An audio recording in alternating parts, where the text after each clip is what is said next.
Hello, everyone. Welcome to the FIBA 3x3 Nations League here in Vilnius, and over the next 3 days we will determine which teams will secure qualification spot for the FIBA 3x3 World Cup. First game of today, and please welcome Team Germany.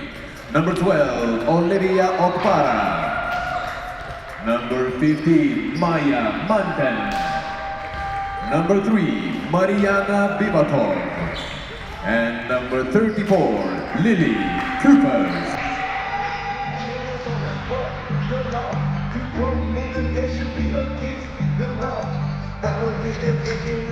And their opponents for the game, Team Croatia. Number 15, Leja Maršić. Number 12, Jelena Pericic. Number 4, Ivana Mamic. And number 10, Jelena Brkičić.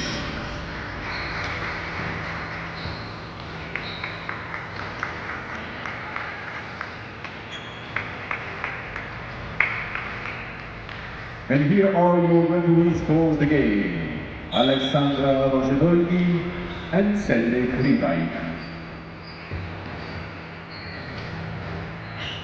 Hello guys, and welcome to FIBA 3x3 Youth Nations League 2026. It's time for stop number 4. Today, tomorrow we're gonna have stop number 5, and the day after tomorrow stop number 6. The last 3 stops of 6 stops in general that will be played here in the conference Europe 1. We had the first 3 stops on the 1st, 2nd and 3rd of June, so this is the second part of this conference's action, and we're gonna see the same 6 teams that had been playing in the first 3 stops 2 weeks ago. So we start with the women's competition, and we straight away go to Germany versus Croatia.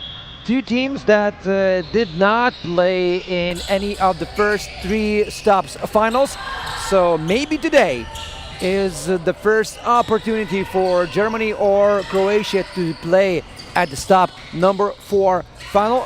We wish that for both of the teams, but only one team can play it here from this Pool A. Germany plays together not only with Croatia but also with Slovenia, and only one team from the Pool A will get to the stop number 4 final. In the Pool B, we're gonna have Italy, Lithuania and Azerbaijan. So we're gonna see who's gonna be playing in the stops number 4 final, and this is first points of the game. Team Croatia scores. We have a roster change comparing to what we had 2 weeks ago. Leja Vukic, the leader of Croatia team, the very young basketball player who's only 18 years old, did not travel with the team to stop number 4, so she's not playing at the stop number 4. But we have a new face in Croatia team. It's number 15, another Leja, this time Leja Maršić.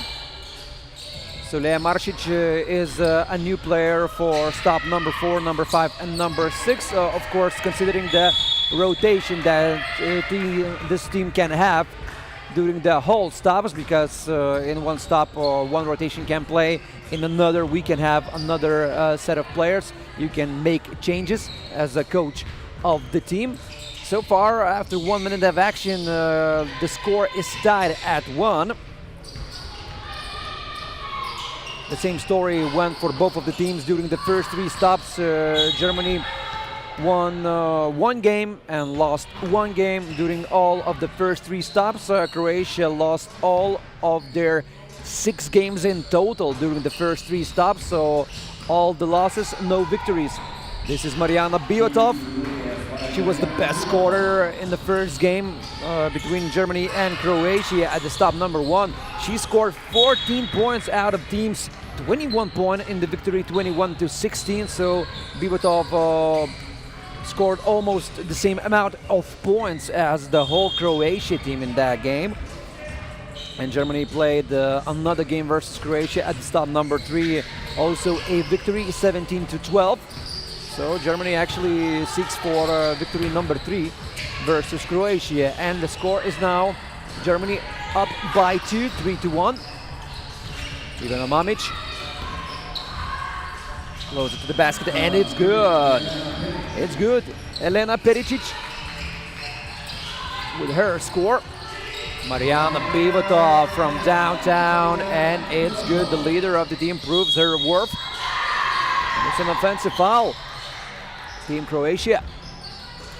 5-2, that is the score. If you're wondering why 2 weeks ago we were seeing blue sky and we were enjoying Vilnius wide bridge basketball courts, today we are inside in one of the basketball schools of Vilnius, Vilnius Basketball School. Because of the bad weather, we had the same situation last year, and 2 weeks ago I was praising the weather, but the basketball gods weren't so generous today. And maybe they won't be generous over the next 2 days as well, because the weather forecasts say that we're gonna have a lot of weather, a lot of bad weather with the rain. And this is quick action from both of the teams. Nice pick and roll action and good scores. Another pass inside. Ivana Mamic, a very fast, a very agile player, cuts the Germany's lead only to 1 point, 6-5. That is the score. Mariana Bivotov, no foul there. And Croatia can tie the score or even go up by 1. No good from downtown, number 12, Elena Pericic. Good defense by Team Croatia. Bivotov once again, another good example of how you need to defend your basket. Good block by Pericic. Only 3 seconds till the end of the possession, and this is Lea Maršić with a turnover, and we have the first TV timeout here. After 3 minutes and 15 seconds of action, we have a nice game. We're beginning our program with the women's competition game. Right after this game, we're gonna dive into men's competition. Germany will play Slovenia in men's competition Pool A, as well as these two teams. Croatia is another team from that pool in the men's competition. In the Pool B, we're gonna see Lithuania, Italy, and Azerbaijan. So actually, for this stop number 4, we have the same set of pools in the men's and women's competition in terms of the countries that's gonna be playing against each other. Okpara from downtown, it's not good. Monte with the offensive rebound, no good on the second attempt. No third attempt for Team Germany. Croatia gets the rebound.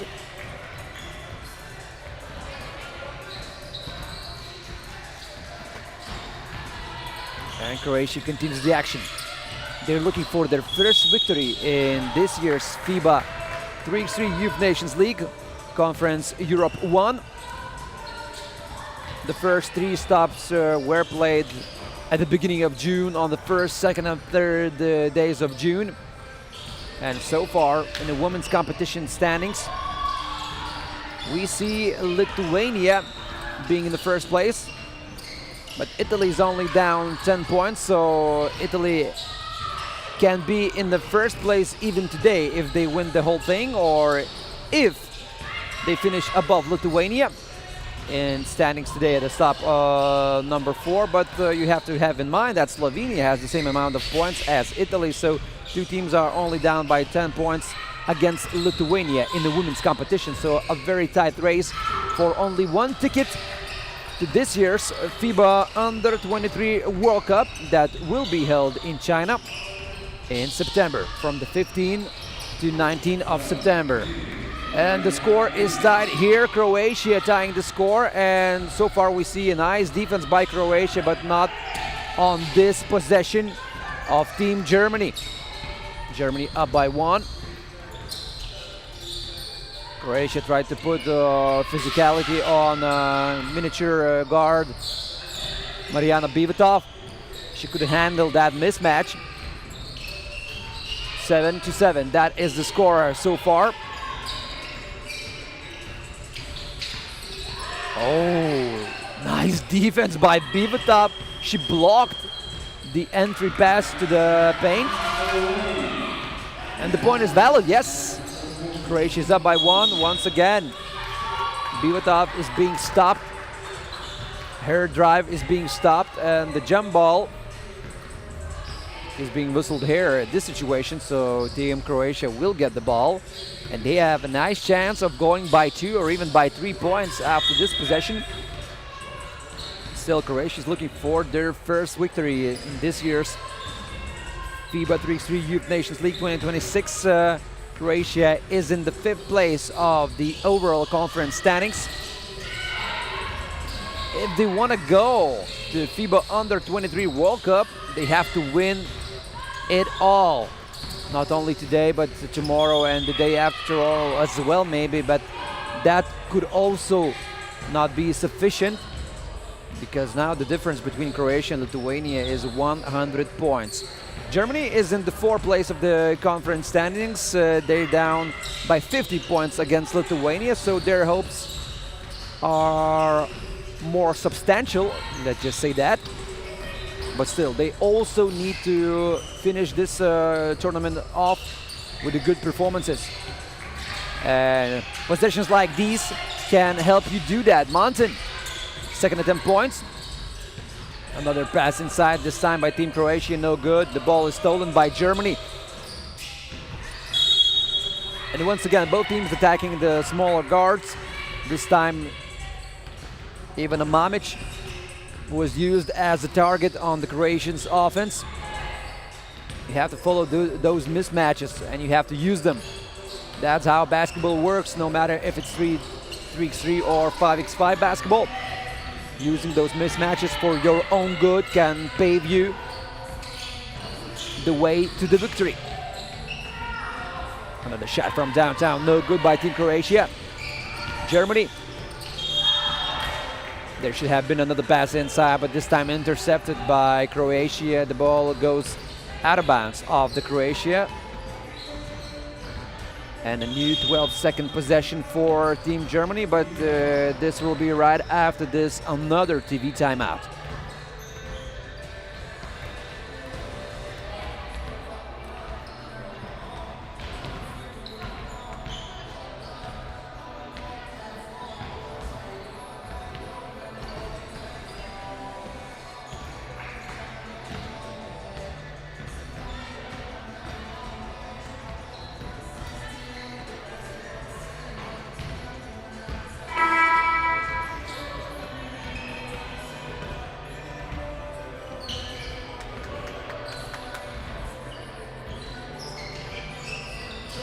All right, we go. The score is tied at 8. Both teams have chances to win this one, of course, by all means, and Olivia Okpara wants to win it. 2-point shot, and Germany is up by 2. What a close game we have here. The first game of our program. After 2 weeks of no Europe Conference 1 action, stop number 4 is back. Croatia is down by 3, down by 2. After this sharp drive by number 12, Helena Pericic.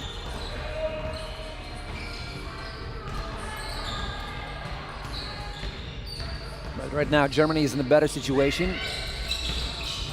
Croatia can also use their fouls. They only have 3 team fouls. Germany has only 1 team foul.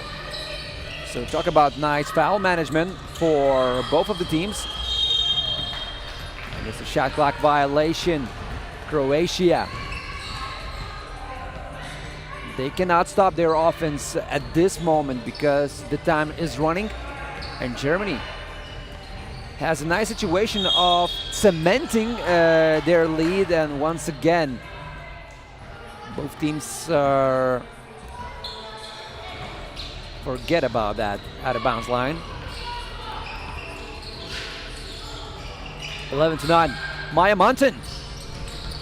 She steals the ball. A nice pass inside Bivatov, and there was a foul.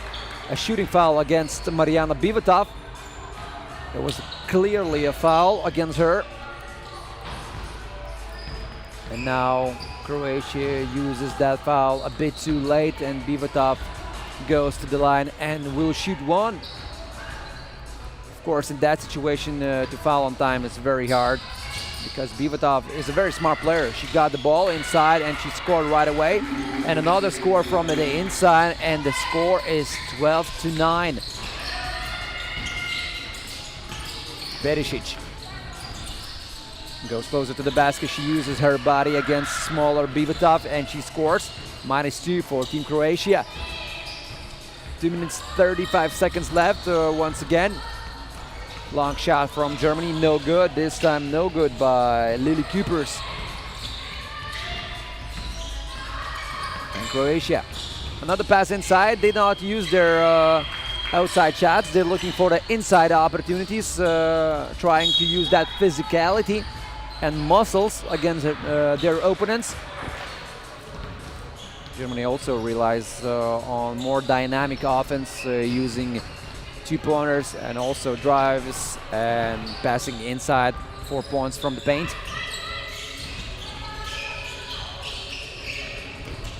Ivana Mamic, a pass to her teammate, but Maršić was far away from the basket.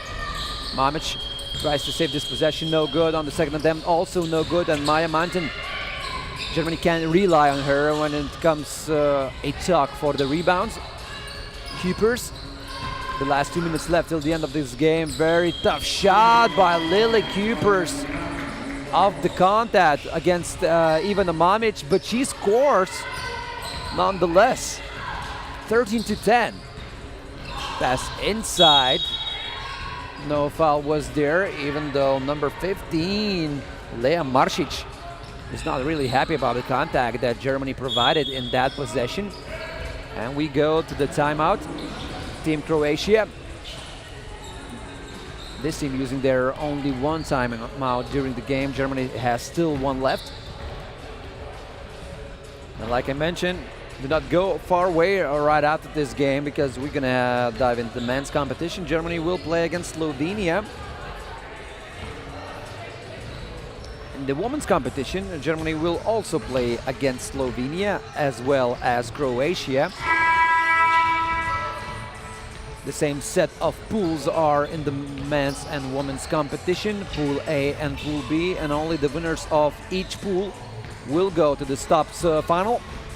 These two teams, Croatia and Germany, did not play in any of the stop number 1, number 2, or number 3 finals. Double foul, we have that right now. A lot of action inside, fighting for that rebound. So Germany has the ball, and they have situation in their own hands. Olivia Okpara closer to the basket. Nice look for her, but she couldn't score from that easy situation against a smaller guard. Even Mamic. Now Croatia needs a saver. And you cannot win a game like this with a play like this. The ball goes out of bounds. Two teammates did not understand each other, and it can be very costly. Mariana Bivutov from downtown, no good. She collects the ball herself. A pass inside, and Germany is up by 4. Talking about the hustle plays. And once again, at the very end of the game, Germany proves to be a bit better team. But that's enough. That's enough against Croatia, at least today. You cannot do mental mistakes like this. I'm talking about Croatia, and once again, Maja Manton scores 15-10. The last minute left in this game. Oh, a lot of contact there, so it's a shooting foul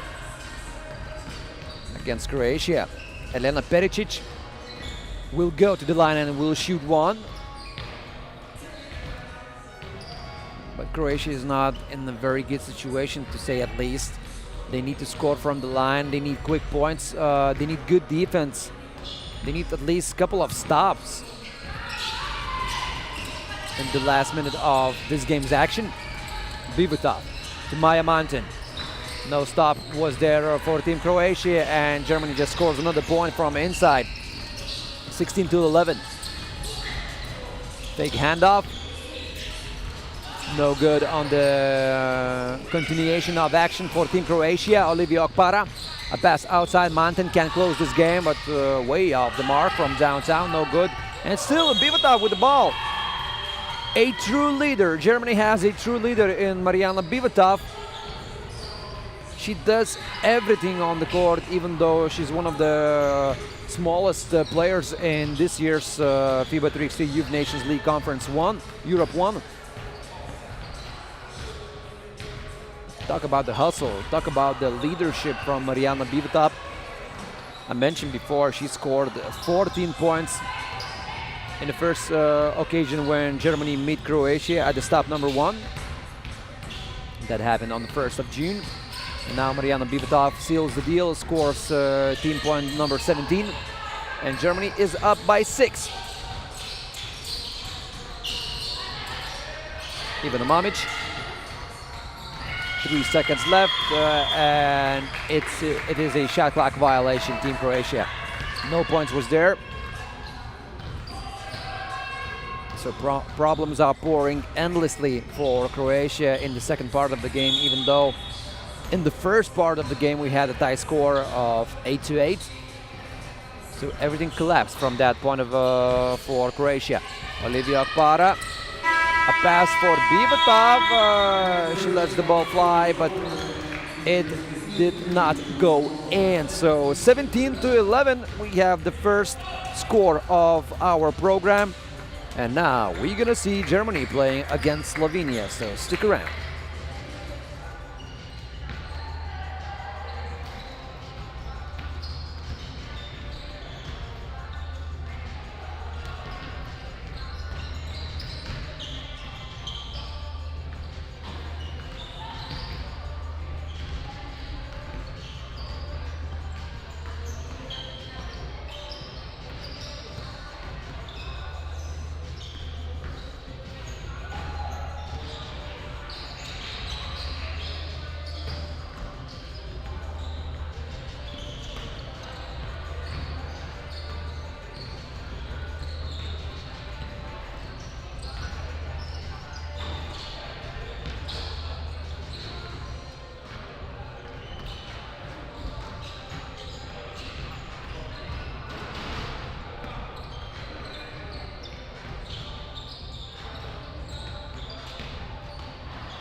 The thing goes game after game after game at the FIBA 3x3 Youth Nations League. You're seeing the Conference Europe 1, and this is stop number 4.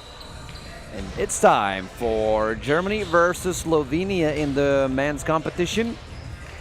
These two teams met 2 times during the first 3 stops. At the stop number 1, Germany won after overtime battle, 15-13. And at the stop number 3, Slovenia had their revenge and won the game 17-13. But we have one fact in common, talking about both of the teams.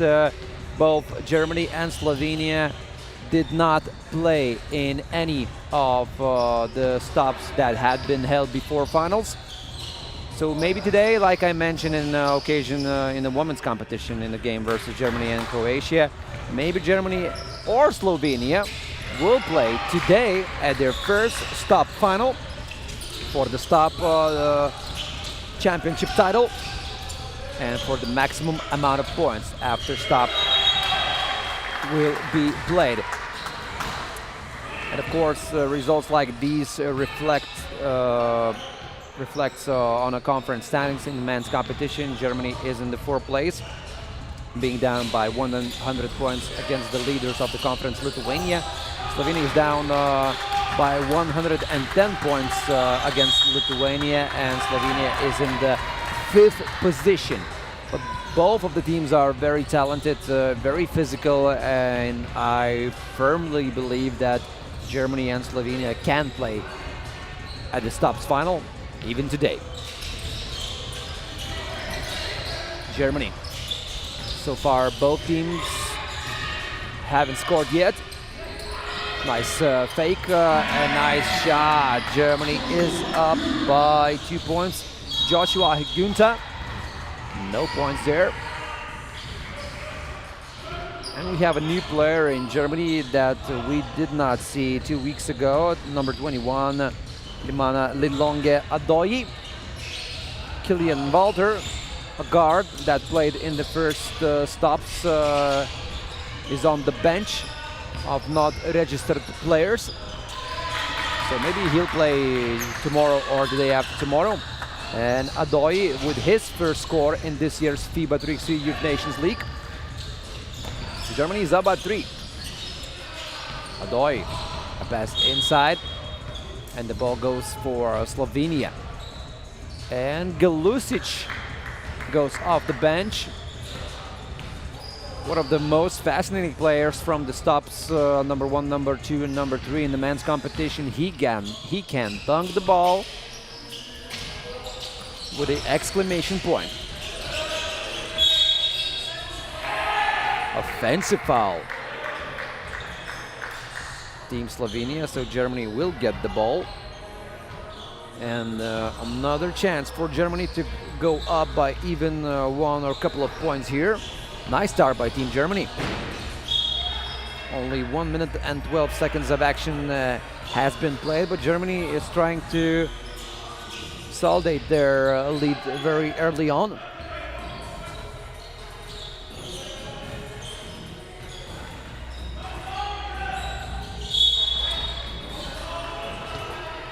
Both teams only won 2 games out of 6 that they played in the first 3 stops. Slovenia. Oh, what a drive inside. No good on the first attempt, and no good on the second as well, because Galusic protects his rim.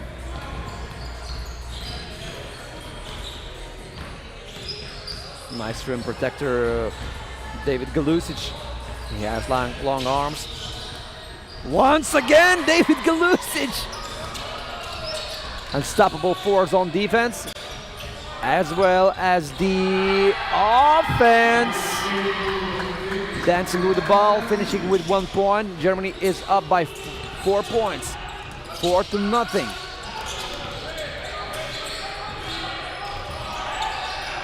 Lampret, no good on this very hard attempt from downtown.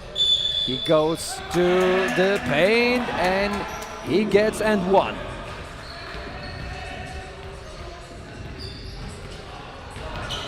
Slovenia is doing nice things in this possession, and they have a very talented team. A lot of these players already played in various Slovenian youth teams, talking about 5x5 basketball, and even achieved as high as semi-final results in those Eurobasket youth competitions. Another shot from downtown, no good, this time by Eichbaum. And Germany will have the ball.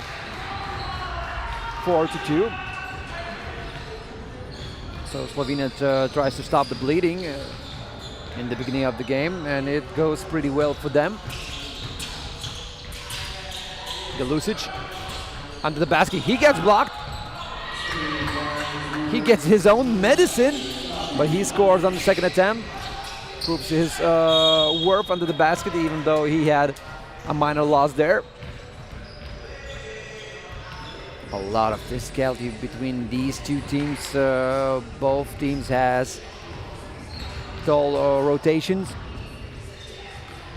With Kilian Walter, when he's on the rotation, maybe you have one smaller player, but with the Adoy in the rotation, you have a very tall roster.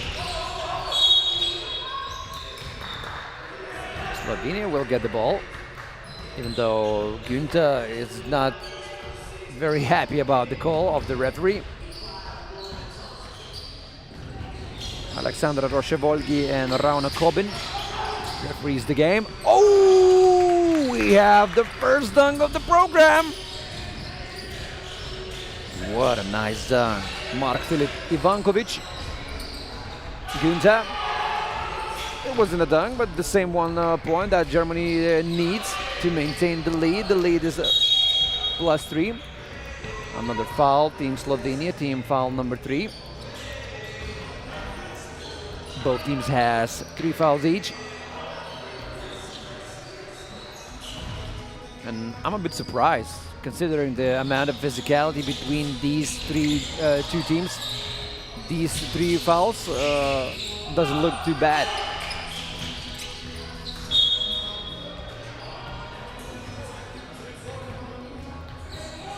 Almost 3 minutes of action played here. After a couple of seconds on the next following stop, we will have a timeout. Ivankovic tries his luck from downtown, no good. Who will get the ball? Germany, David Galusic. Adoyi. Galusic, screen for him. He goes inside, no good. And then a foul.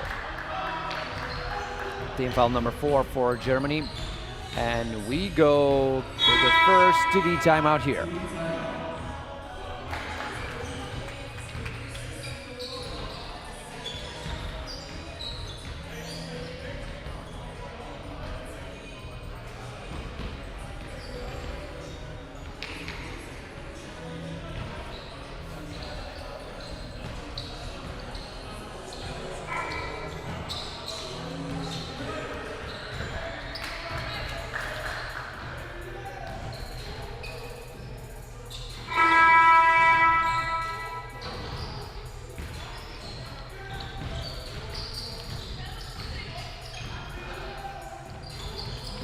Off we go. After the first TD timeout. Still a pretty close game, and it gets even closer. 6-5. That is the score. Germany is only up by 1 point right now.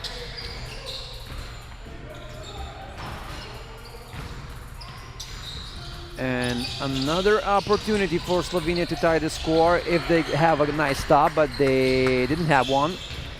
Germany is once again up by a bigger margin, +2, 7-5.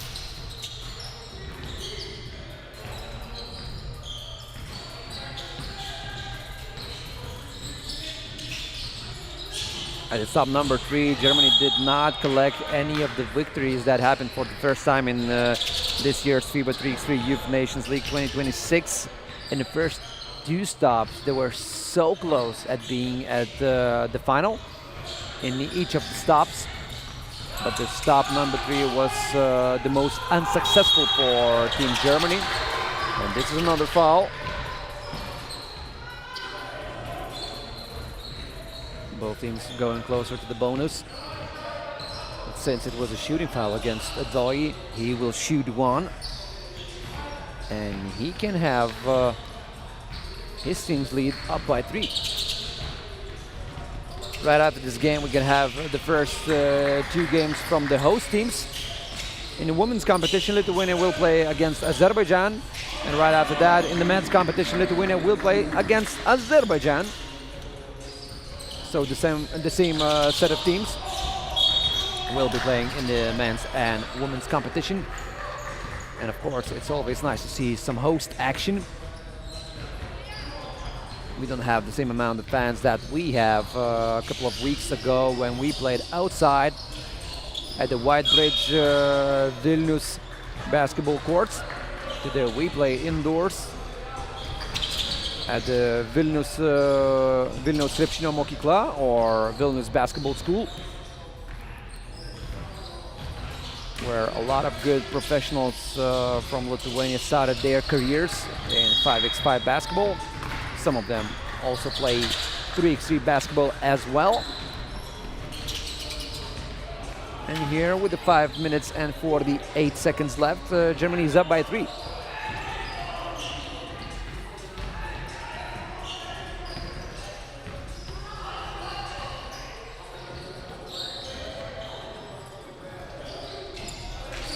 Filip Ivankovic to Lichan.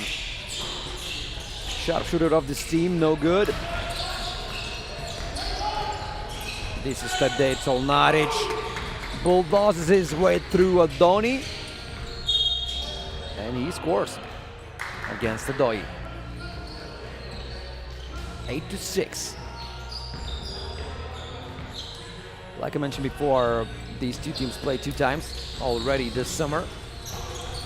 In the first 3 stops, they did not meet at the stop number 2, but they met at the stop number 1 and stop number 3 and collected 1 victory each. And now Germany goes to the 6th team foul, so another foul by Germany will mean free throws from Slovenia side. So Slovenia would like to play more aggressively, as they do right now, and Adoi tries not to foul his opponent. But that goes with the cost. Galusic, a lot of contact inside, but no foul was there, even though Galusic scores. 9-7. Ivankovic. Lichan. Right away he shoots, and he ties the score at 9. Another pass inside, another dunk by Ivankovic.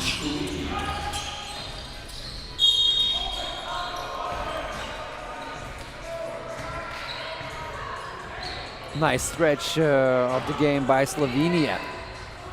They were down by 3 points, they are now up by 1. Like I mentioned before, these 2 teams are very talented, so you don't need to be surprised if Slovenia or Germany will eventually play in one or another stops final, or even win the whole thing. I'm talking about separate stops. To win the whole conference would mean for one or another team to play the perfect second part of the FIBA 3x3 Youth Nations League action. Another foul. Team foul number 7 for Germany. It was an offensive foul, so no free throws just yet.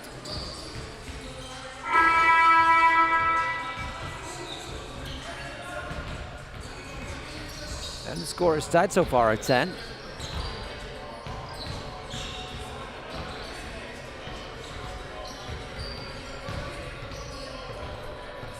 I think the floor is a bit slippery.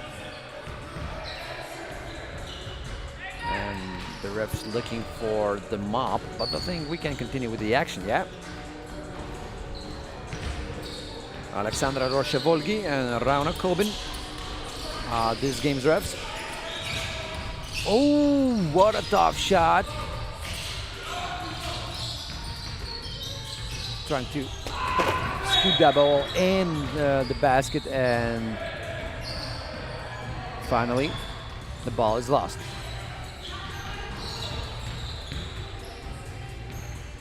Slovenia will have a chance to go up in this game again. Lichan. Closer to the basket. Nice. He avoided David Galusic's defense and scored from another side of the rim. Galusic with the answer, no good. Slovenia collecting this ball and trying to use everything that they have in their power in order to win this game. Solnaric, good defense by Günther. A pass outside, Adoy from downtown, and it's good. Hello there, 12-11, and we go to another timeout here.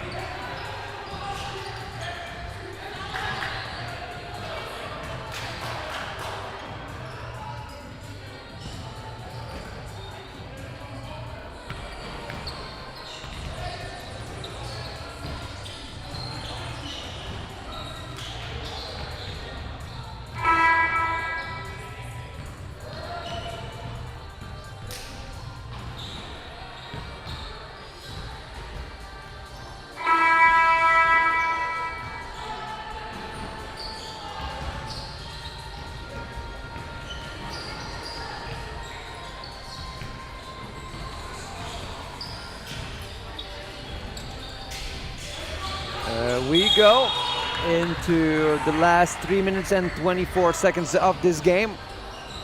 So far it's hard to tell which team will win this one. Hard to predict, hard to make any predictions. Okay, Germany's up now by 1, but Slovenia will shoot 2. Since Germany has 8 fouls already, Slovenia still has 1 foul to use.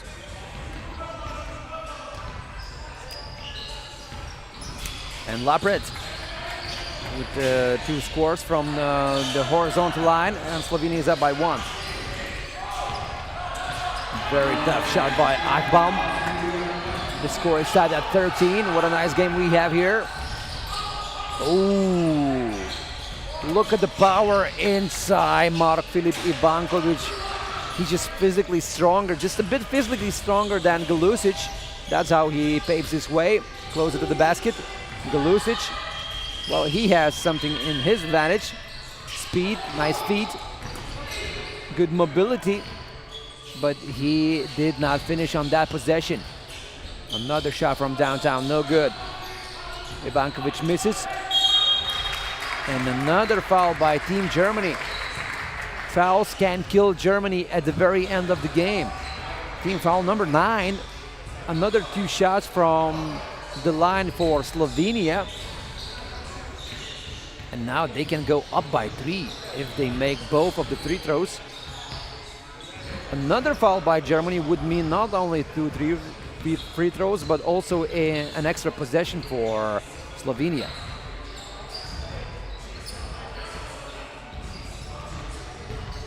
Ivankovic.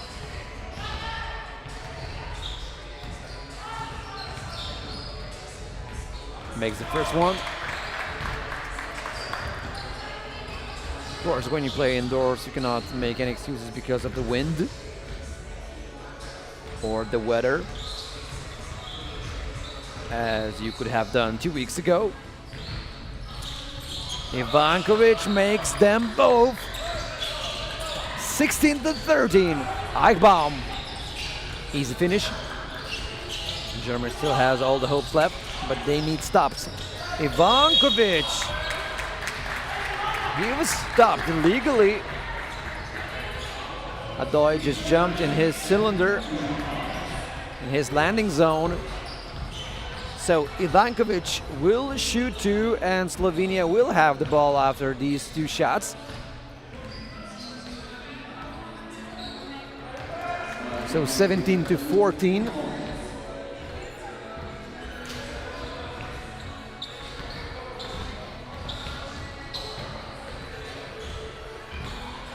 And 18-14.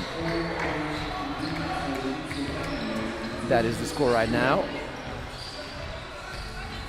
And Slovenia with the ball. Ivankovic.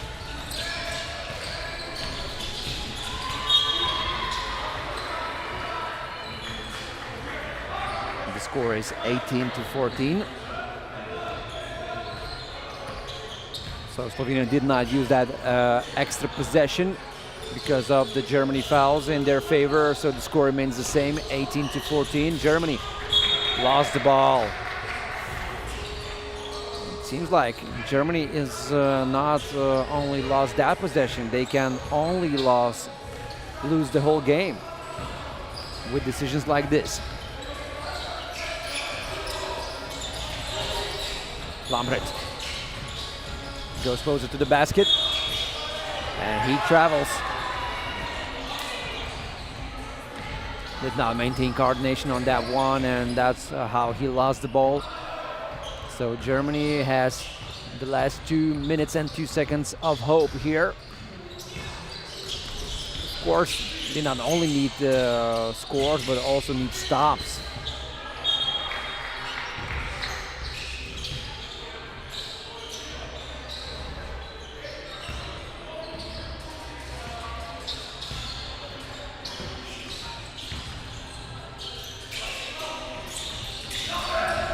Slovenia, Ivankovic.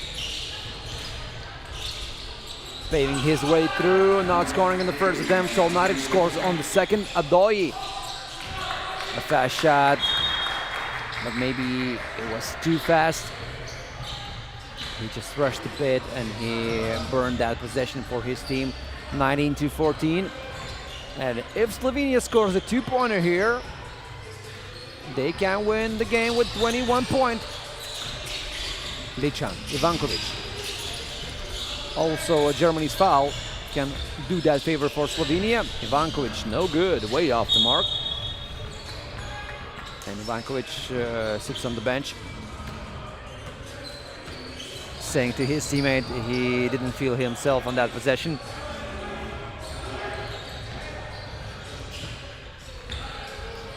Like I mentioned before, right after this game, we're going to have Lithuania playing against Azerbaijan in a women's competition.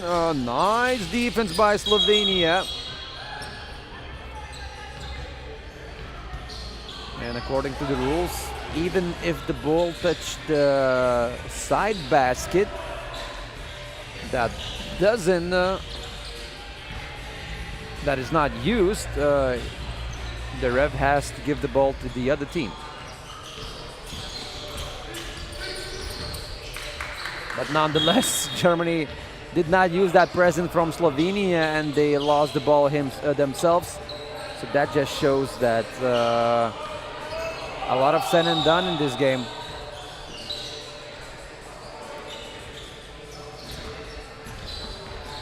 Now the question remains, can Slovenia finish this game with 21 points scored? Lichan. 2 seconds left. Lichan. Tough score, no good. The ball did not touch the rim. The ball did not touch the rim, so it is a shot clock violation. Even though Ivankovic tries to say that the ball might have touched the rim. But I think the refs saw the whole thing and they made the right decision on that one. Adoyi. Eichbaum. All right, it's a score. Now they need to stop. If Germany has a stop right now, I can change my melody. Slovenia will still have the ball with 3 seconds left for this possession. So Germany still needs to have a stop. Slovenia would like to have a last possession here. Ivankovic. No basket. No basket. He was a bit too late, even though he could have finished the game with this shot. So Germany survived.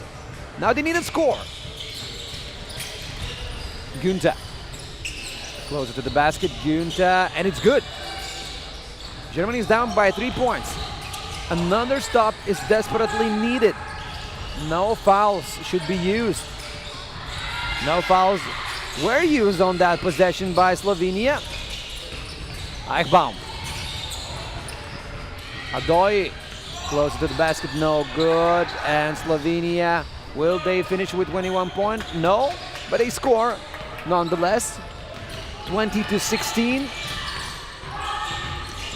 Eichbaum off the glass, no good. Adoy off the glass makes it, but this is the end of the game, and Slovenia wins this one, 20-17. Congrats for Team Slovenia. In a couple of minutes' time, we will go to the first game of the host team, Lithuania versus Azerbaijan in the women's competition.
All right, guys, we now go to the first game of the host team. Lithuania women's team will play against Azerbaijan women's team. This is the third time these two teams meet each other in this year's FIBA 3x3 Youth Nations League 2026 Europe Conference number 1. And Lithuania convincingly won these two first games. 21-3 in the first stop and 17-4 at the stop number 2. And Lithuania is leading the conference standing in the women's competition. They have 250 points. Italy and Slovenia in the second, third places with 240 points. And Azerbaijan is the last in the standings of the conference, and they do not have a lot of hopes left to finish in the first position of the standings. And they had a lot of problems talking about Team Azerbaijan when the last time we saw them. One of the team's player, Elanur Gokçol, She got the injury at the stop number 1. She didn't play at the stop number 2 and number 3. And I see her wrist is bandaged. So this is the injury that she had at the stop number 1. That's why she couldn't play at the stop number 2 and number 3. And a lot of scores at the beginning of the game. Only 1 minute has passed and we have the score is tied at 2. And Azerbaijan scoring in the ways we are not used to see this team. So Lithuania has a tough nut to crack, at least at the beginning of the game, and Azerbaijan looks very fierce. And they want to prove their worth, and they want to finish in the higher positions that they finish in the first 3 stops. We have a new phase in Lithuania that we did not see in the first 3 stops. I'm talking about number 55, Danguolė Pupkevičiūtė. She grew up in Germany, but she can't speak Lithuanian fluently. She already played for Lithuania youth teams. And this is Audronė Stanevičiūtė, the pure soul of this Lithuania 3x3 team. She plays on the court together with number 10 Urtė Čižauskaitė. And Miglė Kisarauskaitė, number 77, is on the bench right now, but you have to give a credit for Team Azerbaijan. They look more energetic. They look very confident at the beginning of this game. And when you have a 4-player rotation, you can play like this because, like I mentioned before, from the stop number 2, they only play with 3 players. And they eventually ran off the gas. 5-3, this is the score. Čižauskaitė off the contact, she scores. Like I mentioned before, after the first 2 games against Lithuania, Azerbaijan only scored 7 points in total. So you can only imagine the difference of the level between these 2 teams, at least in the first part of this competition 2 weeks ago. But that is why 3x3 basketball is beautiful.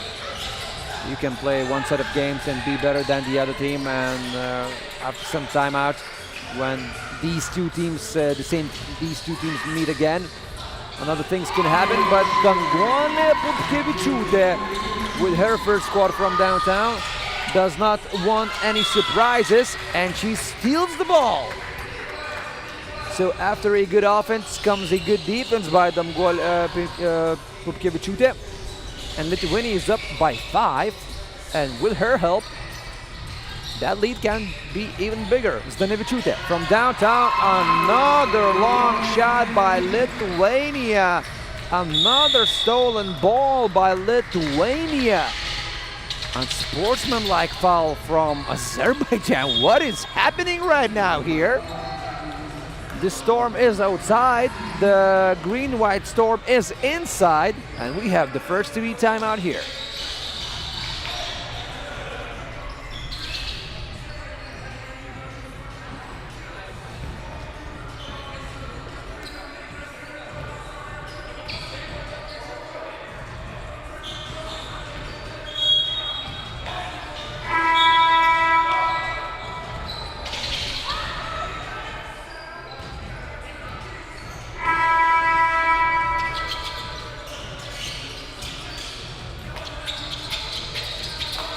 Now we go, because of the unsportsmanlike foul by Team Azerbaijan. Audronė Stanevičiūtė will shoot 2. And then Lithuania can make their lead to 8 points. 9 points actually, because now the lead is 8 points.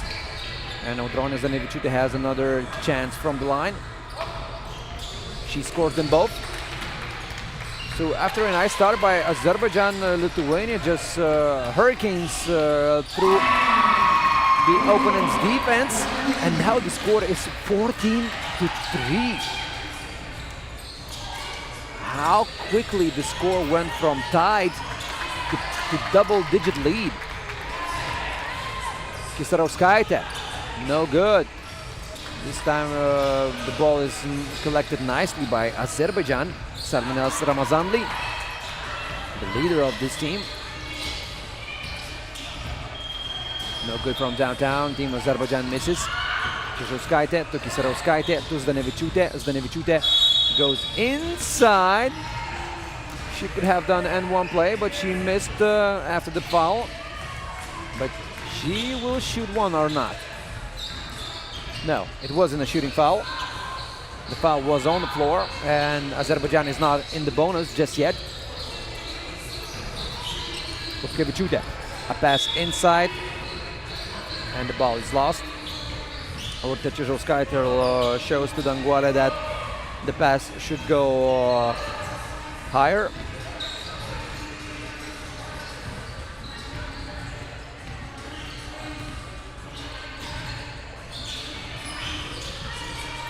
Team Azerbaijan, maybe now.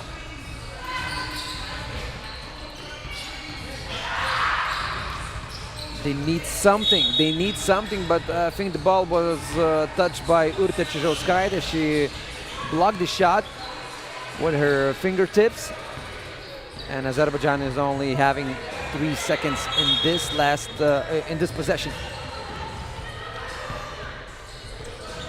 So very nice start of the competition at stop number 4 for Team Lithuania.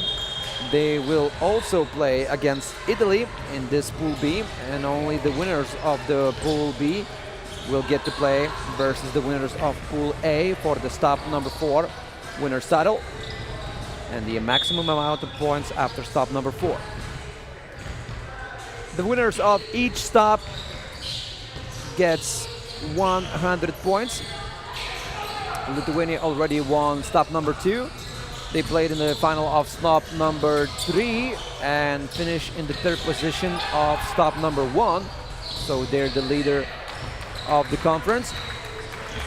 Italy is in the 2nd place as well as Slovenia. Italy and Slovenia has the same amount of points. So for Lithuania, it is crucial to win Pool B competition and go to the final of the stop number 4, because Italy and Lithuania play in the same pool. And if Italy wins against Lithuania today, if Italy goes to the stop number 4 final, that would mean that after stop number 4, Italy will be in a higher position of the overall conference standings in the women's competition. You don't need to make a lot of good math to say that. Lithuania is up by 13. Azerbaijan can score in this position, and they score. Shilan Akbingol. Butkevičiūtė with a nice score herself, nice drive.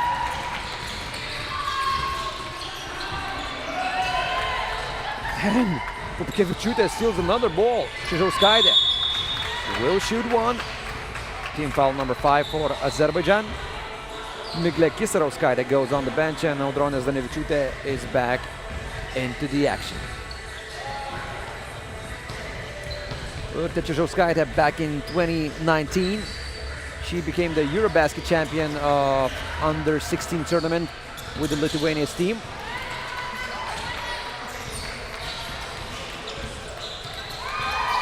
And another score from inside.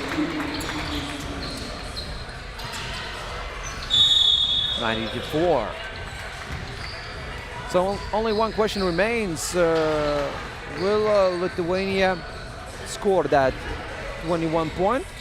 From what we see, it seems no other scenario than that.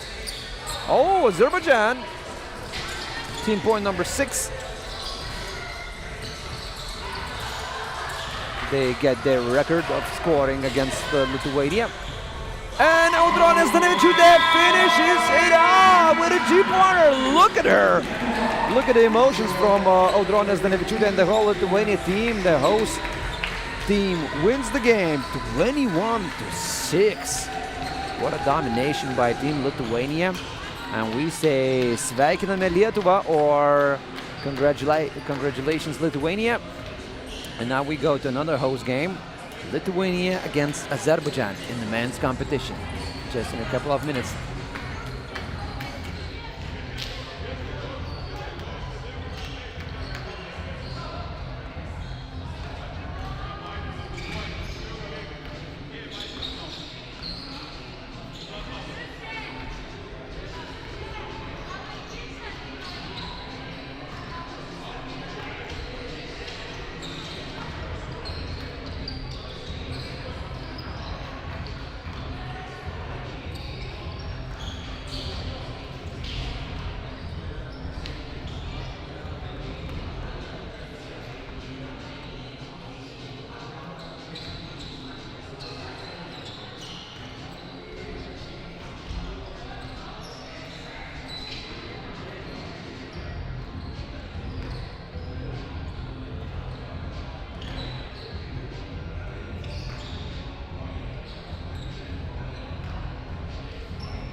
All right. Okay. All right. Okay. Now we go to the first game of Lithuania men 3x3 under 23 team. In this top number 4 at FIBA 3x3 Youth Nations League 2026. Lithuania basketball is ready to show their worth against Azerbaijan, and Lithuania men's team in this year's Conference Europe 1 faring very well. They are leading the conference standings with 280 points. They have 50 points lead against Italy, and they will play against Italy in the Pool B standings in the men's competition. But now they play against Azerbaijan, and what a first possession by Azerbaijan, going off the ball, driving, cutting, waiting for the pass and getting that pass. Lithuania is starting to score in their own style with that good team of basketball, using their size, their height in the paint. But amazing first few possessions by both of the teams, and I think one of the Azerbaijan's player, number 21, Rashid Abbasov, hurt his wrist just a bit. Noise Voivada. Another pass. And another score by number 13, Kaius Lelukas from Lithuania. What a score by Azerbaijan. I love the beginning of this game. Number 8, Alibai Mamadli, he scored. Lithuania answered it back. The score is tied at 3. And once again, Azerbaijan scoring in every possession. Paulius Velutis is also on the court, number 3 for Lithuania. Velutis, he will shoot one. Azerbaijan is in the last position of the standings. They did not get any victories in the first 3 stops, as well as the Azerbaijan's women's team. And before this game, we saw Lithuania playing against Azerbaijan in the women's competition. And Lithuania women's team won that game 21-6. From the beginning of this game, it doesn't seem that Lithuania men's team will have the same easy job as Lithuania women's team had, because now Azerbaijan is up by 2, and Abbasov is doing end one here. He will shoot one. He can make Azerbaijan's lead to 3 points, but he does not make it. Rokas Jocis is the new face in this Lithuania team in this year's FIBA Nations League competition. And what a fact for him, just 2 weeks ago he represented Lithuania's men's team in the World Cup that was held in Warsaw. Though for that Lithuania team, this championship was not that great. Lithuania lost in the quarterfinals against very strong Latvia team that eventually won World Championship title. Now Rokas Jocis is helping under 23 team. Voivada from downtown, no good. Lelukas. Second chance points for Team Lithuania. Lelukas is leader for the Lithuania team in this game, but Azerbaijan could not be stopped just yet. Jocis is closer to the basket. He finishes. Azerbaijan had a 3-point lead already. Nasirov. A pass to Abbasov. Abbasov misses. Lithuania. Jocis wide open. Wide open. Missing from that good look. Lithuania already allowed 7 points in the first 2 minutes of action. You cannot make any excuses when you have unfunctioning defense. So Lithuanians have to adjust, have to put a lot of more physicality on Azerbaijan, who just use their energy and their good, reliable shooting in this game. Paulius Velutis coming off the bench, scoring right away. Lithuania stealing the ball. Voivada tying the score at 7. And just saying, just wait for us. We're just gonna shake off some rust. We're gonna play just good. 7-7. That is the score. Azerbaijan.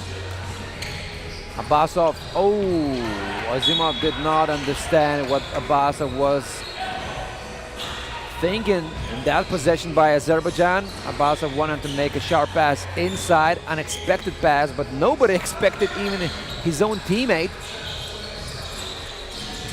Milutis, a lot of off-screen action for Team Lithuania. Yotzys. Once again, handoff. Yotzys from downtown. Not making that shot. Milutis not grabbing that offensive rebound, so Azerbaijan with the possession. Basov! Once again, Azerbaijan.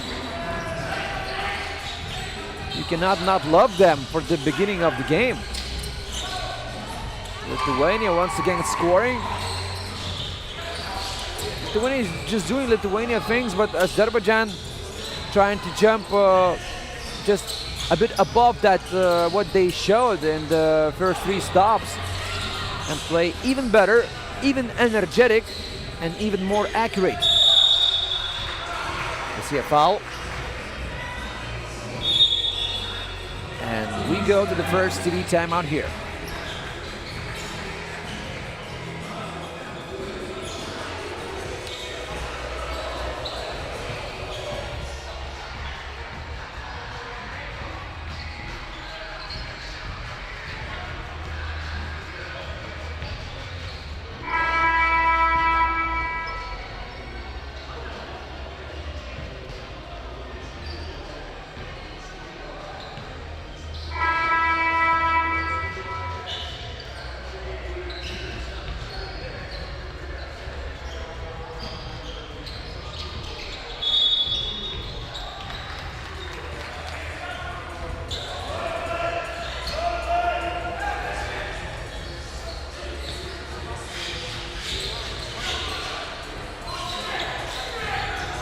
Vaivada.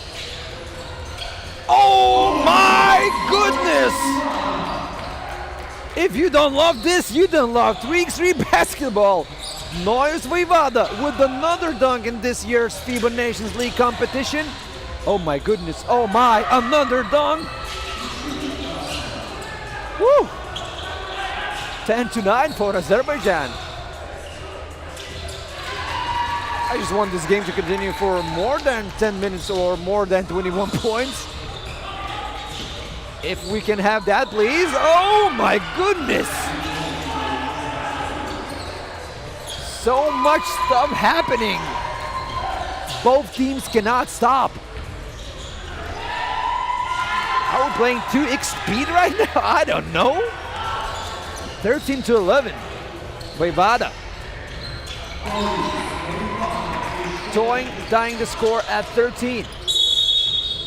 And a foul on Lithuania. Mois Vaivada, team foul number 4.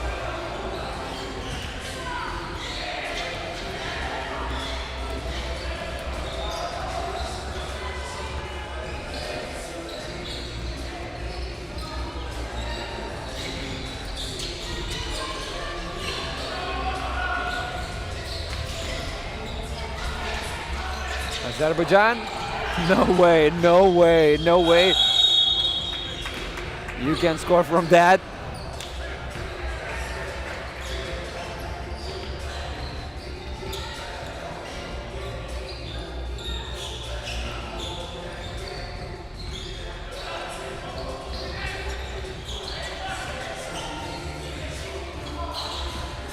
Seems like we need to stop just for a second to think this game through. Vilutis missing. Vilutis not missing on the second attempt from downtown, and Lithuania is up by 2, 15-13. Abbasov. Well, if Azerbaijan can achieve their first W in this year's FIBA Nations League against Lithuania, that would be one of a kind victory to achieve. And they still have hopes left.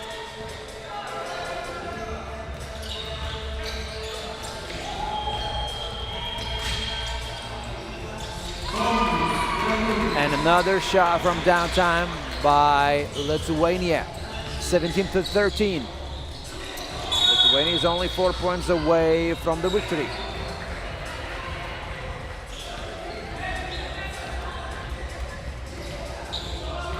The match referees are Anna Maria Vamos and Alexandra Roshovolgi. Azerbaijan, they need to score. In this game with no defense, you cannot stop scoring. Azerbaijan losing the ball.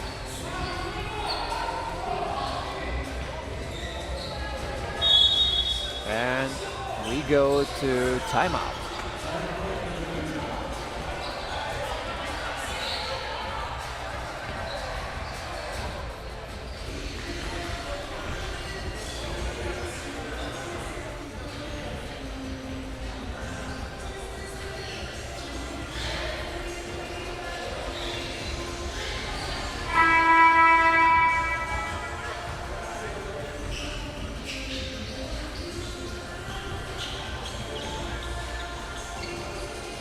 So we go after the timeout, much needed for Team Azerbaijan. They just stopped scoring. This is bad news for Azerbaijan. Just a couple of minutes ago, they were up by 2 when they were on a shooting run. It was heat check after heat check after heat check. But Lithuania found their composure, found their offensive rhythm, and they couldn't be stopped by Azerbaijan. The ball is lost. Leluka! Oh! My goodness. 18-13. The score remains the same. Oh, the ball is lost. But Azerbaijan couldn't check the ball from the line.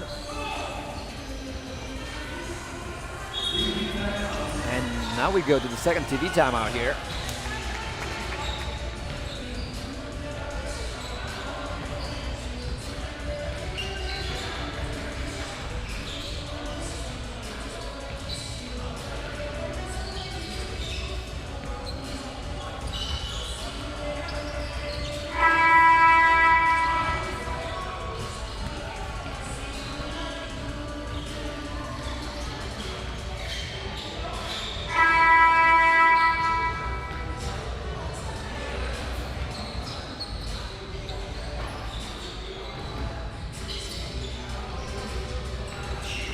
The second TV timeout is over, and Lithuania tries to finish this things here with 21 points scored, or to finish the game earlier.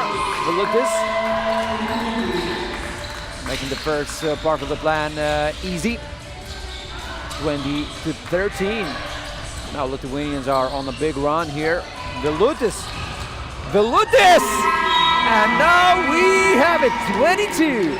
22-13. What a finish by Team Lithuania. They were down by 2, but they just went on a huge scoring streak and they won the game convincingly in the last 3 minutes of the action. But you have to give the credit for the Azerbaijan. The beginning of the game was in their hands, but they just couldn't maintain the physicality and the level of action of Lithuania that they put in the second part of the game. So both of the host teams achieved their first victories. Now we go to another women's competition game, Slovenia versus Croatia, so stick around.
Now it's time for another game in our program at the FIBA 3x3 Youth Nations League Conference Europe 1.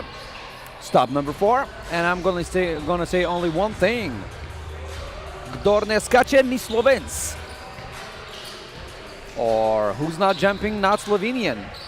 A very popular chant in Slovenia, by the way. So, if you're jumping right now, watching this YouTube broadcast, I'm sure you're Slovenian, and your support is much needed for the Slovenia women's team because they're gonna play their first game at the stop number 4. We have a very strong in this year's FIBA 3x3 Youth Nations League Women's Competition, talking about Slovenia, and they want to grab that ticket to the World Cup. You know, only the conference winners will do that, and Slovenia is in a good position to do that actually because they in the second, third place in the standings. They have the same amount of points as Italy, and they're only down by 10 points against Lithuania, who's leading the conference scoring. So if Slovenia will get to the dates final, if Slovenia wins the final today, they can be in the first position of the standings. But of course, the first part of the plan is to beat Croatia, and Croatia is not scoring from that good situation. In the first 2 games between Croatia and Slovenia, Slovenia were the winners. But both games were not won in a dominant fashion. At the stop number 1, Slovenia won by 5 points. At the stop number 2, by 3 points. And each time, Slovenia scored 15 points in the game. And now we have the beginning of the game, and Croatia is up by 1. Well, if I had to describe this year's Slovenia's team, I can say it's a complete team basketball team. They're not maybe the strongest in physicality or not the tallest in size, but they share the ball just good. They make good decisions, and they can shoot from downtown, even though in this possession, number 22, Anja Dragar tried to prove me wrong with this way off the mark shot. Things like that can happen. And after the first minute of action, Slovenia is still scoreless. Like I mentioned, every new stop can write a new story, so maybe this stop will write a new story with Croatia winning against Slovenia. Of course, Slovenia does not want that to be fulfilled here. And number 5, Hanna Sambulic is with the ball once again. One of the best players in the women's competition in the first part of this year's FIBA 3x3 Youth Nations League Conference Europe 1. Talking about the first 3 stops. Nice screen action. Even Mamic could make that shot because she shot that shot completely wide open, but she missed on that opportunity. And Slovenia is still looking for their first points after this unfulfilled possession by Croatia. The ball is stuck. All right, we can finish the game.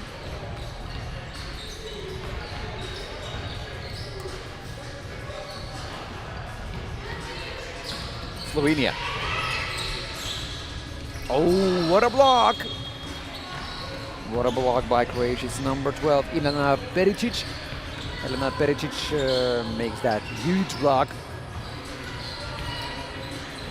And once again, Croatia is putting a lot of physicality, a lot of contact against Slovenians. And I think it's a hard task for Slovenia to have this balance on the offense when the opponents are putting a lot of contact there.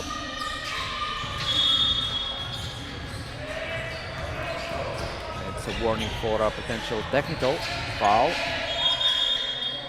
Croatia is trying too much. Do we have a technical here? No. Or do we? Okay, we can continue the action. Elena Pericic does not want to have her opponent score, and Ana Sambulic. Ana Sambulic can't score right now. The first points of Slovenia because she gets to the line and will shoot one because of the shooting foul against her. Elena Perisic goes on the bench. And Slovenia finally scores after 1 minute and 35 seconds of offensive drought. Croatia losing the ball. Sambulic trying to control that. And Slovenia will retain that possession. Very tough beginning of the game for Team Slovenia. Nothing gets easy today for this team. And as for Croatia, they are playing their second game of today's program. In the first game, Croatia lost to Germany by 5 points, by 6 points, 17-11, that was the score. So this could be the last game of today's program for Croatia. Of course, Slovenia will also play against Germany. And this is a 3-second violation for Team Croatia, so the ball goes to Slovenia. So if Croatia loses this one, we know the first team that lost all the hopes of advancing further in today's top number 4. That will be Croatia. If Croatia wins this one, then things will get interesting. Because in this case, Slovenia would need to beat Germany in order for Croatia to still have hopes of advancing to the top number 4 final. If 3 teams have 1 victory each, then we count points. Close to the basket, Dragar, Sambulic. 3 seconds left from downtown, way off the mark. Hania Sambulic misses. Another shot clock violation here is whistled. Good defense by Croatia so far. Like I said, Croatia wants to make Slovenia's offense miserable. A lot of contact, a lot of physicality, and look at how Croatia plays. They just pave the way through the basket, through the opponent's defense, and trying to use that physicality. Hania Sambulic showing some leadership, much needed leadership for Team Slovenia. She's scoring her team's points. Now she's shooting one from the free throw line. And in situations like these, you need to have a leader of the team, and Sambulic is ready to be one. Now a good defense by Team Slovenia, and the first TV timeout is here.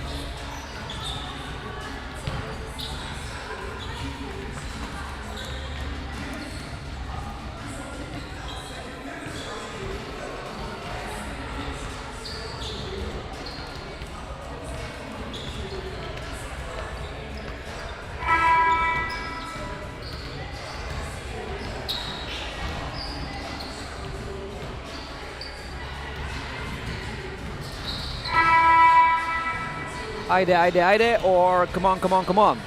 A typical shout whenever teams meet in the huddle, and then get ready for the continuation of the action. Very common saying in Balkans.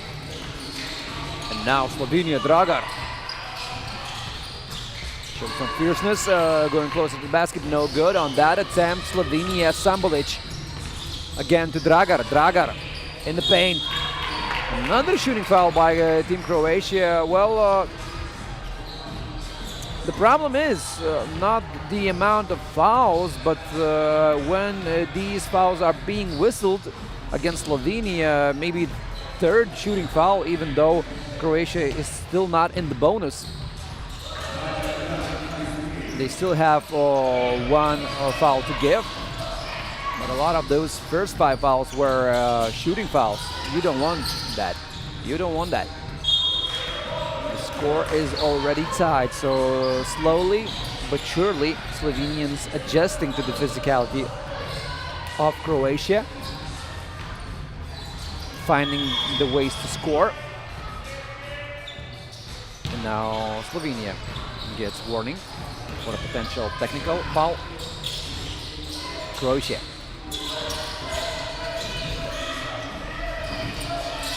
Far away from the basket, no good, and a shot clock violation here.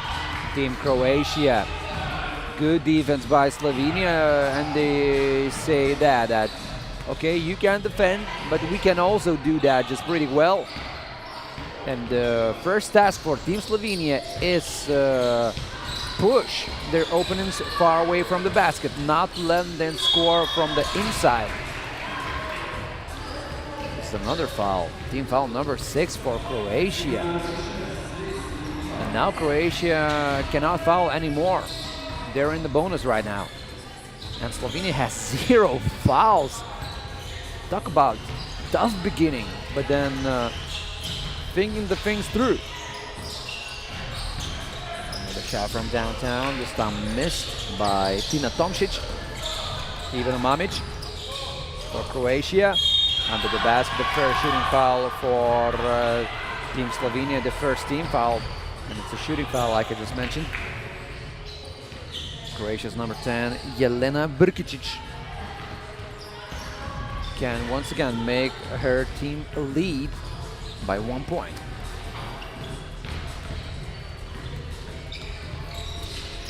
And Brkičić misses from the line. Croatia with another shooting foul that was drawn from Slovenia. 2 shooting fouls in a row. Talking about the first 3 stops, I mentioned Croatia's results, all finished in the 5th position. So overall conference standings the same, 5th position for Team Croatia. Slovenia, as for Slovenia, they won the first stop. They were second in the second stop, and they finished only 4th in the 3rd stop. That finish did not let Slovenia to maintain the leader's position. So they dropped to the 2nd, 3rd place after the stop number 3 in the overall standings. And now Slovenians trying to climb back to the 1st position. They need to beat Croatia. Pass inside. Oh, what a block! What a block by Anja Dragar.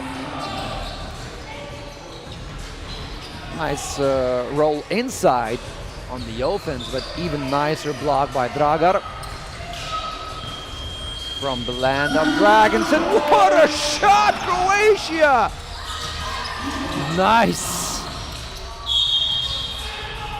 No N1 action there, but 2 fouls for teams, 2 free throws for Team Slovenia. Sambolic will do that. But what a shot just before from Croatia, wow. One of the best shots in this year's competition, Conference Europe 1. Sambolic misses from the line. She has another chance to cut the lead to 2. And she makes the second one. 5-7, that is the score. Croatia is up by 2. What a defense by Slovenia. Another shot from downtown, no good. Dragar with the hustle play. Everybody loves that. Dragar from under the basket. She does everything, nice. Slovenians intercepting the ball. Having possession. Shot from downtown. What a sequence of possessions by Team Slovenia. They were down by 3 points, now they're up by 1. Due to hustle plays, due to team plays. So nice to watch this kind of basketball. And Slovenians on the roll.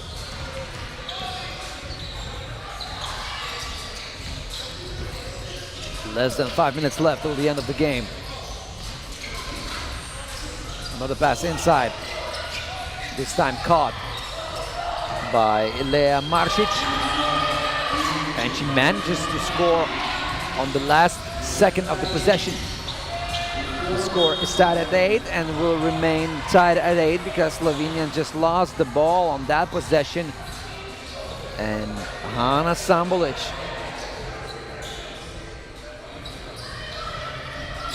in a despair. Technical foul. Technical foul because Team Slovenia got the warning because of actions like this. When Croatia needs to start the possession, cannot try to steal the ball before refs lets you do that. And now Slovenia got that technical foul and 1 extra point for Croatia. Mamic. Double defense against Ivana Mamic. Croatia from downtown, way off the mark. Shot clock violation. What a fierce fight between Croatia and Slovenia, two neighboring countries. Won that first victory in today's action. Like I mentioned, this is the second game for Croatia. They lost to Germany by 6 points. They desperately need a victory today and by as many points as they can achieve in this game. And Slovenia just looking for their first victory in the first game. Then they would just look for the second victory against Germany and they would go to the stop number 4 final. But you need to make a lot of jobs just before that. Shot is blocked.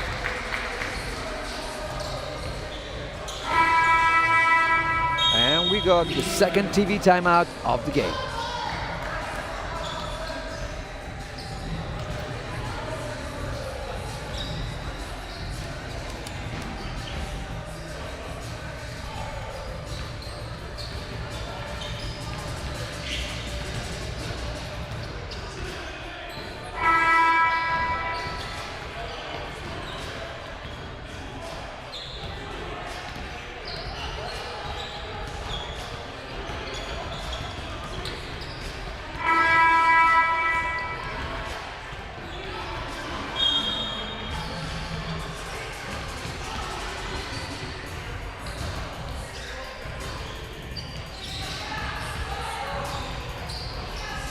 The second TV timeout is over. Slovenia is up by 1 point versus Croatia. This is stop number 4. 4 stop out of 6 that will be played here in the capital city of Lithuania, Vilnius. Tomorrow we're gonna have stop number 5. The day after tomorrow we're gonna have stop number 6. This is how the things will go over the next 2 days. And after 6 stops, oh! And 1 play! Wow, Jelena Birkičić, look at that! Only she understands how she managed to let that ball fly into the basket. It seemed that the situation was dire at one point, but she still managed to score, even though she missed from the free throw line. Oh, Sambulic. Nice stop after dribble, but no basket there from under the basket. She gets a lot of punches. Ana Sambulic being punched all game long. She makes a lot of drives. She draws a lot of contact. No wonder she gets a lot of punches. Another foul. Team foul number 6 for Slovenia, so Slovenia is also in the bonus. And we might see the carnival of the free throws over the next couple of possessions. No foul was there, but Croatia scores from the inside play. Slovenia! The score is tied at 11. What a nice game we have. The ball is stolen. Slovenia from downtown. Slovenia 13-11. Mamic stuck under the basket. Nice pass outside. It is a shooting foul. Yes, it's a shooting foul. Nonetheless, Croatia would have shot 2 free throws because of Slovenia's fouls. Now 2 free throws for Team Croatia and the score can be tied.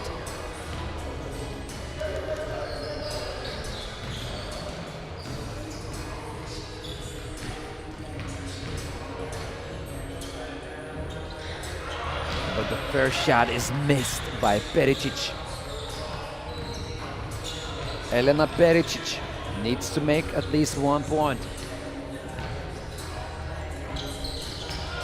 She makes that, making the second shot, 13-12. What will be the answer from Slovenia? Dragar against Mamic. This is one of the rare mismatches that Slovenia has on the offense. To score against Mamic using Dragar. But this is another foul. Now Slovenia has problems. Whenever they let a pass inside, you can expect a foul from Slovenia. Like I mentioned, they lack in size and physicality against very strong Croatia team. Slovenia has their own advantages in speed, mobility, shooting. But Croatia can use those fouls. But they're not using that to the maximum. Missing every second attempt from the free throw line. Dragar against Mamic. She needs to use that mismatch, and she uses that. 15-13. Slovenia once again is up by 2. Even the Mamic, a pass inside. Once again, this time Slovenia doesn't want to foul. Brkičić scores. 2 minutes, 14 seconds left, and it is another foul, this time against Slovenia. What a second part of the game that we're having. A lot of free throws that we talked about as a potential outcome in the second game, in the second part of the game, because of a lot of fouls here. Sambulic. She was the first one to score for her team when the beginning of the game was so tough for Team Slovenia. And now she scores both. 17-14. Pericic from downtown, no good. Croatia with the ball. Slovenia doesn't want to foul. No foul was there. What a defense by Sambulic. An offensive foul by Pericic. She had that illegal hand action, and the refs saw that. By the way, the referees are Cedric Redick and Rauno Kobe.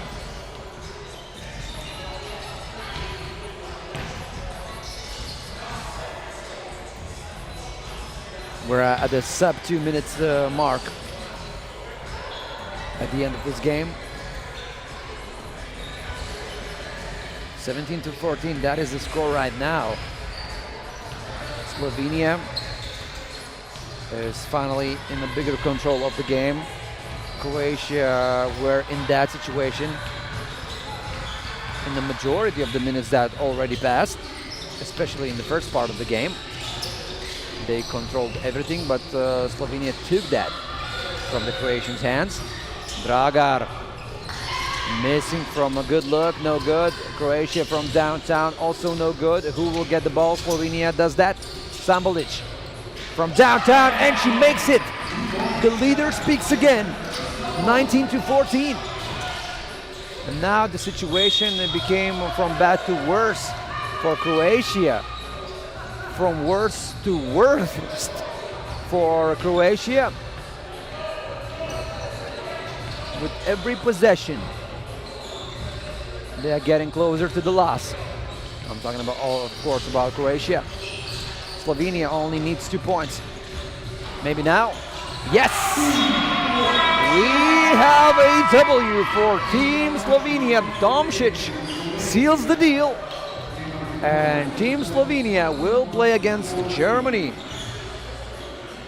in a pool competition for the Pool A winner title and for the ticket to the stop number 4 final. As for Croatia, we say goodbye. The stop number 4 is over for Team Croatia. They can go to the hotel and prepare mentally for the stop number 5. That will be tomorrow. And as for now, we will wait for another Team Slovenia game versus Germany. That will be in our program just a bit later on, after 1.5 hours. And as for now, we're going to have Croatia against Slovenia in the men's competition.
Another game in our program, and once again, as it was before in the women's competition, we see Slovenia playing against Croatia.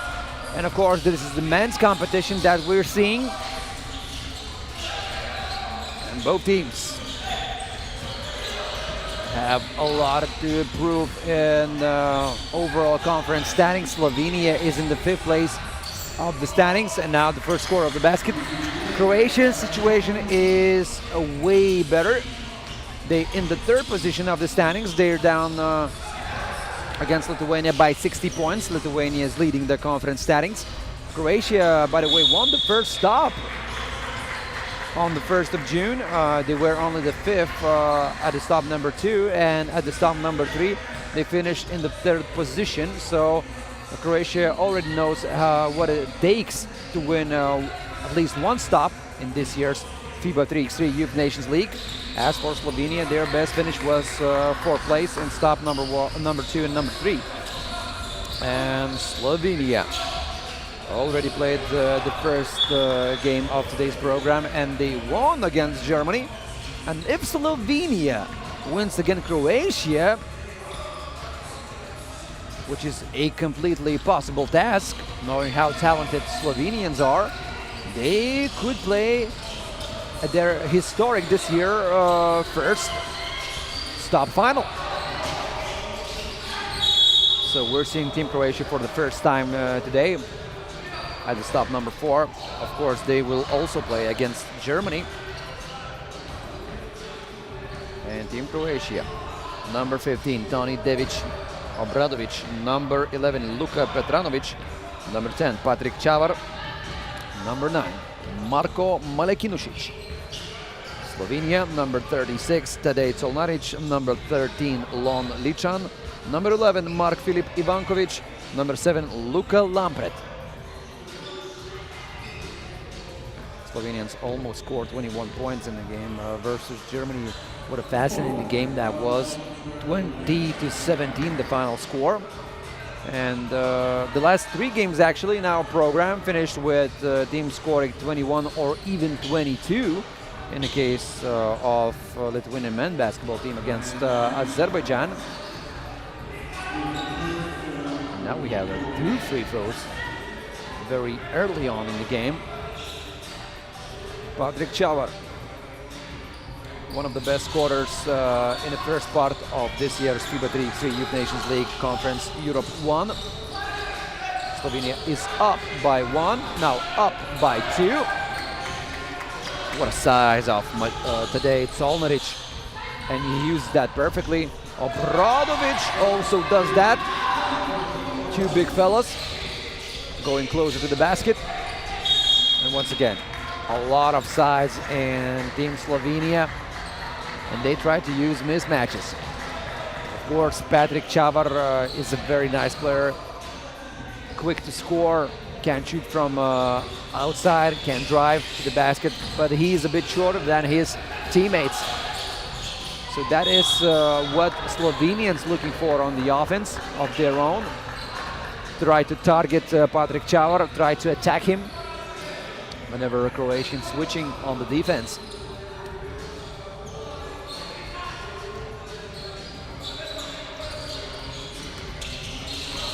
Ličan against Obradovic. Now he's left to play one-on-one, and this is a shooting foul against Ličan. Long Ličan will shoot too.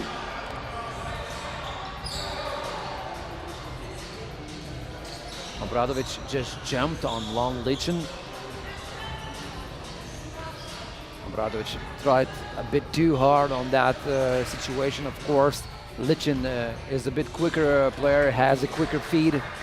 So Obradovic did not fully control that situation on the defensive end. That's why Long Ličan draw that foul, and now shooting 2.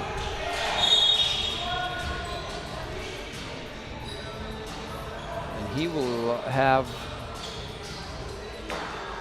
another chance from the free throw line. No, he missed on that second opportunity. Patrik Čavar closer to the basket, a pass outside. Petranovic missing, and under the basket, a lot of contact there, and an offensive foul for Lampret. Luka Lampret wanted to have a better situation under the basket, but he tried to too hard. That's why he got an offensive foul. A lot of fouls very early on into the action. Only 2 minutes passed. We have 4 fouls for Croatia, 3 fouls for Slovenia. Patrik Čavar scored on that one. 4-3 for Slovenia. Čavar collecting the ball for Croatia. We have some technical problems with the possession time.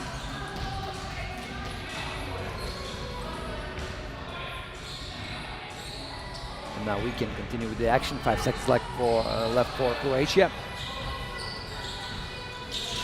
Possession time needs to be adjusted. Petranovic trying to score from that scoop. No good. He was blocked. He was stopped, and Croatia now has the ball. Slovenia, of course, has the ball. Ličan. Obradovic once again in a closeout situation. He's dancing too much against a smaller opponent. Zolnaric off the glass, and it's good. Slovenia is up by 2, 5-3. Čavar, a nice drive inside. He has speed, he has everything for a reliable guard to have. That's why he's one of the leaders of this Croatia team. Hardly replaceable on this Croatia team. They need to have a Čavar in every stop that they play. No good on the second, on the third of them, on the fourth, way better. And I think there are a lot of emotions here, so the ref said about a warning. And now we go to the first TV timeout here.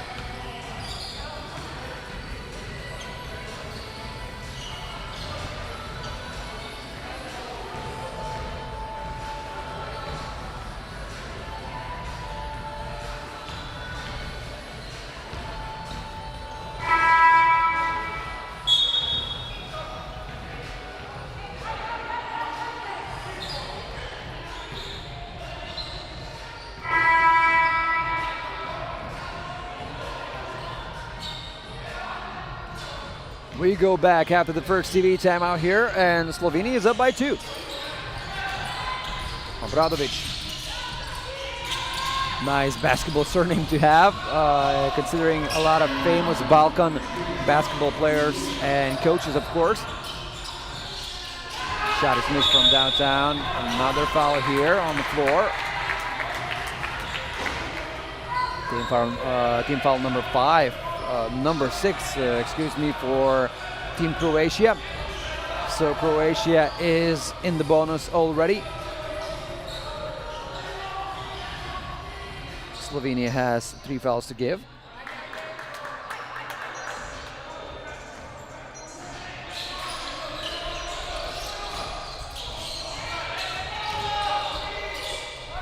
Close to the basket, no good. Second attempt. Another second chance opportunity for Team Slovenia. Once again, as we talked before, they just use their size. They create those extra opportunities. Of course, you can say that Croatia needs to box out better and so on, but when you have openings big like this, even the box out situations can be difficult ones. Petranovic pass inside for Obradovic. Obradovic under the basket is good, off the glass. 7-6. Now Slovenians on the attack, and they maintain the same 2-point lead. Croatia. Tough shot, but it goes in. And both teams try to play very fast, but once again Slovenia scoring on the second attempt. And Petranovic with some fun Croatian basketball action. No foul was there. Petranovic, can he score 3 in a row? And he does just that. Nice run by Petranovic. 10-9. And once again, Slovenia is storming Croatia basket like a bunch of white walkers storming the North Wall. And now Ivankovic.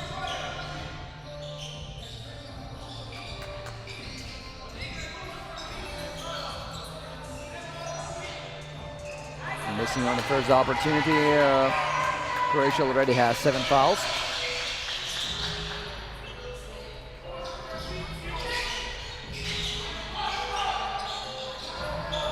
And another shot by Mark Filip Ivankovic. Maybe now. He misses them both. What a wasted opportunity for Team Slovenia. They could have been up by 1 point right now, but they down by 1. And Obradovic is pissed. He goes on the bench.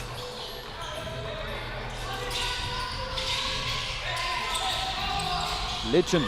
No foul was there. Good even by Petranovic. Chavar to Petranovic. Petranovic feels himself. Heat check by him. No good. Once again, the size prevails. Solnaric, he scored, as well as Croatia. An offensive foul, Team Slovenia. For foul for Slovenia.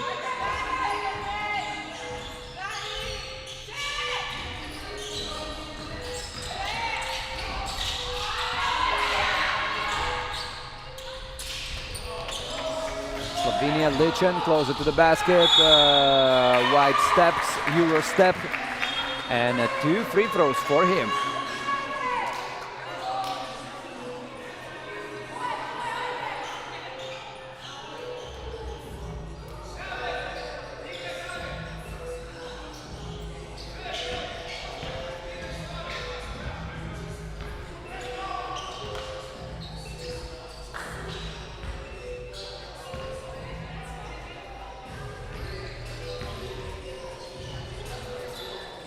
And Lon Lichin goes to the line, and he will shoot 2, and he can make situation once again better for Slovenia, but he needs to make those free throws. Before that, Slovenia missed on a few occasions. Maybe now, maybe now.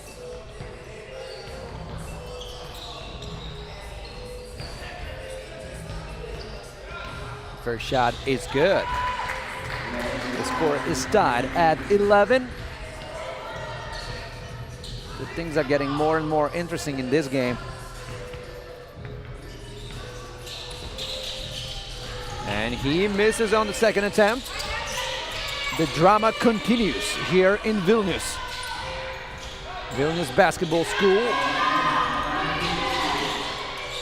is the venue for the stop number 4 because of the bad weather that we have outside here. And a lot of quick scores from both of the teams. The score is once again tied at 13. Slovenia is up by 1. What an offense by Ivankovic. Petranovic missing on another attempt from downtown. Solnaric just doing what he does best, scoring from under the basket whenever he gets a ball there. Chavar, Petranovic. Oh! 2 free throws. Much needed for Slovenia. For Croatia, excuse me. And now we go to another TV timeout here.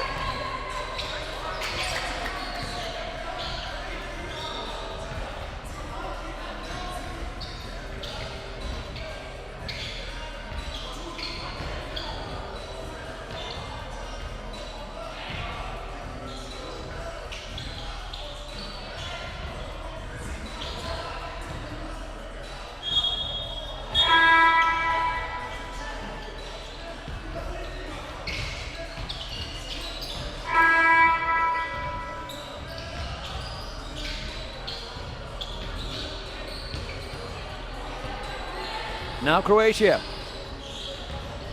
2 free throws for Luka Petranovic. He emerged as the leader in this game for his team.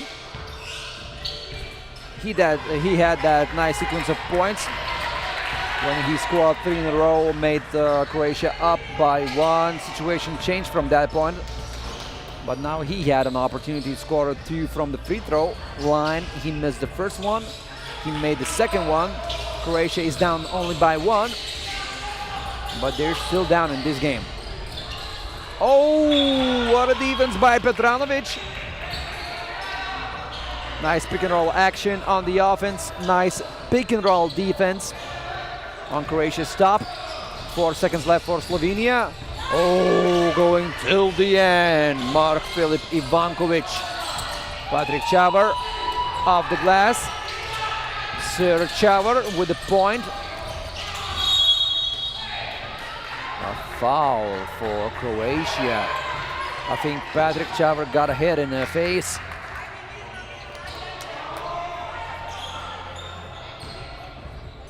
Looks painful for him. Oh, he got hit in the jaw.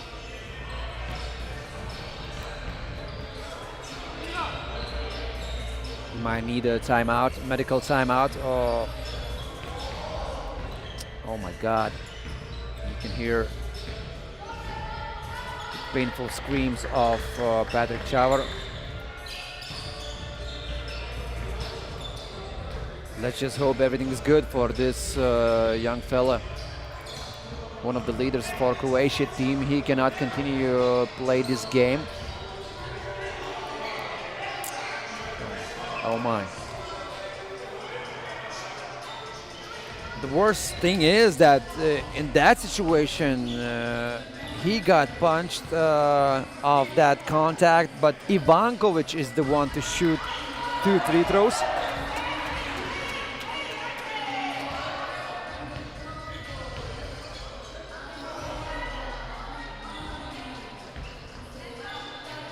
Doesn't look too good. Doesn't look too good. I'm looking at Patrick Chavar. Doesn't look too good. He's trying to feel how bad the situation is right now with his lower jaw. And now you see him. Slovenia is up by 1. Petranovic. Stop off the dribble. Malekinušić from downtown. No good. Lichun looking for the teammate in the paint area, no good.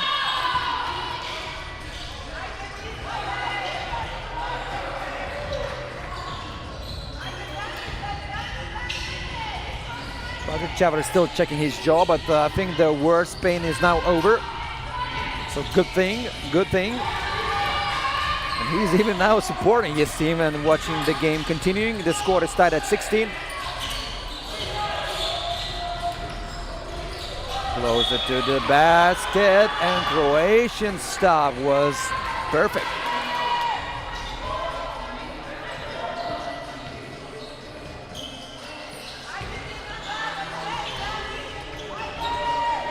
Less than 3 minutes left here. Malekinušić tries his luck once again from downtown, but he's missing those shots, even though the looks weren't so bad. Ivankovic, no good. And another second attempt by Team Slovenia once again. This has been the whole problem during this game, but at this situation, let's wait for the final decision by the refs.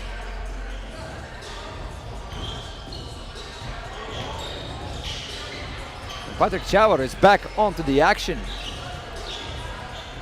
What a troop he is. It seems at one point that his jaw was dislocated, but he can't continue with the basketball. You gotta love this fella. Gotta love his effort for his team, for his nation.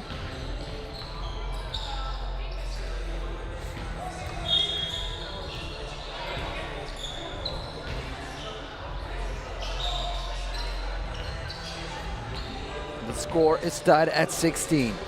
The score is tied and only 2 minutes and 37 seconds left. Right after this game, we're gonna have the first break of the program. So we will try to catch our breath, and we will be back with the women's competition game, Italy versus Lithuania, at 4:40 p.m. Now Croatia with the ball.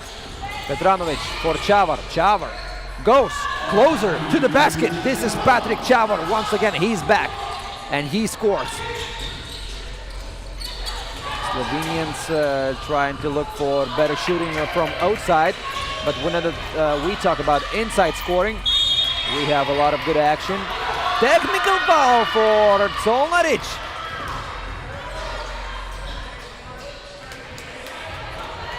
His name is not Oscar, it's Tadej Colnaric.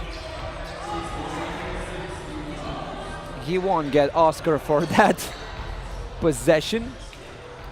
It was a flop, according to the refs. And now, interesting things are happening here. Croatia is up by 1. And they have the ball. Petranovic. Oh, the ball is lost. It was a handoff, but the Slovenians read that like a Bible, and now we're gonna see 2 free throws. Petranovic went too close on that closeout situation against the shooter. It's team foul number 10. So 2 free throws and an extra possession for Team Slovenia. What a game we're having. One of the best games so far that we witnessed. And I'm not only talking about stop number 4, I'm talking overall. The score is tied right now. Lichan, if he makes another one, makes Slovenia's lead up by 1, and he does that. And now Slovenia has a chance to win the game in this possession if they score a 2-pointer, or if they draw a foul and make those free throws. Croatia needs to have a clean stop. No fouling. Ivankovic. Oh, somehow he missed on that. Croatia, a pass inside. Obradovic. Of course, Slovenia is not fouling either. The score is tied at 19. What a game we're having. Oh my goodness. You shouldn't have fouled. You shouldn't have fouled there. Patrick Chavar, of course, he did not want to foul on that situation, but it's easy to say not to foul, but he just made that foul. Ref saw the action, the illegal action, And if Lampret makes another shot, Slovenia is victorious. And Lampret finishes the things, and Croatia lost the game 19-21. What a game that we just had. Wow. And Slovenia, we can say once again, kdor ne skače ni Slovenc. Kdor ne skače ni Slovenc. Slovenia is going to their first stop final. They will be looking for their opponents. It's early to say who will be those opponents. Maybe Lithuania. They won against Azerbaijan, but Italy didn't play against Azerbaijan today. And Italy did not play against Lithuania either. So it's early to say. And what a game it was. Now let's catch a break. And we will be back in 10 minutes time.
Another game for Lithuanian women's basketball team at the FIBA 3x3 Youth Nations League. This is under 23 competition.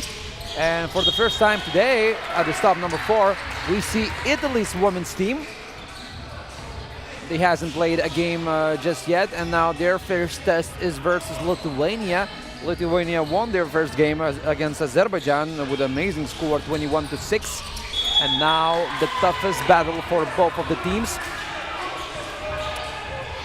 If Lithuania wins this one, of course, they will go to the stop number 4 final. If Italy wins this one, they potentially go to the stop number 4 final right away, because we know that Azerbaijan team lost that game against Lithuania by 15 points. So only a miraculous win against Italy would save Azerbaijan in a case of Italy winning against Lithuania. And now we have a game Lithuania-Italy. These two teams met for 2 times during the first 3 stops. At the stop number 1, Italy won after a miraculous shot by Italy's player Osazuba.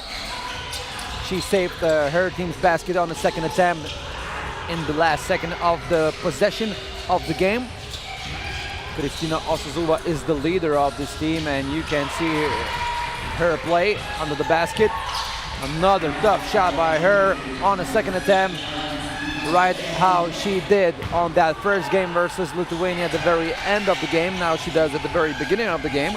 And these two teams met at the stop number 3 final, and Italy won that game by 5 points, 70-12. So Italy won the first 2 games against Italy, and those games were tough for Lithuania, the toughest opponents that Lithuania's women team faced so far. But talking about the overall standings, Lithuania is in the better position right now. And if Lithuania women's team want to maintain that better position, they have to beat Italy today. If Lithuanians loses to Italy, Italy will be could be in the first position of the standings. Zdanevičiūtė, a midi, it's good. 10-1, first points by Lithuania. Bad shot by Samarino. Pupkevičiūtė. She's not being guarded, but that risk paid off for Italy. Nobody run closer to Pupkevičiūtė, but she missed off the mark. So right after 2 minutes of action, only 2-1, that is the score. And we continue further. Kristina Osazuba against Urte Čižauskaitė. Once again she scores. We can see that physically Osazuba is stronger than Čižauskaitė. Pupkevičiūtė closer to the basket. Maybe she was afraid to be blocked by Osazuba, even though her drive was pretty nice. Angisan closer to the basket. Oh, she's a sharp driver. 4-1, that is the score. Bad start for Team Lietuva. Pupkevičiūtė. Kisarauskaitė. No good from downtown. Italy's collecting those rebounds, and Italy will have this possession. And Kristina Osazuba trying to catch her breath. Čižauskaitė needs also to do that, but Osazuba stays on the court, and Čižauskaitė gets on the bench. Osazuba. She beats Kisarauskaitė's defense as well. Nobody can match the physicality of Osazuba on the Lithuanians' rotation. And Zdanevičiūtė. What emotions by Audronė Zdanevičiūtė after that made 2-pointer. She came to say hello after the first 1 game to the commentator's table. She was very happy with the first victory. Oh! Miglė Kisarauskaitė, she ties the score at 5. 2 2-pointers in a row. And Audronė Zdanevičiūtė continues to fire her team up, saying, let's go, come on. and Gamene. Closer to the basket once again. Italy just shows their power in the paint with those sharp drives, with physical plays. Sammartino tries her luck from downtown, but misses Sammartino. Zdanevičiūtė to Čižauskaitė. Oh, what a tough shot. Čižauskaitė just tried to save that possession before the bell rang.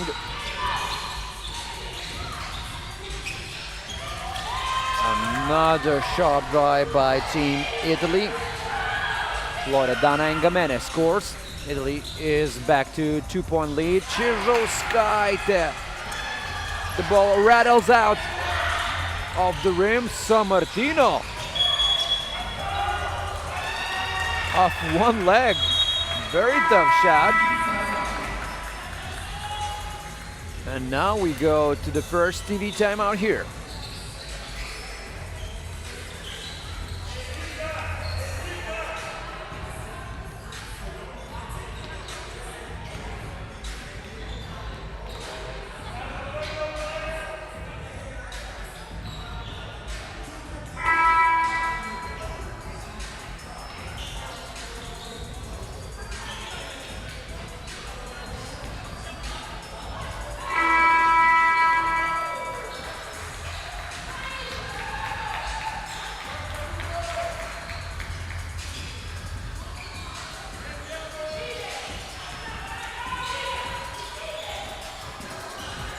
And now we're back after the first TV timeout here. Italy is up by 2 points. Čižauskaitė to Kisarauskaitė. Kisarauskaitė from downtown. She's the first one to collect the rebound. Second chance for Lithuania. Pupkevičiūtė to Kisarauskaitė. And she's very automatic. She shoots again with no hesitation. Good shooters doesn't have feeling of hesitation whenever they shoot, but this time Kisarauskaitė misses 2 in a row. Also Zuba far from the basket. This is a good news for Lithuania. Angesan closer to the basket, but at every possession closer to the basket and position, Italy have their answer. Nice pass inside to Kisarauskaitė. Now also Zuba gets the ball inside, and once again you have a lot of problems when she gets the ball inside. Zdanevičiūtė misses. And this could be a very important game looking further into the conference standings. As I mentioned before, Italy is only 10 points away from Lithuania. If they win this one, automatically Italy will be up against Lithuania in the overall standings. The only question would remain how many points against. And every point is matter when you continue to compete for the ticket to the FIBA Under-23 World Cup. Zdanevičiūtė answered with a 2-pointer. The score was not tied, but the score was cut only to 1 point. Italy leads. Very important shot for Lithuania. Every score is now very important for Lithuania, who is still looking for more stops. Oh, unstoppable. Kristina Osazuba is unstoppable. Čižauskaitė tried her luck. Sammartino. Osazuba once again. Čižauskaitė cannot do anything against her. Maybe fouling would be an option, because Lithuania only has 1 foul. Zdanevičiūtė, very tough shot. Sammartino. Oh, making some Sammartino sadness for Lithuania, and she collects the ball herself. Another shot by Sammartino. This time I think she just rushed a bit. And foul under the basket. Now Lithuania is fouling. Maybe they should have done that before, not only in this situation.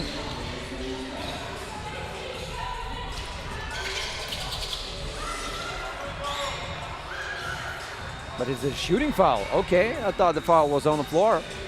But Kisarauskaitė just missed on that opportunity to have a foul on the floor.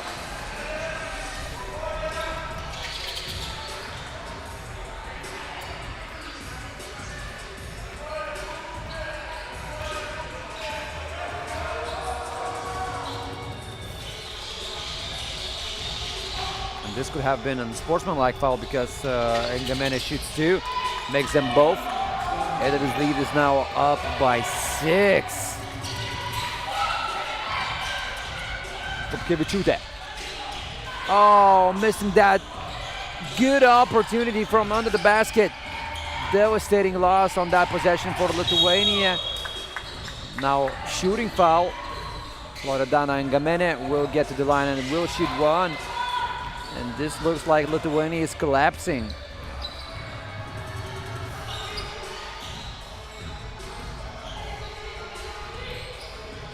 Engamene.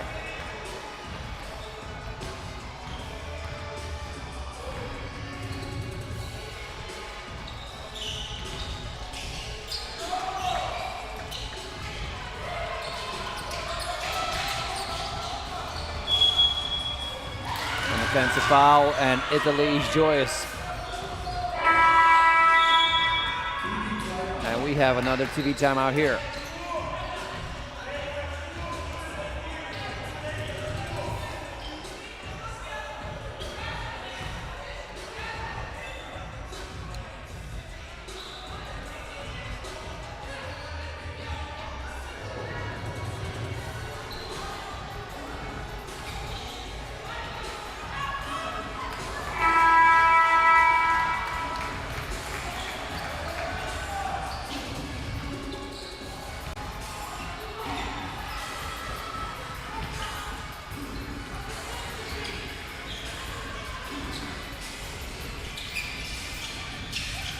Italy with the possession. Italy with another score. 17-8. And Lithuania cuts the lead to 7. More miraculous things have happened in 3x3 basketball than this scenario of Lithuania potential victory. But Italy scoring again.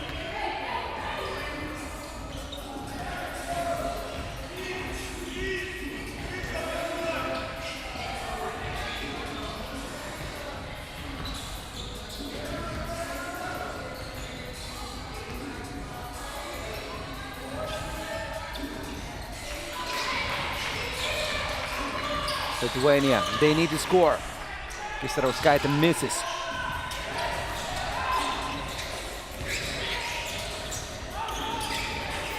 Italia, Sammartino also misses.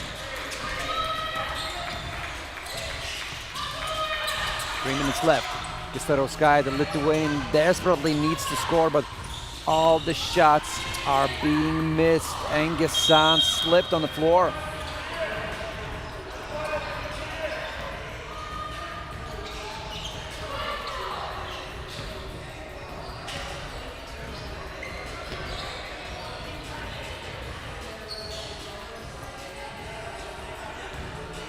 The floor was slippery there. 2 minutes 55 seconds left.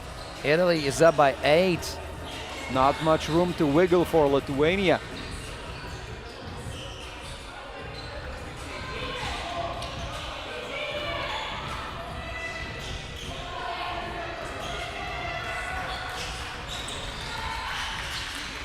Popkevičiūtė, water handles. Down by 7, Lithuania. Another foul here, team foul number 6 for Lithuania, the last foul before the bonus.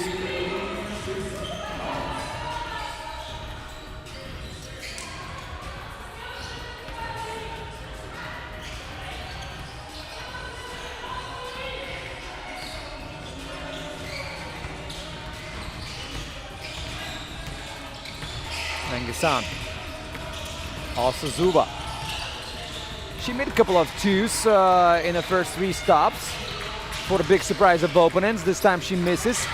Still, like I mentioned, a lot of time left, but Lithuania is not using those opportunities, even though Italy stopped just a bit on the offense, but also Zuba now scores.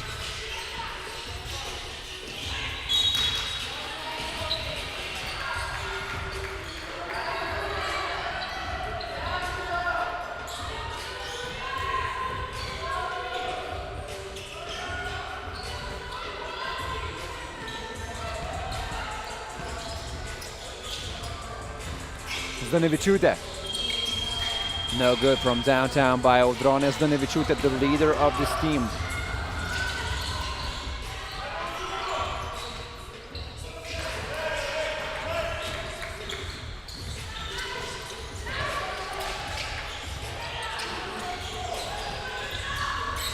Martino, no good.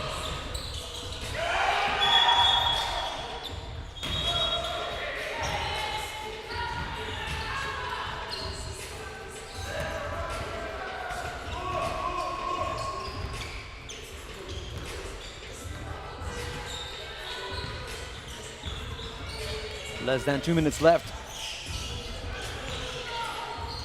Sad story for this game for Lithuania's women's team. It was hard to match against Italy, even though Kisarauskaitė now scores.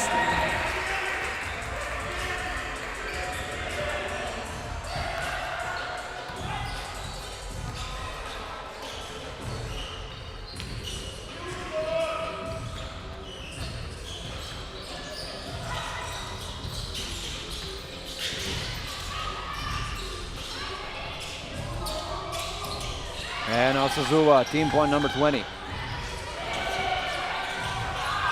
Zdanevičiūtė. Oh, Audronė.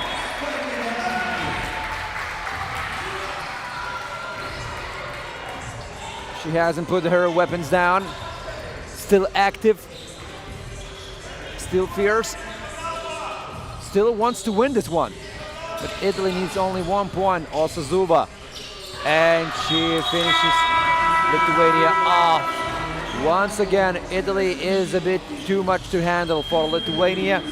Third victory in a row for Italia versus Lietuva. This time by 6 points. The biggest margin between these two teams so far this summer. And Lithuania lost all the hopes of getting to the stop number 4 final. And right after this stop, Lithuania will be down in the overall conference standings.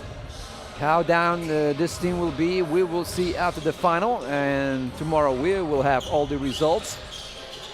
And we'll start another day for Team Lietuva. As for Italy, they will wait for their opponent at the stop number 4 final. Now we go to another game, Lithuania against Italy in the men's competition.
After a devastating Lithuania women's team loss to Italy, now it's time for the men's team to avenge for that.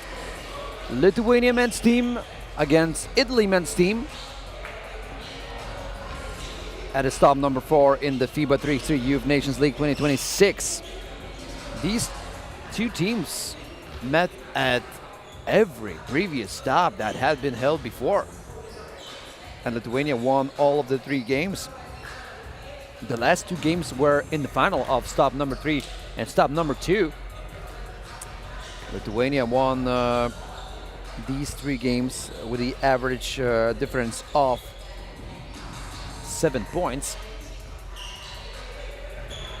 So, you know, if you're a Lithuanian fan, you might expect to have the 4th one in a row, but anything can happen, and you shouldn't be too hyped about that opportunity. It's a travel violation by all means. Vecchiola with the travel. He did not dribble the ball, starting his journey closer to the basket. So Lithuania won the last 2 stops. They're in the first position of the conference standing. This is Rokas Jotsys, missing from downtown. Italy is in the 2nd place of the conference standings. But there's one thing. If Lithuania wins Conference Europe number 1, they won't get the ticket to the FIBA Under 23 Championship, because they already has the ticket as the best team in the last year's FIBA Under 23 World Championship. They won the whole thing, so they also won the ticket to the next year's or this year's World Championship for Under 23 players. And as for this conference, the 2nd place winners, in the case of Lithuania winning the whole thing, the 2nd place winners would get a chance to get additional ticket as one of the 7 best teams that finished in the 2nd position in their standings, in their conference. So Italy needs that 2nd place, or at least maintain that position. They can also try to go for the 1st place. Automatically they would get the ticket to the FIBA Under 23 World Championship.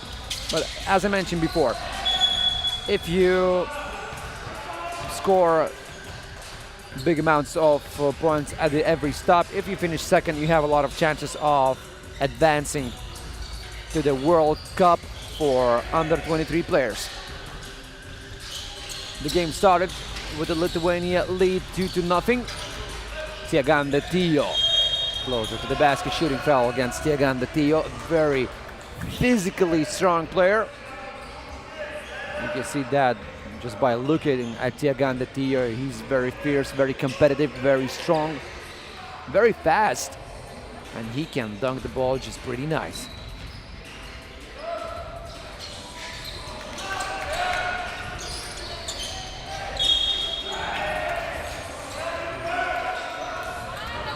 Again, Tiaganda Tio, hardly stoppable when he gets ball in the position like this against his size opponent.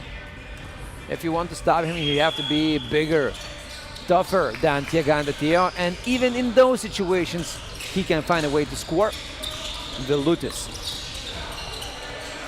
A pass to Rokas Jotsys. No foul was there. Again to Vilnius. Vilnius. Oh, he just missed on that opportunity, shot clock violation.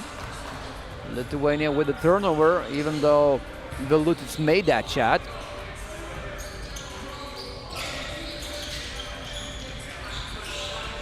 Italia. Gerardini. The ball is stolen by Lithuania.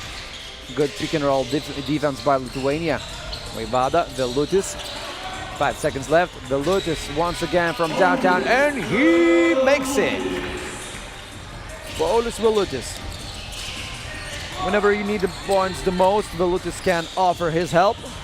Vecchiola to Gerardini. It's a 3-second violation. Team Italia. Gerardini waited for that pass too long in the paint, and Vecchiola just looked for a nicer opportunity to pass the ball. But Lithuania's defense once again was good enough to stop Italy.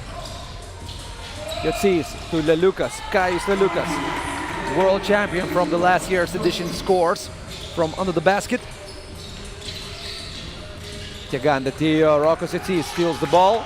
Lithuania, Yotzis from downtown, no good. As I mentioned, Rokos made his debut in the World Championship for men this summer. He played together with the Lithuania team that lost in the quarterfinal to the eventual champions Latvia. Rokos scores on another shot from downtown, 7-2. Tio, another shooting foul against him. Third in this game.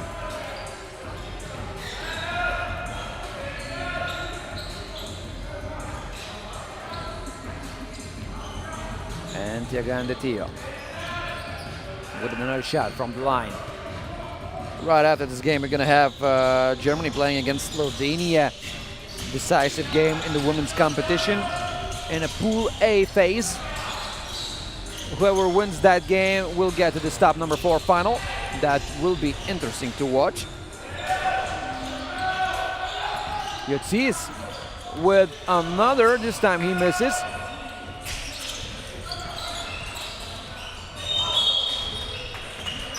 Another foul there.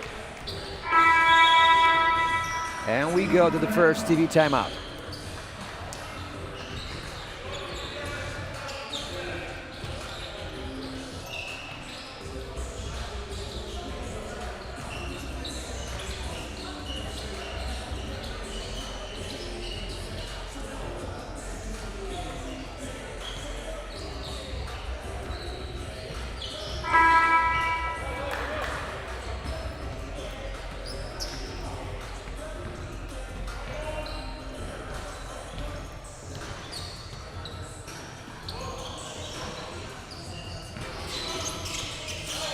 Vilnius.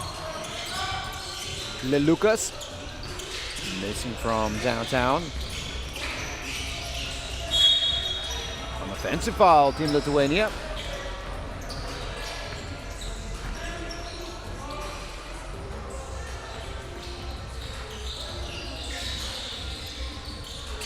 Gravagi. Sharpshooter for this Italy team, and he just proves that. Has the golden hand when it comes to 2-pointers. And a very much needed shot for Team Italia. Only 2 points between the teams. Vilnius. He was almost stopped by Italy, and Italy almost had the ball in their hands. But the ball does not go out of bounds of the Vilnius hands. First warning for Italy.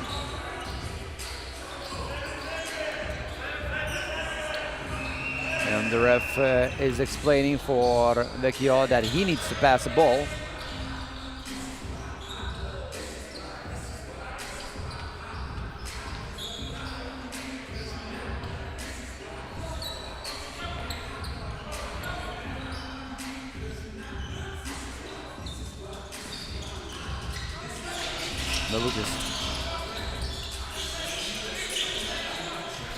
Vilnius from downtown, no good, and Tio. A high flyer, he collects the ball, then he scores himself. And Italy's only down by 1 point, so when the things look like totally Lithuania's direction, Italy just trying to steal the game, and they're up by 1. So talking about change of view in this game.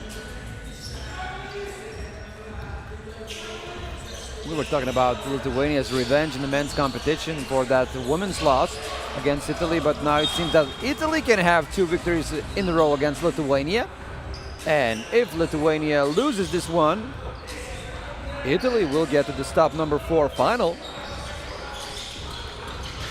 Or would go if they also beat Azerbaijan, but considering that Azerbaijan couldn't match Lithuania at the end of the game, Italy would have a lot of chances of going to the stop number 4 final. Well, Lithuania is tying the score at 9.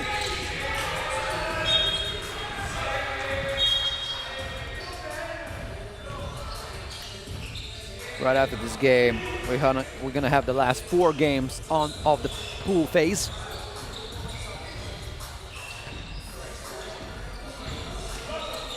And after the pool phase, we're gonna have women's and men's finals at the stop number 4. Lithuania tried to foul their opponents, and finally the refs whistled that foul. Lithuanians are now in the bonus, team foul number 6.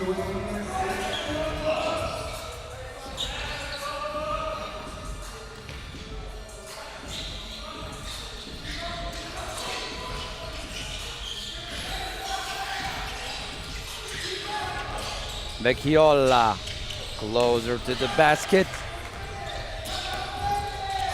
Tough shot by Vecchiola and high speed. Vaivada missing wide open shot. Tough luck for Lithuania. Vaivada against Tiagande Tio. Shooting foul. Another shooting foul against Tiagande Tio. 4th or 5th one today.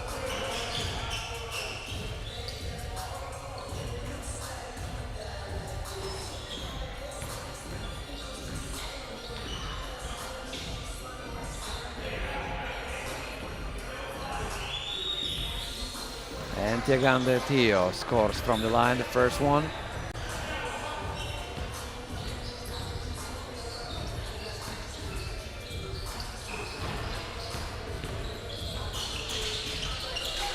Misses the second one. Lithuania has 17 fouls already. And Lithuania trying to even the score, trying to get back to the winning ways in this game, even though at one point Lithuania was up by 5. Now they're down by 1 once again. Vaivada against Vecchiola. He can use that mismatch. A pass to Lelukas. Lelukas missing from downtown, no good. Gherardini with the ball. Gravaghi missing. Vaivada together with Yotsis collected that rebound. Lelukas. Clearly that was a foul against Lelukas, but team foul only 3 for Italy.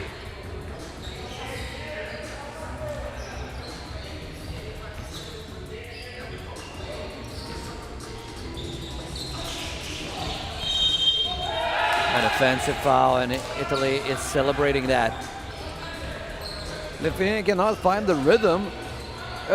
The same kind of thing happened against Azerbaijan for Lithuania. They were looking for their game for at least 6 first minutes of the game. In the second part of the game, they finally broke the code and won against Azerbaijan. But Italy is another level team, and Lithuanians still looking for their rhythm. Once again, Tiagande Tio is a beast.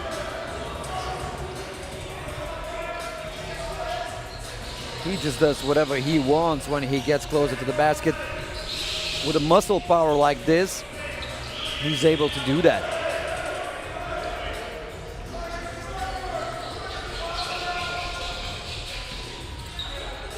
But Tio needs to make those free throws.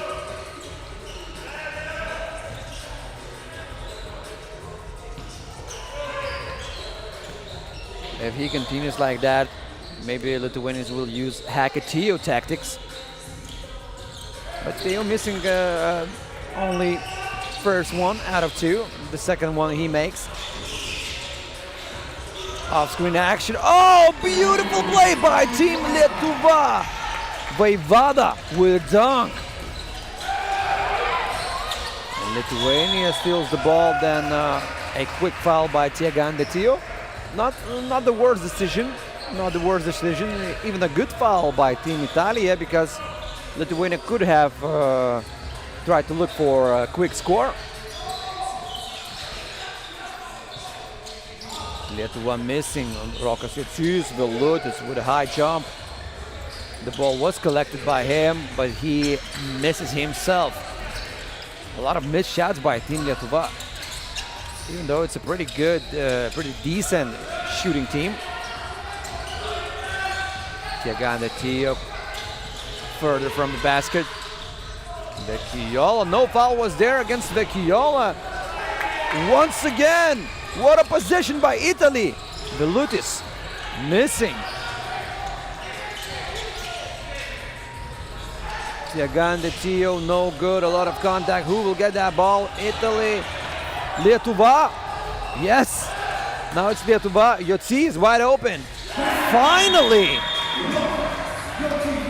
Finally, the time has come for Lithuania to make another 3-pointer, and the score is tied at 12. We go to another TV timeout.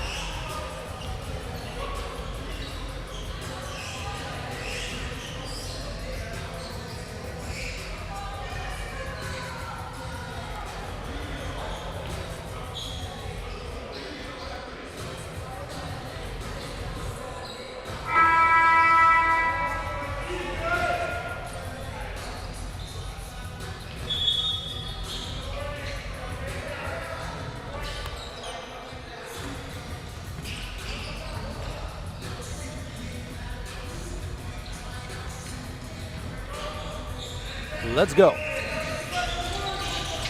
Vecchiola against Vaivada. Oh, what a high IQ basketball play up in the air against Vaivada for Vecchiola. He was just reading the defense. A foul is there. And a shooting foul. So Lietuva will make one free throw.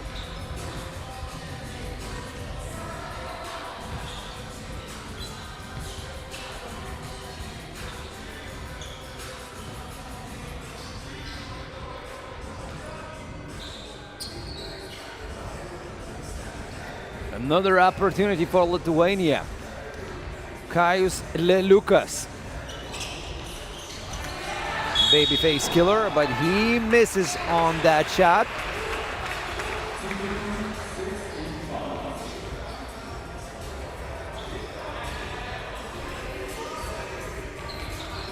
Another foul by Italy, so they're in the bonus as well. Oh, once again off the ball action. Vaivada closer to the basket. He scores off the glass. When you most need it, you can also use Vaivada power. Vecchiola. Contact was there. 2 shots for Italia. Gravaghi.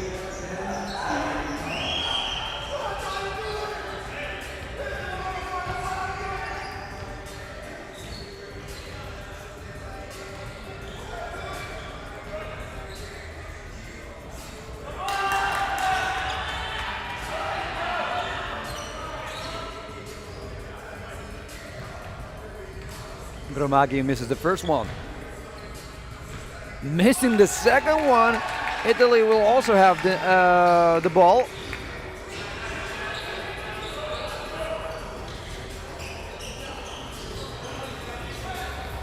And Tegandetio. Vecchiola. Vecchiola from downtown. Gherardini to Tio. Tio from under the basket. Italy is up by 1 point. Lithuania needs to score. Velutis looking for the contact. Yotsis from downtown. He can make those 2-pointers, but his percentages in this game are not that pretty. Tegandetio. No foul was there, and Lithuania will have the ball.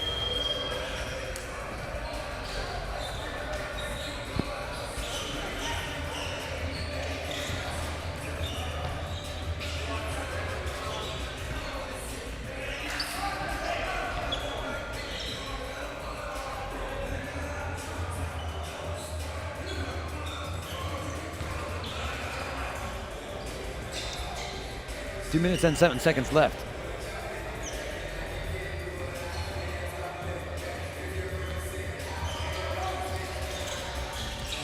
Here it sees.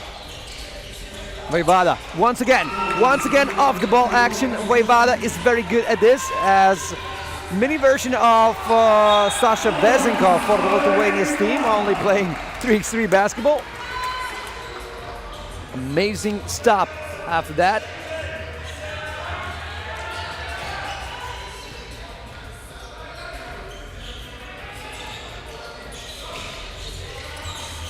Lietuva. Oh, we have a score from Lithuania from downtown. Okay. And a technical foul for Gravaghi. All right.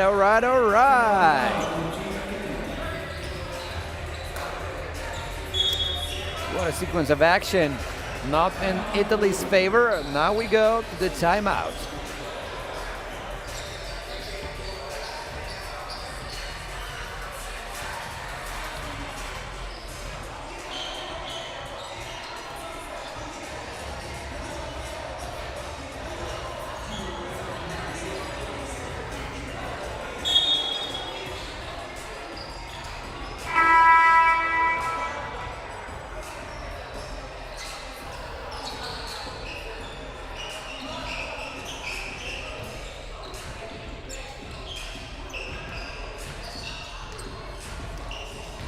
So now Rokas is shooting from the line because of that technical foul by Gravagi.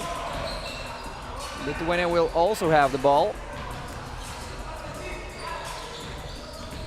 Even though Lithuania did not use that free throw, missed that one, but they still have the possession. Jocis!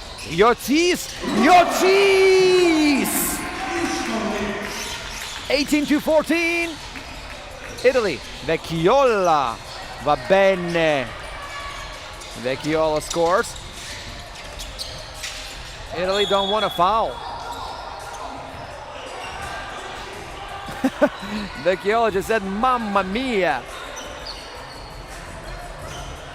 A very stereotypical phrase to expect from the Italians, but he said that. I'm not lying. Jocis missed on that opportunity. What a jump by Tiagande Tio. Lelucas was also jumping pretty nicely. Lithuania is up by 3. 1 minute, 5 seconds left. Jocis off the glass. Gravagi, he has nice corridor to score. Vojvada, almost answer it back with a 2-pointer, but the ball just went off the basket. Gravagi collects the ball himself. Vecchiola. Lithuania is trying not to foul. Tiagande Tio from another side of the basket. Italy's down by 2. Vojvada.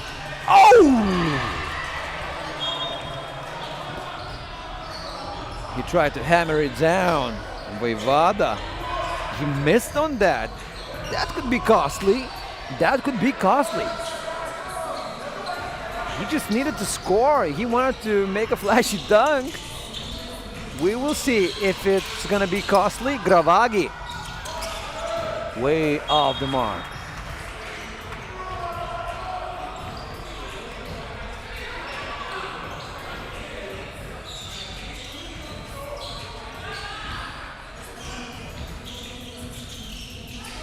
The Lutis. Jocis. A foul is there, so Rokas Jocis can seal the deal for Lithuania if he makes 2 free throws, and that will be it.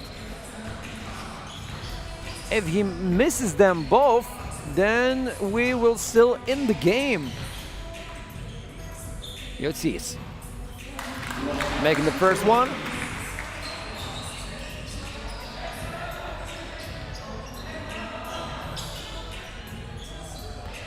And Rokas Jocis. Will he seal the deal? Will Lithuania go to stop number 4 final? Yes! Lithuania wins it again versus Italy. For the 4th time in a row. Lithuania is just too hard to beat for Italy. Lithuania will go to the stop number 4 final. Congrats to Lithuania for that. We will wait for more things to happen in the men's competition. As for now, we are diving in the women's competition, and Germany will play against Slovenia.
No time for breaks. We go to another game just right after Lithuania beat Italy in the men's competition.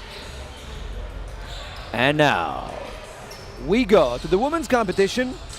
Decisive game here.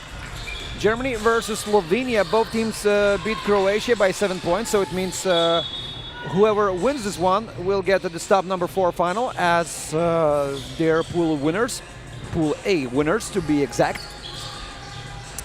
In the Pool B, we already have a potential finalist. This is Team Italia. Italia will still play against Azerbaijan, but their most important game versus Lithuania was won. So Germany or Slovenia, we need to answer this one. Oh, this is an unsportsmanlike foul.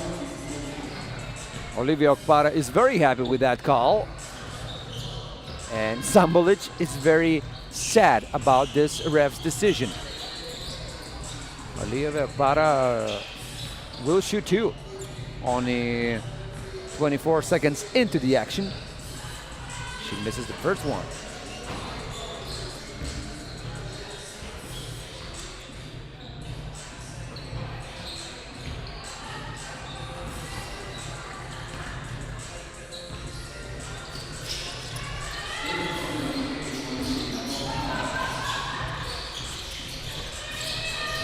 Sambolic. A foul against Hania Sambolic. Well, Slovenia had, from the looks, they had a tougher game versus Croatia. At least the beginning of the game was tougher for Slovenia.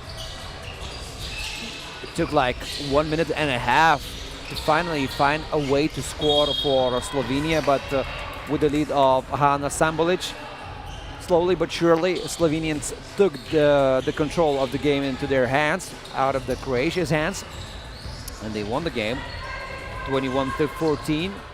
So the second part of the game was almost perfect for Team Slovenia. Germany beat Croatia 17-11. So that's how the first games for both of the teams went. Now they're fighting for the ticket to the stop number 4 final. Oh, what a defense by Sambolic. Sambolic closer to the basket, and she scores. And one.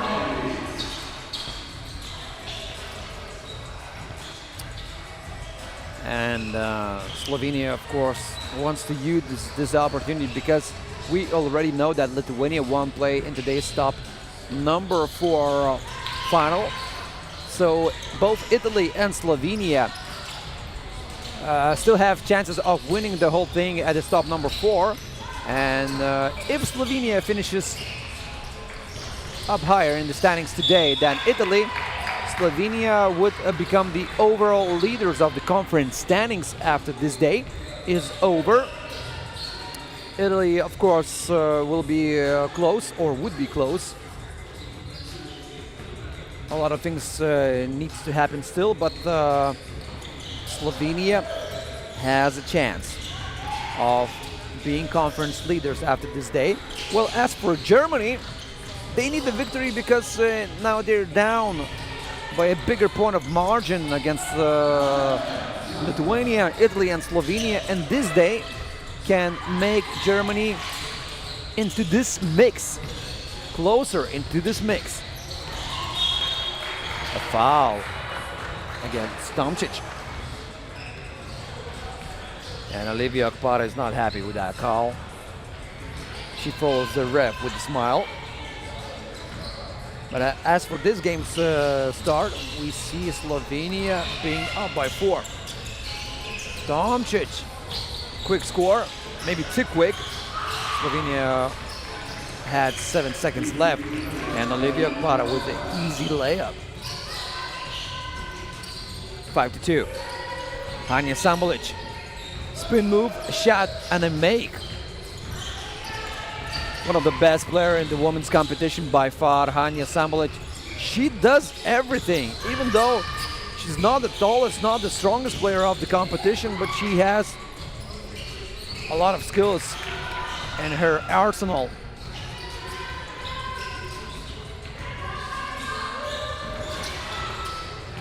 Tomčić. Very tough shot by Tomčić. It wasn't a good look. Now Germany plays without Bivotov, who's on the bench. Another foul against Okpara. She's hardly stoppable for Team Slovenia once again.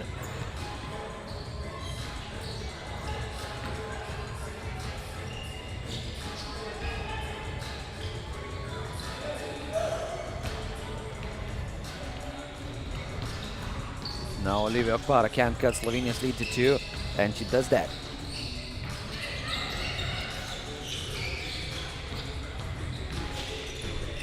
And Sambulic, once again, she's back to scoring ways. Okpara does a lot of things for Germany in this game. Usually it's Bivotov, but in this game it's Olivia Okpara.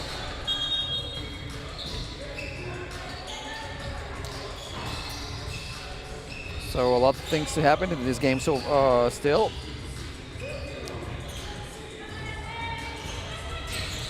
Sambulic. Sambulic from downtown, way off the mark. She tried to save that possession. The bell rang. No score for Team Slovenia.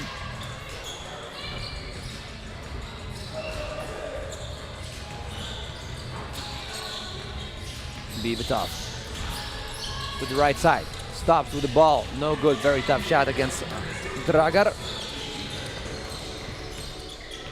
Troopers. A lot of missed opportunities for Germany. Slovenians do not let anything too easy for Team Germany. Okpara, once again, whenever she takes the ball into her hands, whenever she drives closer to the basket, she usually scores in this game or draws a foul. And now we go to the first TV timeout in this game.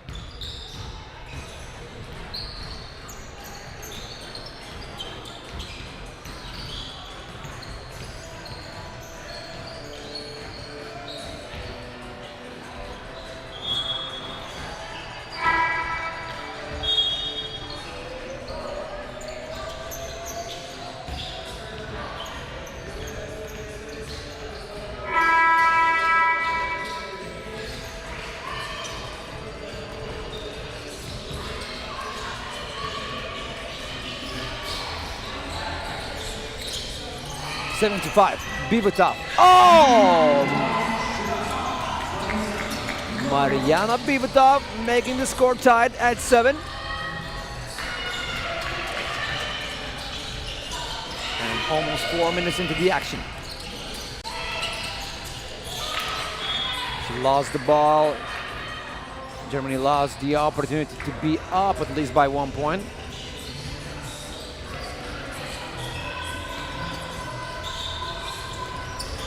Who will score for Slovenia now? They're in a little slump in this game. Better stretch for Germany. They managed to tie the score.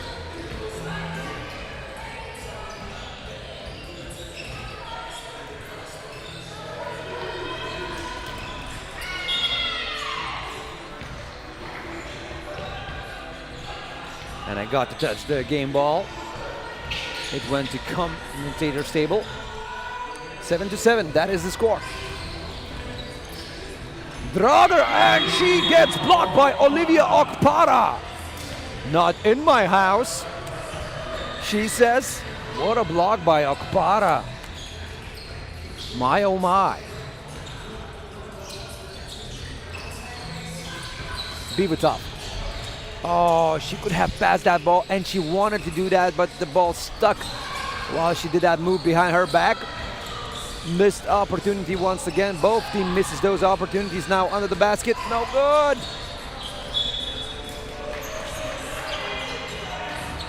So close, but yet so far on that opportunity for Team Slovenia.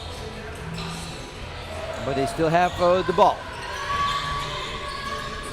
Sambulic, Tomčić, Dragar against Okpara. No good. Second attempt. Tomčić. She misses. What a tough game. Both teams knows the cost of this game. If you win it, you go to the stop number 4 final.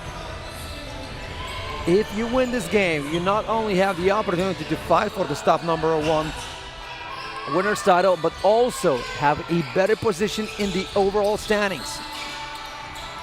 Germany desperately needs that. Losing this game, letting Slovenia go up with a bigger margin of points in the standings could be perilous. Sambulic, very quick and tough shot. We reached the halfway through mark in the game, and Olivia Kpara once again. She's unstoppable in this game, 9-7. Domčić, tough shot. Oh, an injury happened. Oh my, oh my. Žekš is on the court. I think she got hit in the chest or somewhere in the abdominal area. Doesn't look too good, but let's just hope that it's only the first pain and then it dries off.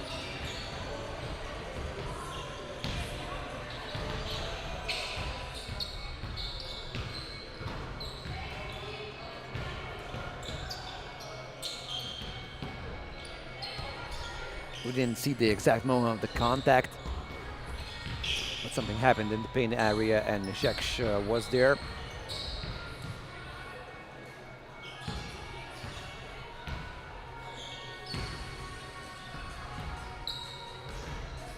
But she can rise up from the floor and oh my, yeah. The good thing is that she can rise up from the floor. A lot of pain in her face, but maybe the worst has already passed. Now Slovenians will have to finish this game with 3 players playing, at least as for now.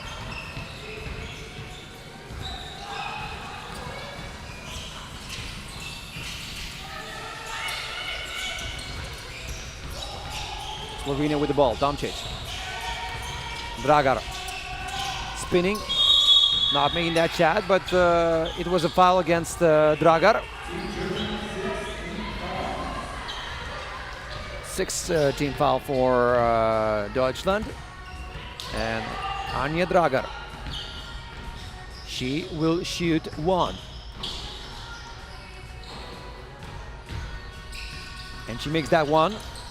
Slovenia is only down by 1 point, but they have to, like I mentioned, continue with only 3 players in the rotation. Dragar, another shooting foul, this time making 2-pointer, while making 2-pointer.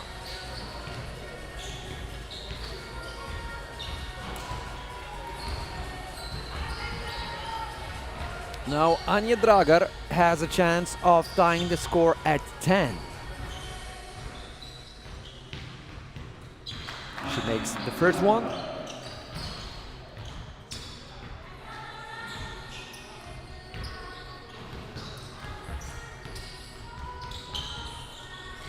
And she makes the second one as well. The score is tied at 10. Bivatov missing. Dragar with another good stuff that she just does in this game. She collected the rebound. Now she had a good attempt from under the basket, but she missed on that. Germany, Coopers missing. Domčić with the ball. Sambulic. Slovenia needs some leadership from Sambulic, and she does that. Another shooting foul. Team foul number 7 for Germany. And we go into another TV timeout.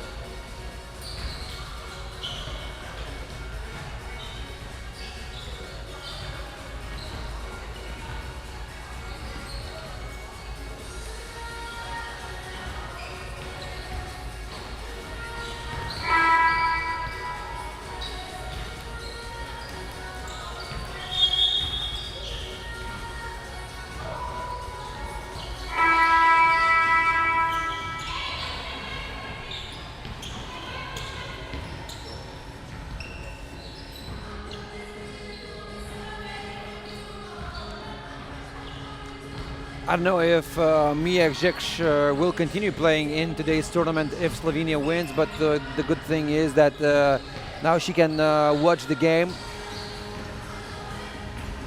She's in a less state of pain from what it seems looking at her right now, so all the best for Mia Žekš. And now we go into the last 4 minutes of this game.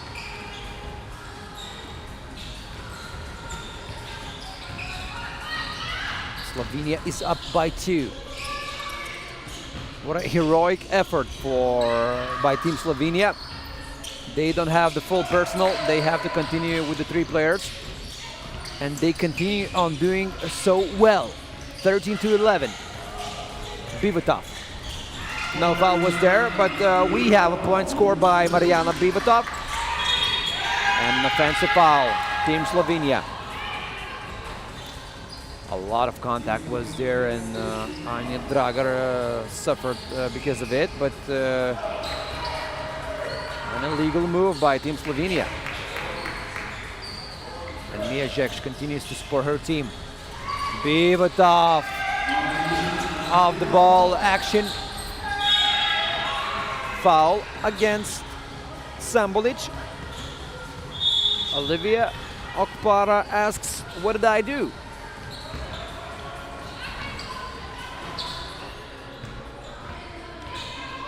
Now this question doesn't matter because Hania Sambolic is getting to the line. She will shoot 2. Once again, Slovenia, with the help of free throws, can make their lead up to 2. Sambolic makes the first one.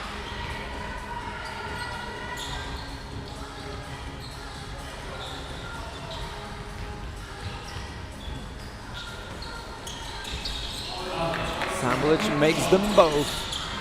15-13. Another foul is there.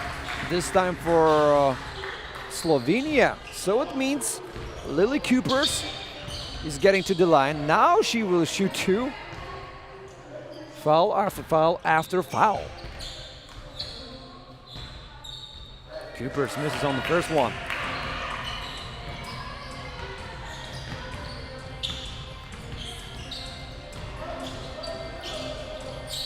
Makes the second.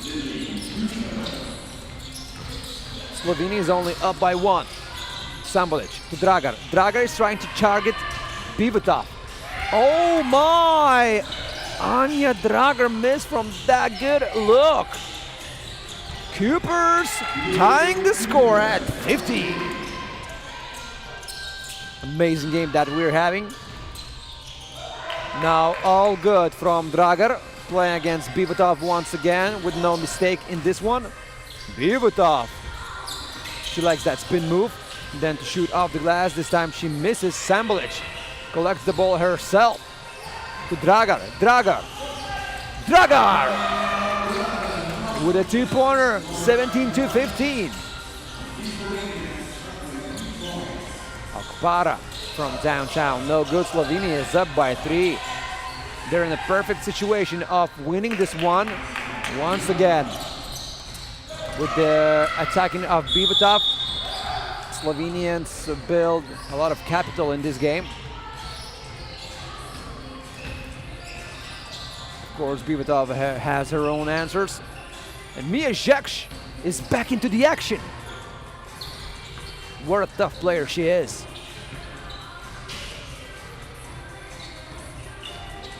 And Mariana Bivatov. What an effort. What a devotion by Mia Žekš. At one point I saw her teammate saying, you just don't stand. Don't play, just sit. But she understands, Mia Žekš understands that her team needs help. Dragar. Dragar tried to save that possession. The shot was too quick and way off the mark. Bivatov, no good. Germany still have chances of winning this one. Oh my, the ball is lost as well as the opportunity. Mia Žekš, she went to play just for a couple of possessions just to let Sambolic catch her breath. but still those couple of seconds are so precious for Sambulic to get back into the action while rested just a bit. Maybe now she will make that two-pointer and she will bring her team to the winning way. Tomčić. She could have done that, but she missed from downtown. Now Tomčić needs to rest. Žekš, once again, she plays through the pain. Biveta to Akpara. Akpara. No score. No score. Germany will have the ball. And will have new possession. 12 new seconds for Team Germany. Olivia Akpara with the crew. They need to score. Once again, Akpara in the paint. Bivatov off the glass. -1 for Germany. Slovenia lost the ball. No foul was there. Mountain off the glass. The score is tied. Sambulic. Sambulic. Miss from downtown. Mia Žekš. A pass inside. And now Slovenia is up by 1. Germany needs to score. Bivatov. Bivatov misses. Oh my, once again Bivatov. Another step back. Bivatov. And she wins the game. She wins the game for Germany. Mariana Bivatov. She was targeted during the whole game. But at the very end, she had the last laugh. She had the last shot. What a game. What a tough loss by Slovenia. And Germany won this amazing game 21-20. Wow. What a roller coaster of emotions that we had here. Germany winning by 1 point on the last shot by Mariana Bivatov. Slovenia almost had it in their hands. They were up by 2 points, 19-17. But at the very end of the game, Germany just proved to be a better team.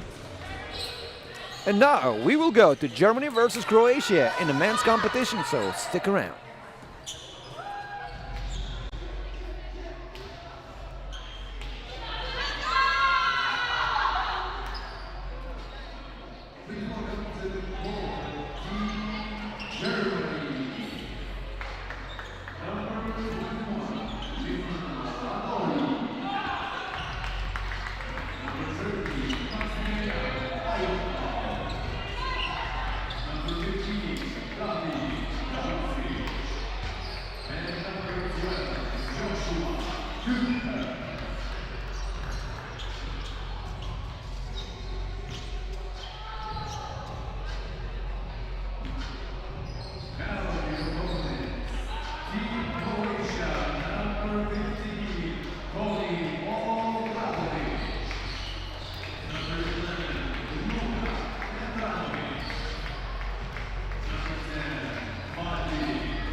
We're back for more action. This time it's men's competition.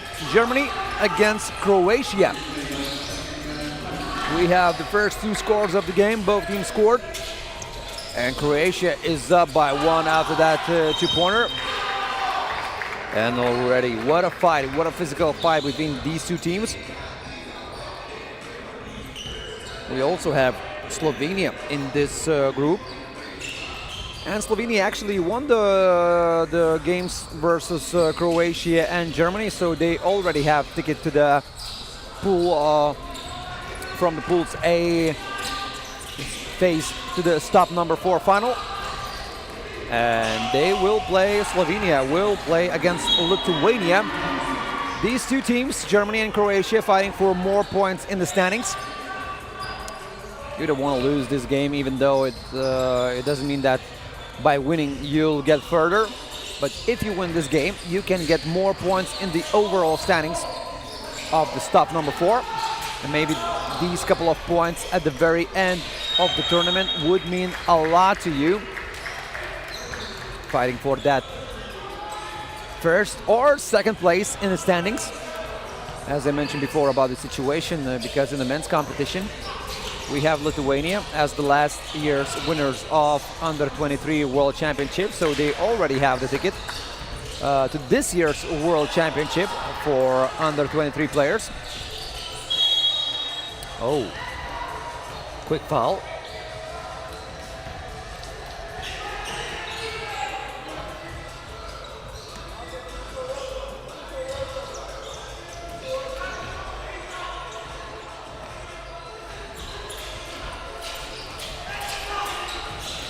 Günther. He was holding Patrick Cevert just a bit, but he scored nonetheless.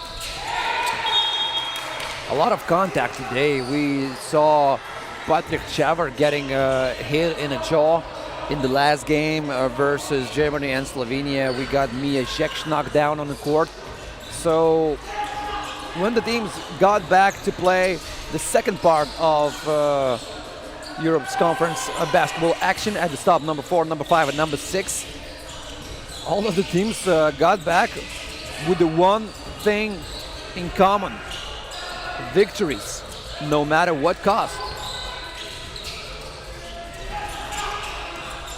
Eichbaum, a pass to Adoyi. As I mentioned before, in the first game of Germany versus Slovenia, Adoyi didn't play 2 weeks ago when we had stump number 1, number 2, and number 3. He's a fresh player for this Germany team at the FIBA 3x3 Youth Nations League 2026. He made his debut in the tournament at the stop number 4 today. Obradovic, he scores. 7-5, this is the score, and Germany is up by 1 point. Galusic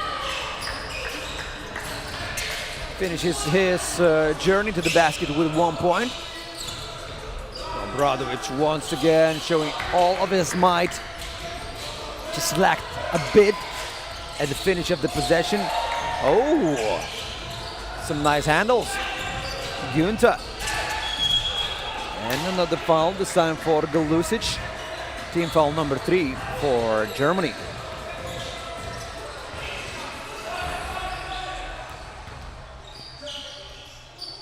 And at this high-scoring game, at this high-scoring pace, we still have Germany up by 2. Another foul. And Eichbaum clearly doesn't want to understand why was he awarded with that call. Patrick Cevert, spin move, a shot, and a make. Tough player to stop. Galusic almost lost the ball, but then he had a grip on the ball and scored from under the basket. So Germany is maintaining that 2-point lead. Galusic saved the ball on the court. He's doing everything for his team. With a height like this in FIBA 3x3 basketball, he looks like a Kevin Durant for Germany team. And now we go to the first TV timeout.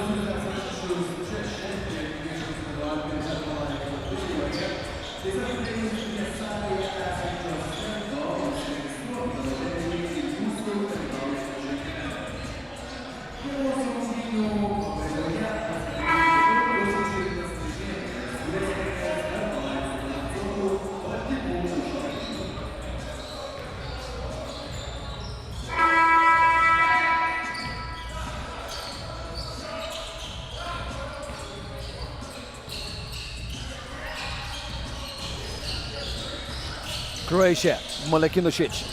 Obradovic had a nice position in the paint area, so that's why he waited for that ball, and he got one. Adoyi. Another perfect size basketball for this 3x3 basketball. And Croatia with a 2-pointer. The score is tied at 9. And a travel violation here. When we finish this game, we're gonna have the last 2 games in the pool phase. In the women's competition, Italy versus Azerbaijan. In the men's competition, Italy versus Azerbaijan. And then right after these 2 games, we gonna be here for dessert. Women's and men's competition finals.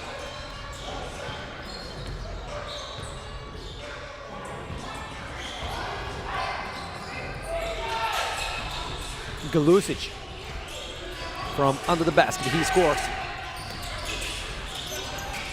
Petranovic sets his own rules on the offense, not being stoppable. Galusic just came up too short on that shot. On the second attempt, no good. Nobody lets him to have the third attempt. Malekinovic, pass outside. Oh, Petranovic.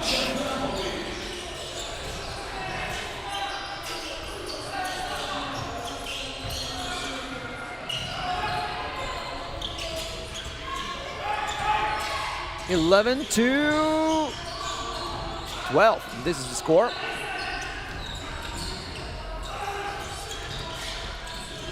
Gunta. Another score for Germany. This score is tied at 12. Now Croatia up by 1. Everything goes too fast in this game. Now we have a timeout.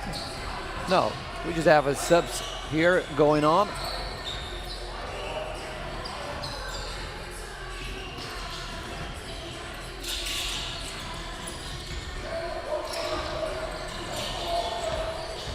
Adoyi.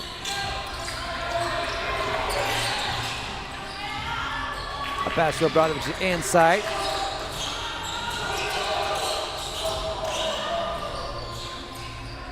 And Adoyi once again. Petranovic maybe now with another 2-pointer, no good. Obradovic collects the rebound. And Malekinovic from under the basket. Croatia is up by 2.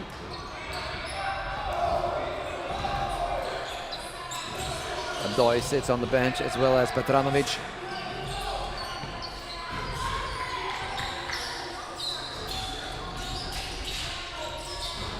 Let me remind you that Croatia won the first stop. They were only 5th in the second stop. The third one's in the stop number 3. And Germany is down by 40 points versus Croatia in the overall conference standings.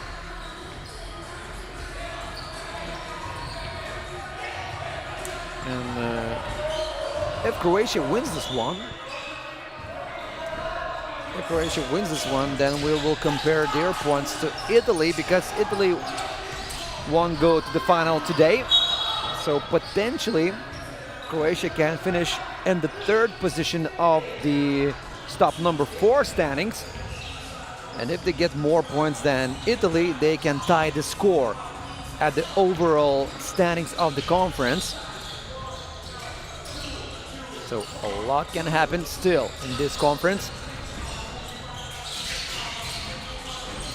Malekinovic, what a nice action of the ball, with the ball, waiting for the pass, getting that pass. Another foul.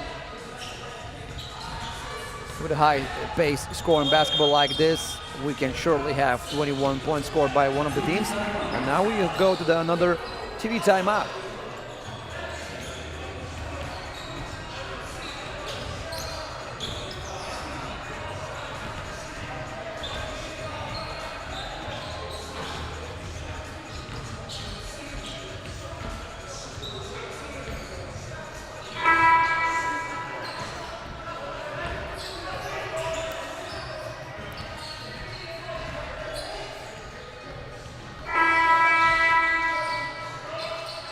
The second TV timeout is over, and we are back here for more interesting action. Galusic. Malekinovic was in time for that closeout defense. Another foul.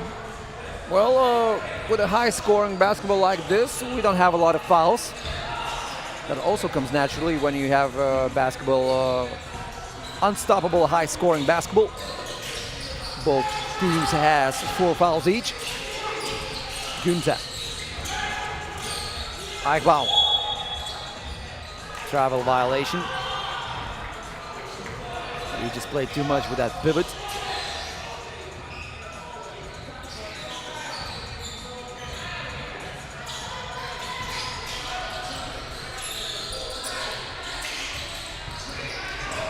Čavar to Malekinovic. Oh, what a high IQ basketball play. The whole opening defense was just waiting for that 2-pointer shot, but at the very last second, Čavar made a pass. Another foul is there. And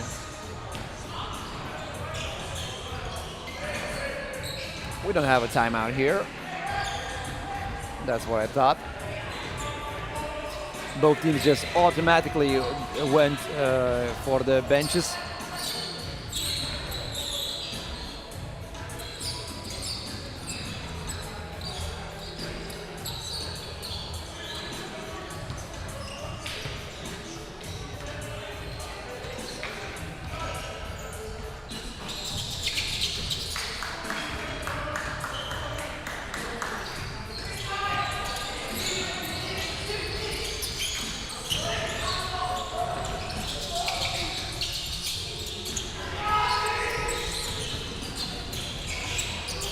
Eichbaum. Missing from downtown. 3 minutes and 7 seconds left till the end of the game. Čavar. A pass inside. Obradovic off the glass. And Croatia is surely getting closer to the 21-point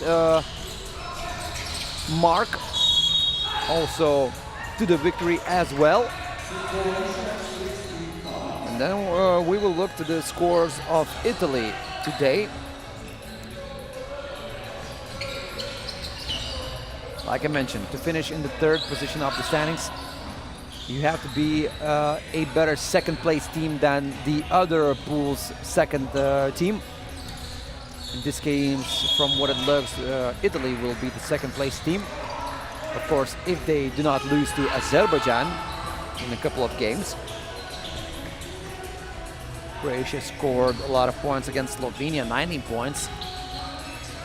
So they basically can seal the deal in this game if they won with scoring 21 points. And they would be in the 3rd position of the standings.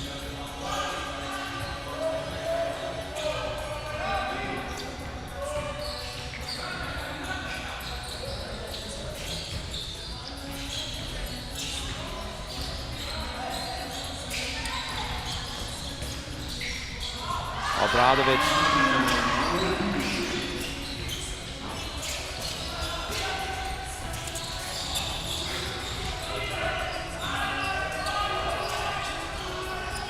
And another score by Germany. 19-15. This could have been a game winner.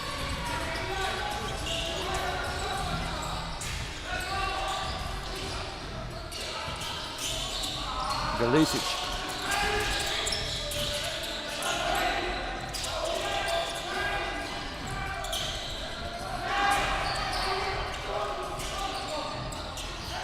to 15. Obradovic seeks for another 2-pointer. Missing. A pass inside. Petranovic. 20th point for Croatia. So, from the quick maths, nobody will take the 3rd place in the overall top 4 standings from Croatia. So, at least they have that. They can also have a victory, and I think they are looking for 22 points even. No, 21 point will be enough! Wow! Talk about finishing the game with the exclamation mark. Game-winning dunk for Team Croatia. We haven't seen that this summer. Oh my, oh my. Croatia 21, Germany 16. Now we'll go to the women's competition.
Guys, we get back for one more game in the women's competition. This is the last pool phase game.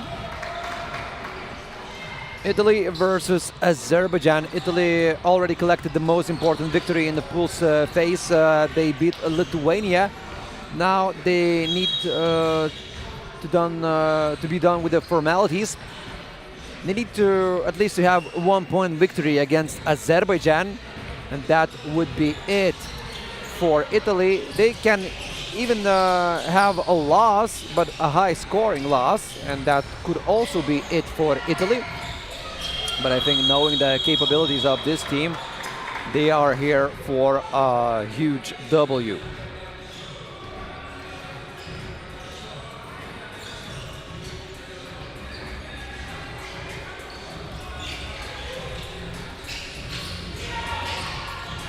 Oh, Team Azerbaijan. A downtown shot. Kristina Osazuba. There was a contact between her and Azerbaijan's number 12, Shilan Akbingol. But whenever you try to foul Osazuba, you're in for a hard time, and you can be knocked down, and you can collect the foul yourself. Osazuba scores the first Italy point in this game. Oh, Azerbaijan. They're looking for quick 2-pointers, just not to be guarded by the Italy's defense. Italy plays through their advantages. That is getting the ball into the paint to Osazuba's hands.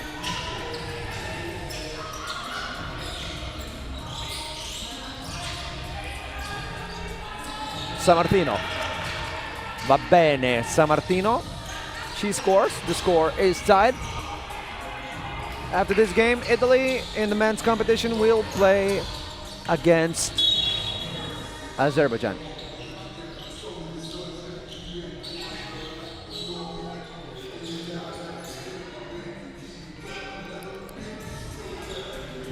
So Azerbaijan is still winless in this year's FIBA 3x3 Youth Nations League, and I'm not talking about stop number 4. I'm talking about all of the stops that have been played already. But to be honest, after the stop number 1, one of the Azerbaijan's player, Elanur Gokçol, had an injury, so she didn't play at the stop number 2 and number 3. And she clearly has her wrist bandaged. So that was the injury that she suffered at the stop number 1. So playing only with 3 players at the stop number 2 and number 3 for any of the team could be just 2 difficult tasks to fulfill.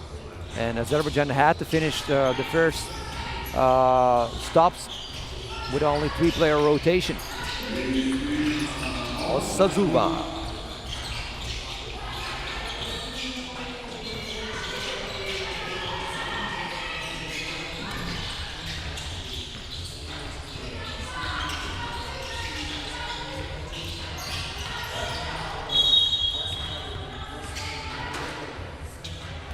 Almost 2 minutes into the game.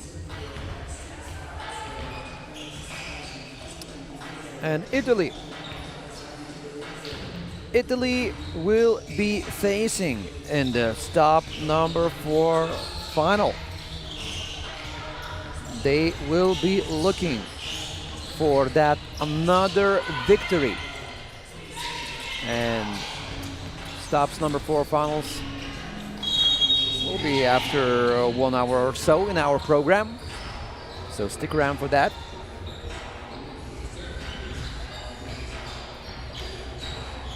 And Germany will be the rival of the Italy's team.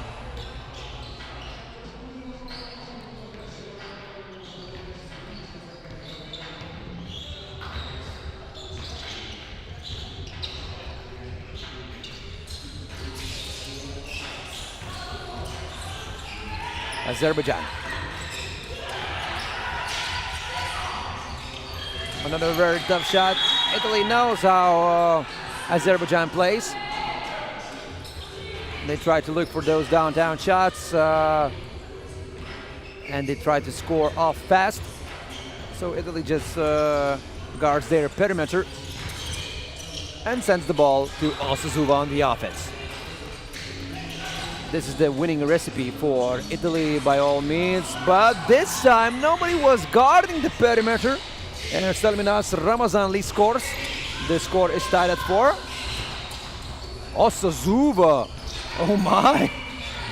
She looked like she could dunk the ball on that possession. Ramazanli off the glass from far away from basket, no good. Sammartino. And Sammartino off the glass. Ramazanli misses on this one. And we go to the first TV timeout.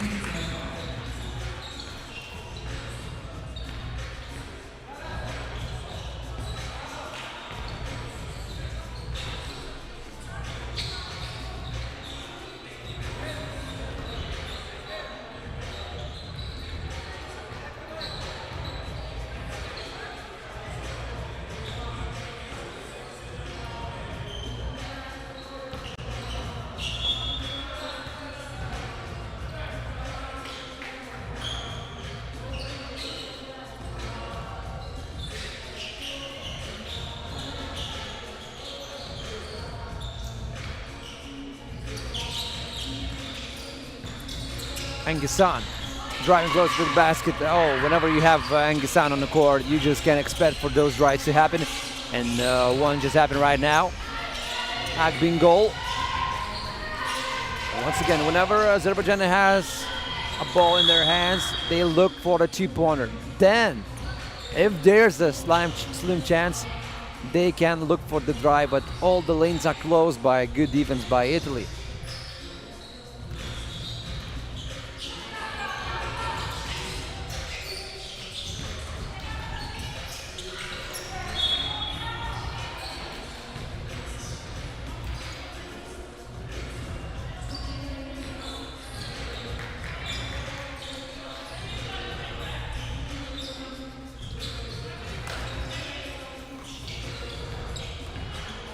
And Azerbaijan with another chance to score here. Ramazanli, oh, some off-the-ball action, that's nice. Screen was set. Ramazanli could have had a wide open area for a pass to come to her hands, but Italy's defense was still good.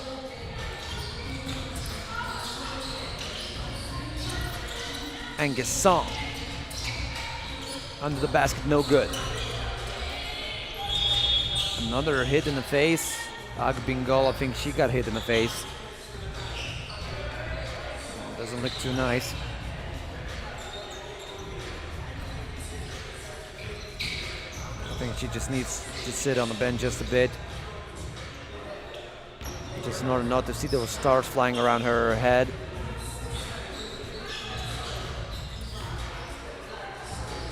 And once again, Azerbaijan has to play with 3-player rotation just for a couple of minutes right now. Ramazanli. Ah, she missed on that. And Gimenez, San Martino, it's a shooting foul. Team Azerbaijan. Team foul number 4 for Azerbaijan. Also always getting back into the action. And San Martino will shoot one. She can make Italy's lead up to 3, and we're halfway through the game, and it's still a close game. Okay, you can say that Italy is not on their best performance so far, but this is not the Azerbaijan's problem, this is Italy's problem. And I wonder if Azerbaijan can use that. As for this possession, it's a trial violation, so Azerbaijan lost the ball. San Martino, wide open. Oh, she cannot miss on that. Way too open. Azerbaijan also missing. Ramazanli. San Martino. She just went for a heat check.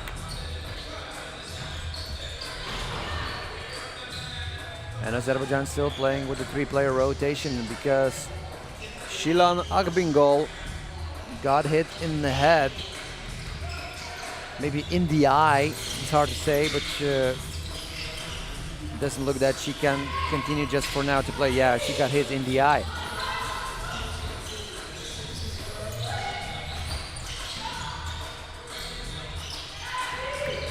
And another score by Italy. The score was tied at 4, so we have a 6-0 stretch for Italy in the last couple of minutes.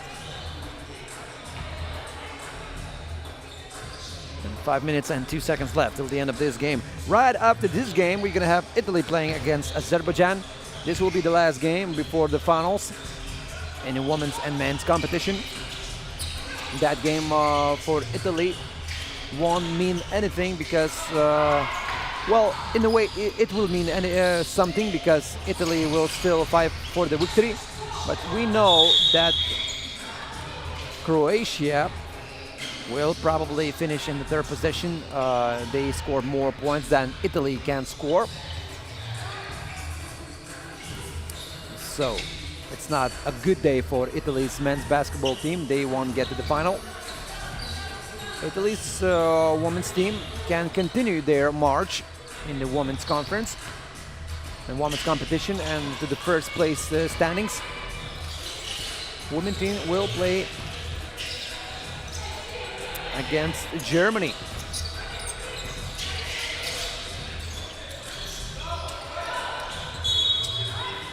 And we now know that Slovenia won't be playing for the stops number 4 title.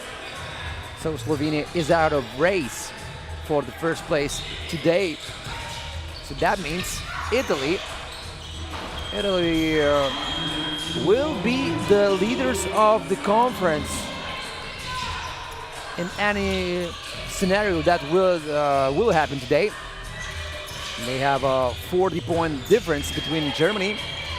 Italy will finish above Lithuania at the stop number 4.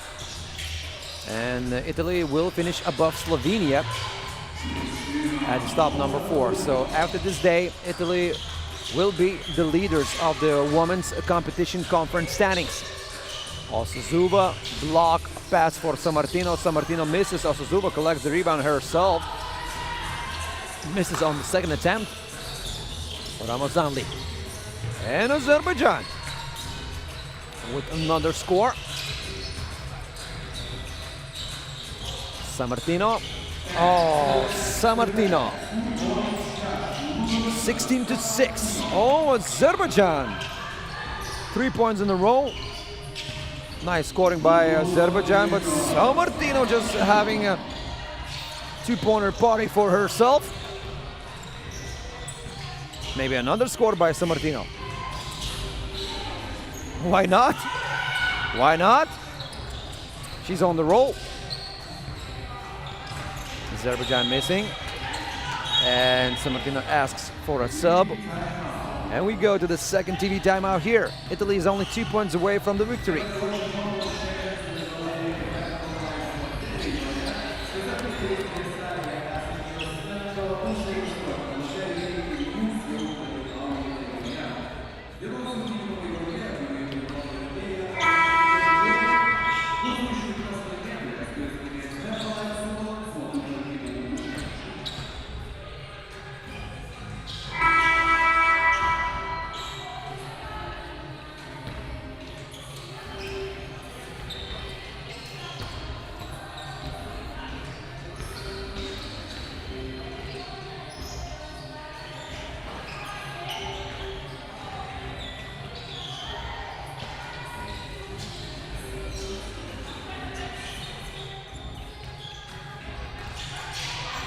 Sammartino, she can finish the game, and she does that! Perfect game by Sammartino! Wow, Ludovica Sammartino! She was a beast in this game, scoring in like 4 or 5 possessions in a row at the very end of the game. 21-8 for Italy. Amazing job by Italy, amazing job by Ludovica Sammartino. That was nice. Now we're Italy versus Azerbaijan in the men's competition.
First goal to goal, Team Italy, number 18, Matteo Berardini. Number 1, Mirante Pino. Number 20, Francesco Gravati. And number 10, Tommaso Vecchio.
So we're up for the last game in the pool phase, talking about both women's and men's competition. In the men's competition, Italy versus Azerbaijan. The last cherry on the full phase cake. And Italy is here to take their first W of the day, as well as the Azerbaijan, who knows, Lithuania managed to beat Italia 21-17 in the men's competition in the first game for Italy. Now it's the second game. Lithuania beat Azerbaijan 22-13, even though for more than half of the game Azerbaijan fared just perfectly with Lithuania. The score was tied, but Lithuania finished with a very high note. So we will see how Azerbaijan will do in this game.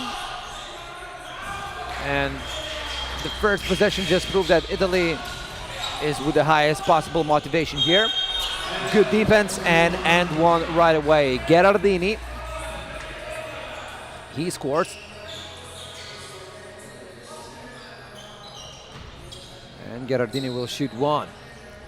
So Azerbaijan is still winless in this year's FIBA 3x3 Nations League.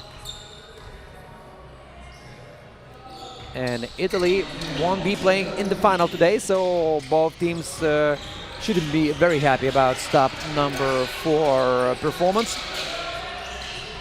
But if Azerbaijan wins this one, they will be very happy about the result. And first good score by Azerbaijan, Alibay Mamadli.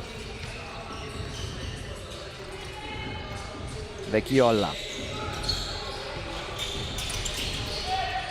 Gravaghi, no good from downtown.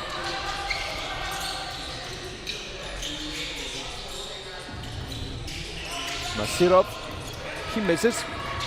All of the Azerbaijan players, they play in the highest tier of Azerbaijan Basketball League. I'm talking about 5x5 basketball. They are rotation players on their respective teams.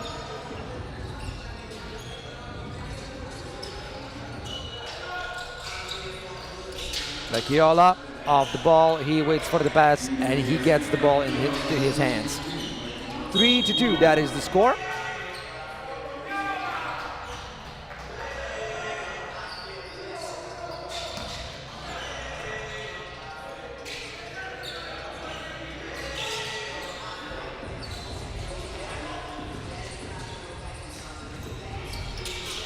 Gravaghi to Tiagande Tio. Gravaghi collects the ball himself, but it was a foul before that. So Azerbaijan will get the ball, so points won't count, and Italy got their first foul today.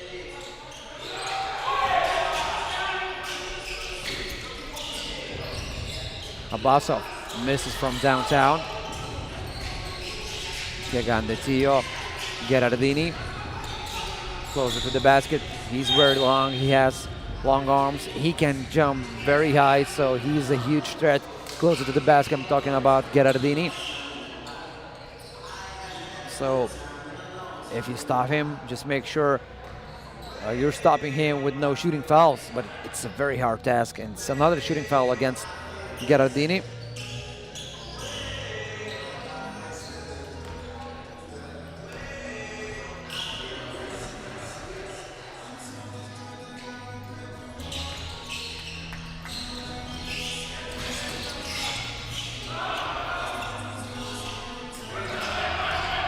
Italy. Tio, off the ball action. Gerardini, once again, he uses his height. A pass inside, Tio with a nice score.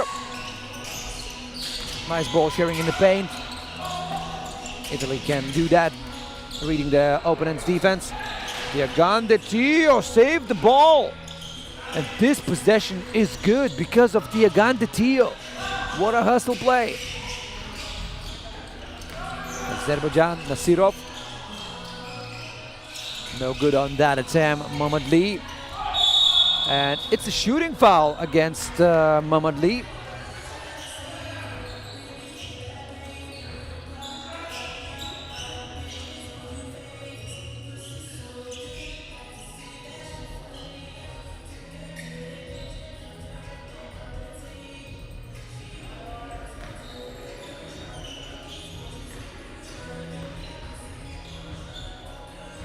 Mammadli makes the first one.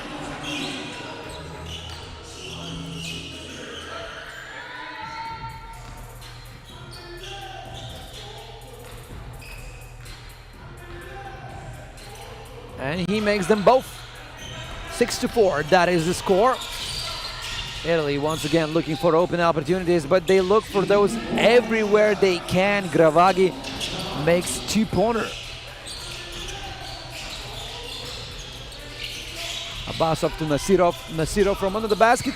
This is what I told you about the Azerbaijans in this competition, in this top number 4. They do not look to be beaten so easily. They still fight. They show that spark. Maybe the problem is they cannot maintain the same level of performance for a longer part of the game. But as it happened with Lithuania, they fare with them. Oh, they fare with them just well for 6 or so minutes. And Azerbaijan still holding on in this game.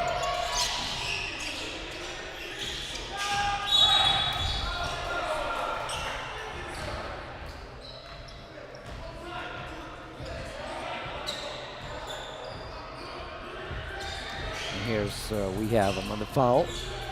Team foul number 3 for Italia. Azerbaijan has 4 fouls.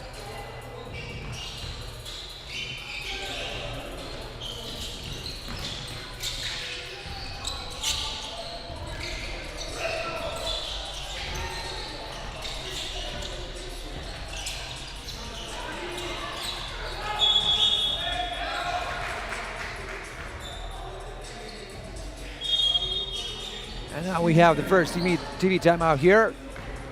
Let's catch a breath.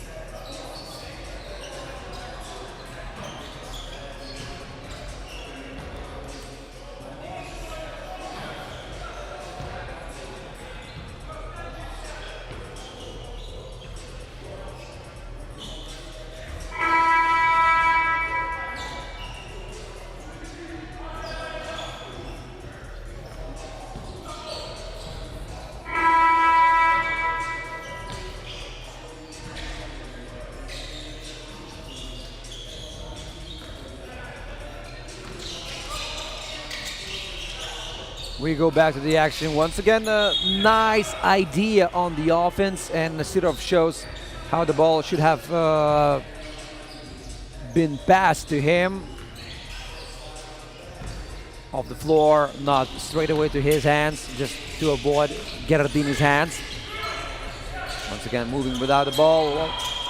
Azerbaijan has ideas, but the fulfillment of those ideas is the main problem. So This is what Azerbaijan lacks, just a bit better decision making. Gravagi. And Italy stays with the ball.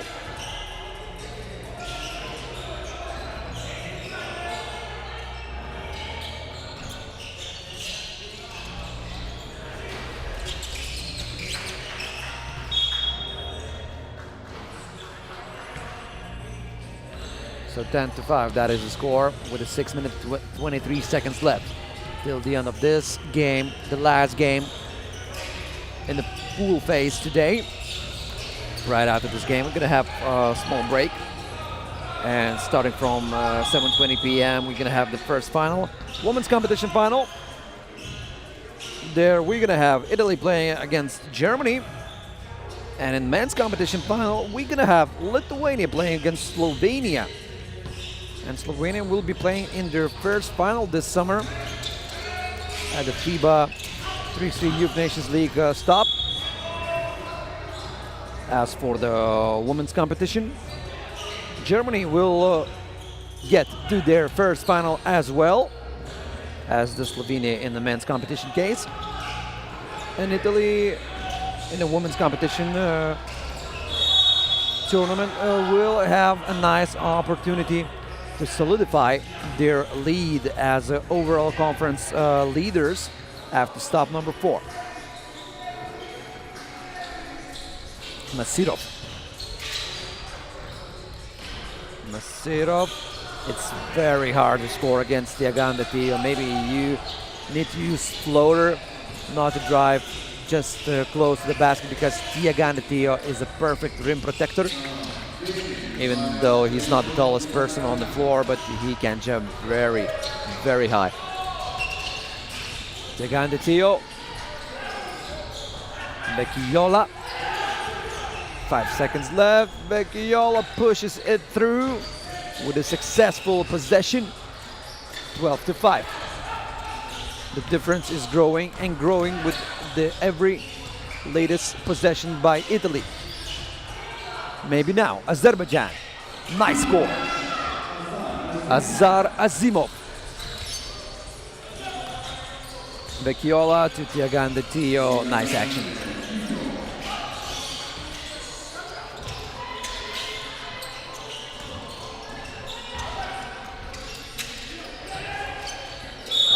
Azimov. And he will shoot one.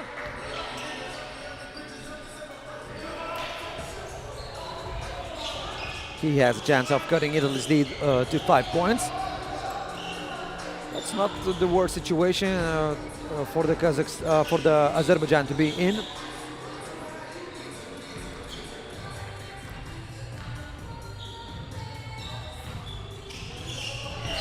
Azimov missed on that free throw. Italy with the ball. Italy knows if they relax just a bit, a couple of made 2-pointers can switch the whole situation into Azerbaijan's favor. So they don't want it to be just too loosened up.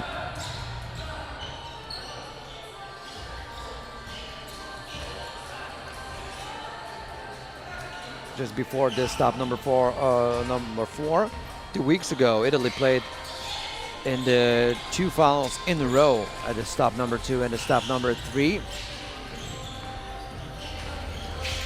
Now the combo breaks.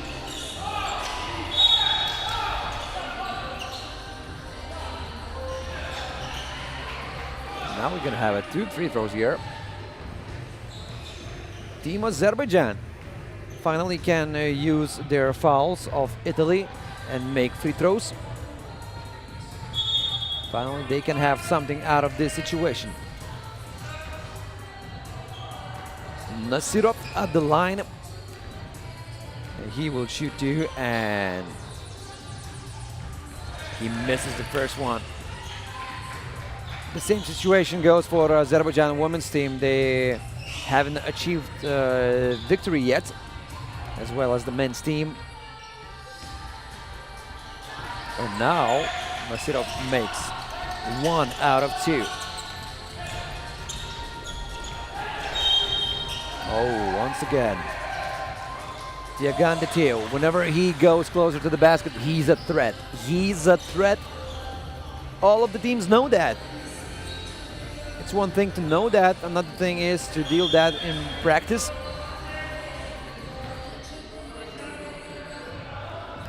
In theory, you know that he will go and he will try to score on you.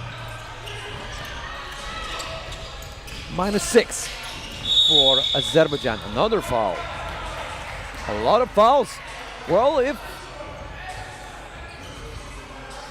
Azerbaijan could have made those earlier shots from the line, now we would be talking about interesting stuff happening. The score is still too big to cause some tension, some drama, but now Azerbaijan just needs to make those free throws.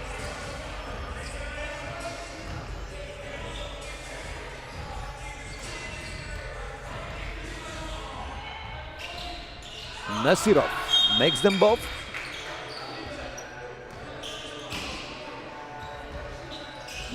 Azerbaijan is down by 4 points. Could we still be in some kind of drama? Maybe we can. Maybe we can. Yes, we can. Azar Azimov.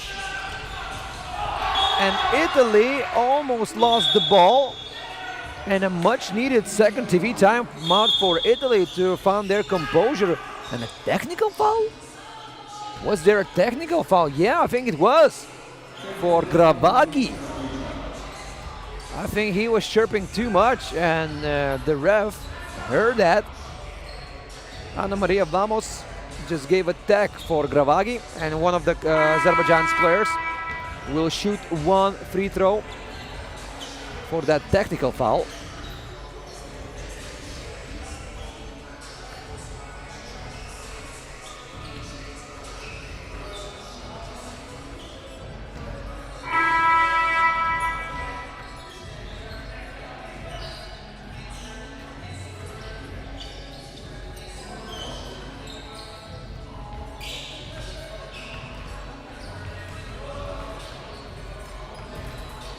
Well, technical foul wasn't for Gravagi. Bekiola shot 1 free throw.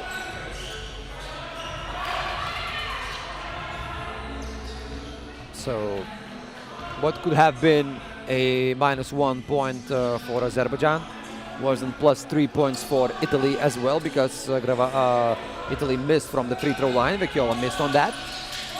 And we have less than 4 minutes remain. Bekiola from downtown. He could have stopped all of those talks about a possible comeback of Azerbaijan. Italy still scores on a second attempt. Another 2-pointer, no good by Azerbaijan. Of course, they relied on those 2-pointers. Bekiola. Once again, he scores. And a technical foul.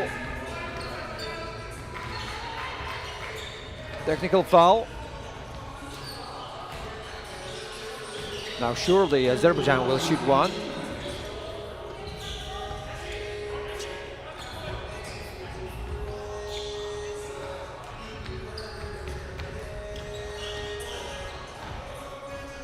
And Nasirov makes 1 from the line.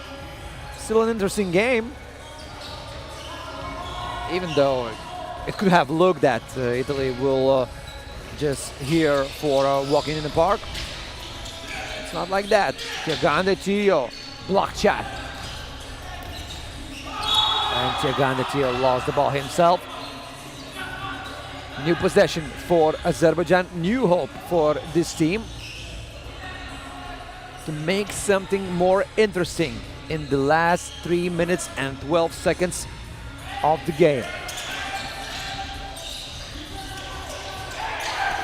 Nasirov, oh, nice shot, wide open opportunity, and Azerbaijan is only down by 1. They were down by as many as 6, now they're down by 2. Bekiola scores, driving closer to the basket. Oh, What a lost ball by Azerbaijan and Italy. When they most need it, they can maintain their composure. They did not push the panic button. But Azerbaijan pushes those two-pointer buttons. Once again, only 1 point between the teams. An offensive foul. Oh my, what is happening? Well, it's one of those situations when one team clearly didn't play at the 100% when they most need it. The other team felt it. And now, when Italy needs to play their best basketball, Azerbaijan now playing fantastically. Now we have Azerbaijan's timeout.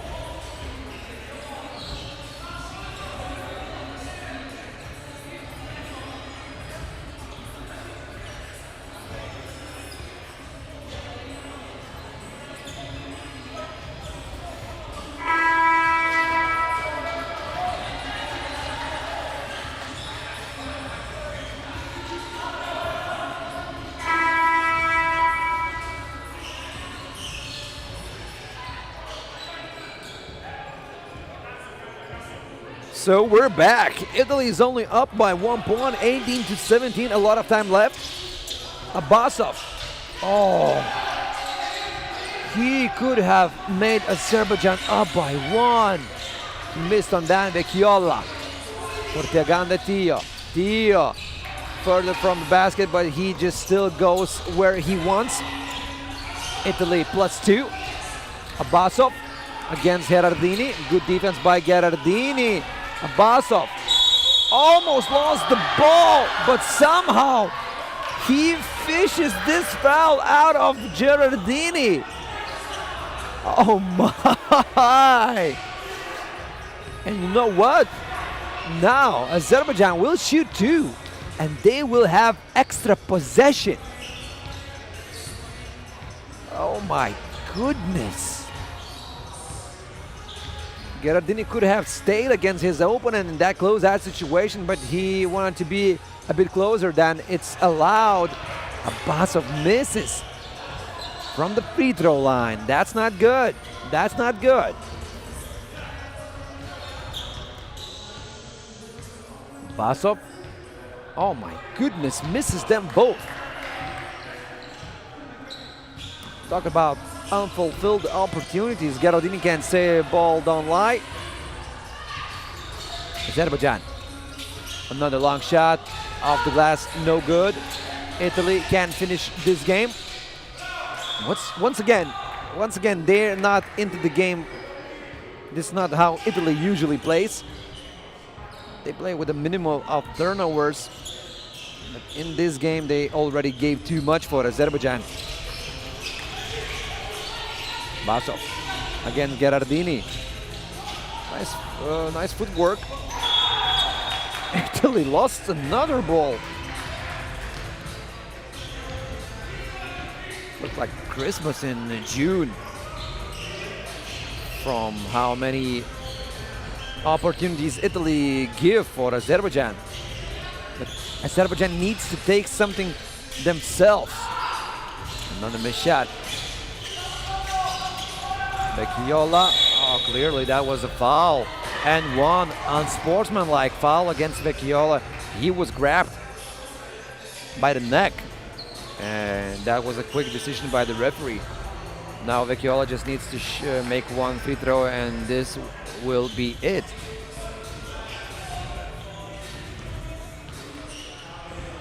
Vecchiola. And he makes that. This is what Azerbaijan needed. They needed a few made free throws, and they could have had their historical first victory this year in the FIBA 3x3 Youth Nations League.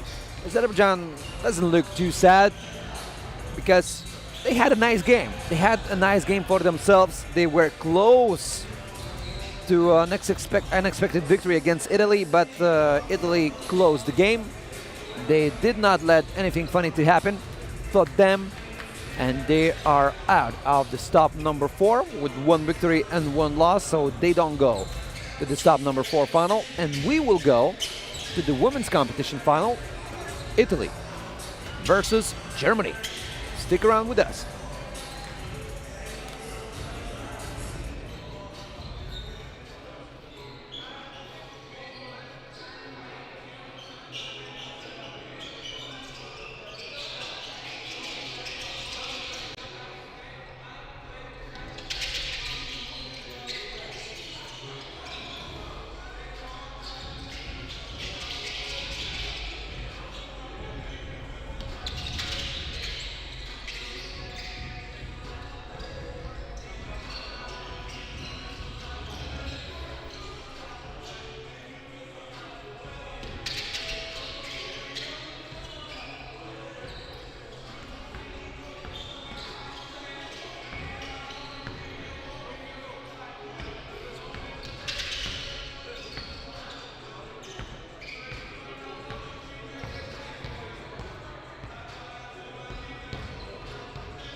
All right, guys. So now we're gonna have women's competition final, and we gonna have Germany playing against Italy.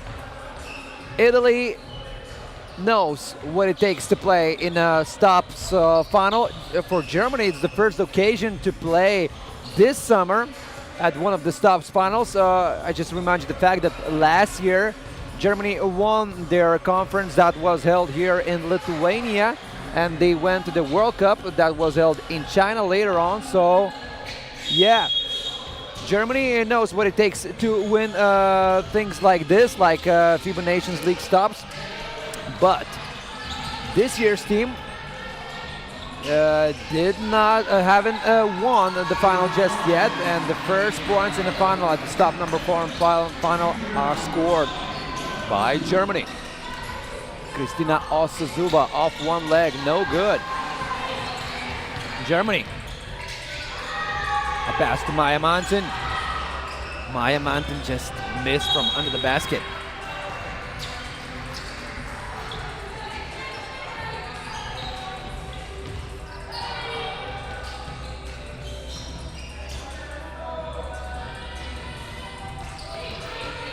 Germany once again controlling the beginning of the game. Mariana Bivatov. She wanted at least to have the ball back into the Germany's hands, but that won't happen.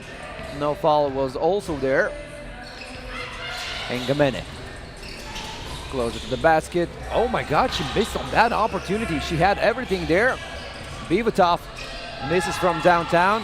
She made that game-winning shot against Slovenia. Slovenia could have played in the final against instead of the Germany, but Bivatov executed the last possession well. She made a two-pointer, and once again, she's the savior of this Germany's team. I remember 2 weeks ago, she made a overtime shot, a shot for the overtime against Lithuania. Then again, Germany lost after overtime battle against Lithuania. And now Germany is up still by 1 point. Italy cannot score, but Sammartino knows how to do that. She finished the game against Azerbaijan, scoring like 8 or 10 points in a row. She was just on fire, unstoppable. Now we have a foul against Italy.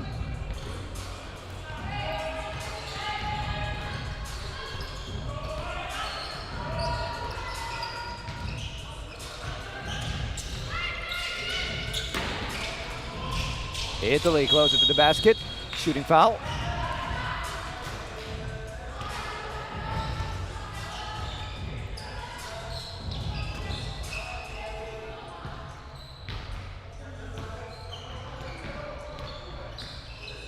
And one free throw for Team Italia. Like I mentioned before, we talked about it a lot today, about the overall conference standings. In the women's competition, whoever finishes in the first position will get the ticket to this year's World Cup under 23. And Italy now has a real good chance to be in the first place right after stop number 4.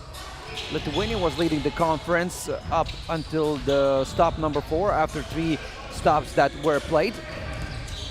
But Italy will finish above Lithuania at the stop number 4. Will get more points than Lithuania, that's for sure. And of course,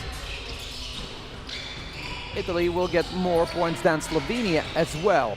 In the case of Germany winning the whole thing today, Germany will cut the deficit against Italy, but won't be in the first place. So Italy, no matter how this game will end, will be in the first place of the conference standings, and Germany will get closer to the leading team mix.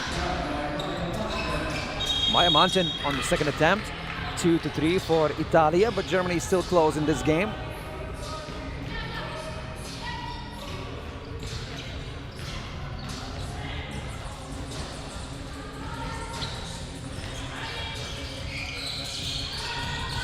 And Gamene. Kristina Osazuba in the paint against Olivia Okpara. It's not hard to score those baskets, it seems like, when you see Kristina Osazuba. Of course, she uses a lot of strength. She uses a lot of power to do that. And it's very hard to do that every possession after possession. You lose a lot of power, and by the end of the game, you're just trying to catch your breath. But still, she's a force to be reckoned with in this conference, and I think in all of the conferences. If she could get with her team to the World Cup Under 23 that will be held in China this September, she would be one of the most dominant players there. By all means, Bibita. A pass to Akpara. No, Osazua was there under the basket in the paint, so it was an easier task for Olivia Akpara to score that basket.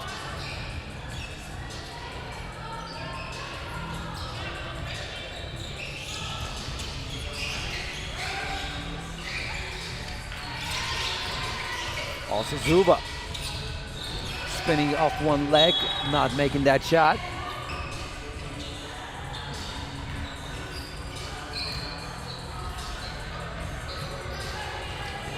In just 9 seconds time, we will be able to have first TV timeout here, and it's a very close final so far.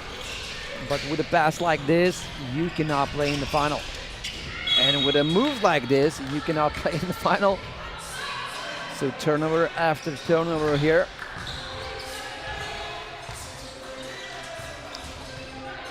First final for Germany team this summer. Like I mentioned before, Italy played in few stops finals before, so another foul. And we go to the first TV timeout.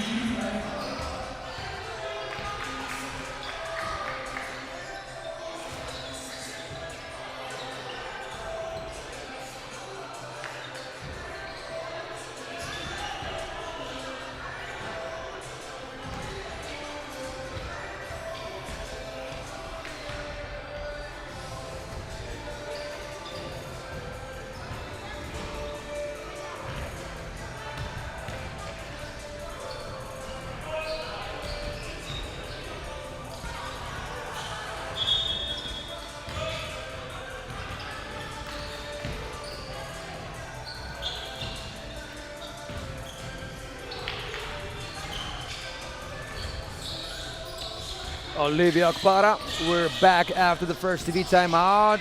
Coopers with a nice look. She just missed from downtown.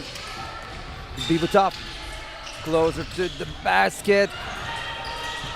It seems like it's so tough to score at every possession that Germany has when Bibutov drives. But she perfected that move of the contact against way taller opponents. She tries to spin that ball off the glass to the basket. And even this summer, on a lot of occasions, in the FIBA 3x3 Youth Nations League, we saw a lot of times when Bibutov scores.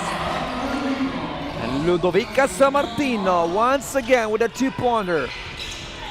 She just feels basketball today. Sammartino. Once again, do we have a shot clock violation? Yes, we do have.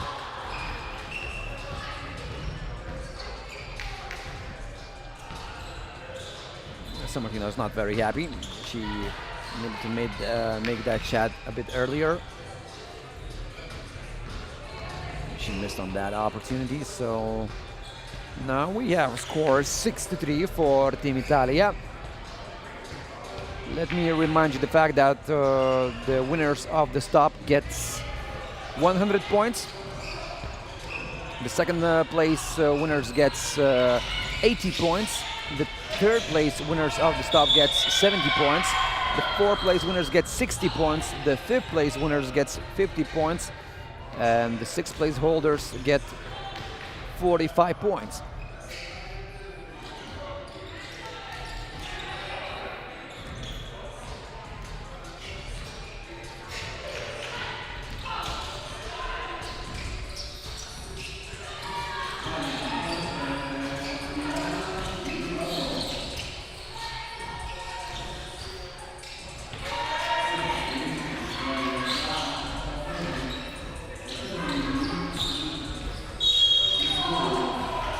Another foul is there.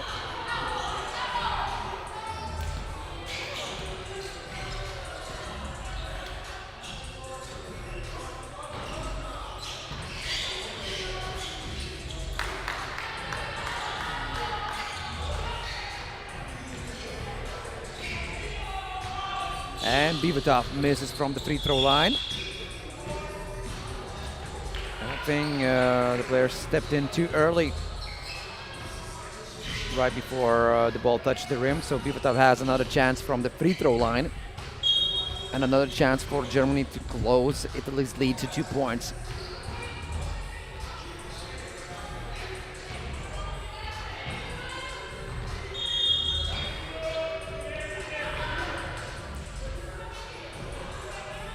Can we finally have that free throw? Thank you. And Bivatov scores from the line, so 5-7. This is the score. Oh, Engusan slipped on the floor. Bivatov with the ball. Akpara, Kupers from downtown. The ball rattled off the basket. And Bivatov fronting her opponent.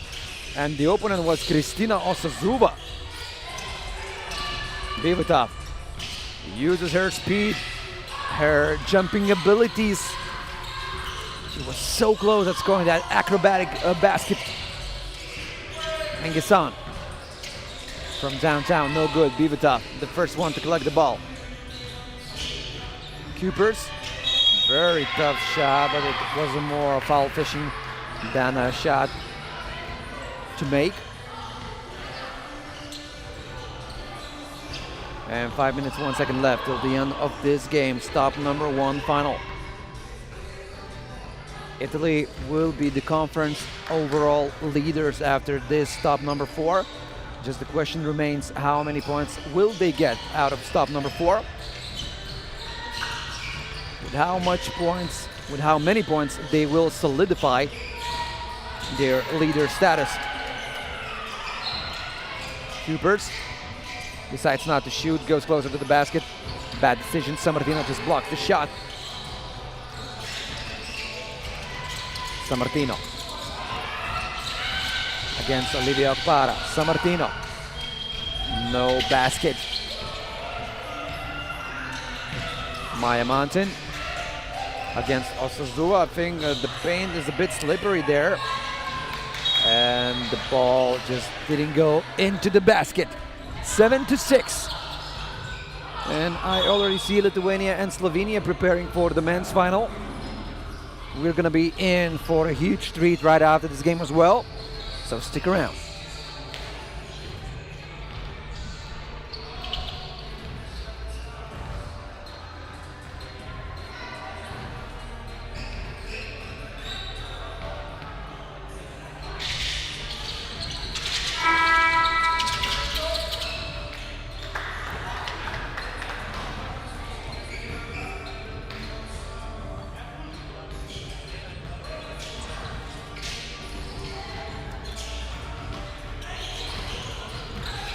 And we're back.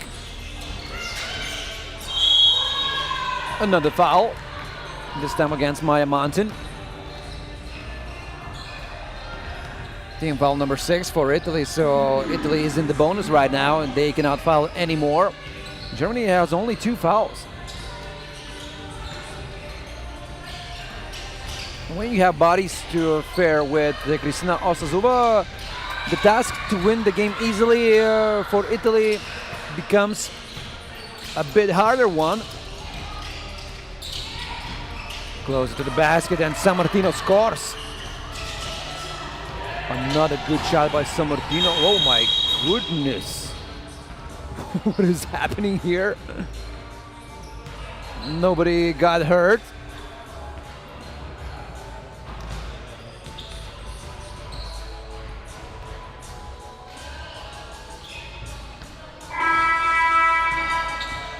Just a few tenths went over on the court. Nobody got hurt. That's the best thing that came out of this situation.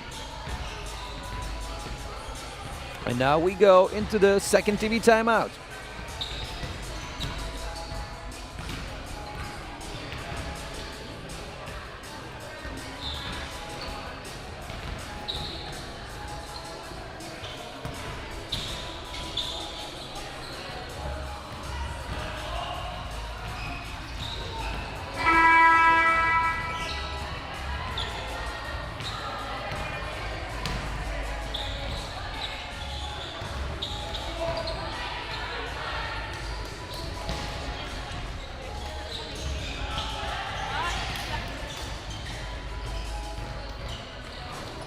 Off we go again. We can continue with the action. Angasan off the glass. Italy up by 2. It's a low-scoring game.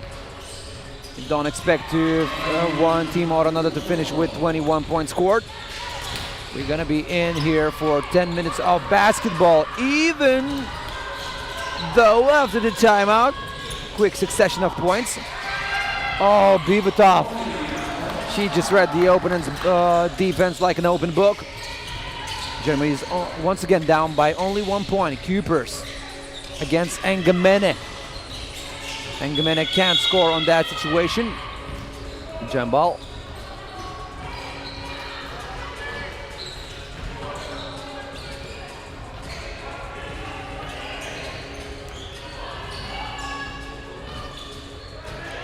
Sammartino chooses to shoot from downtown, and today she makes only good decisions. Ludovica Sammartino making Sammartino sadness for Germany.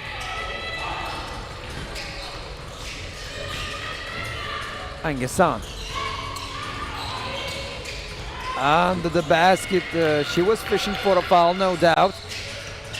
Bivatov scores from downtown, and Germany is not ready to give up just yet. Sammartino, maybe again, a step back, a shot off one leg. That would be just too much to handle if she had made that shot. Bivatov, oh! A risky play by Sammartino. She made her opponent trip. And now Germany will shoot 2 from the free throw line. And a chance for Germany to be up by 1. Unsportsmanlike foul. Team Italia. So not only 2 shots for Germany, but also an extra possession.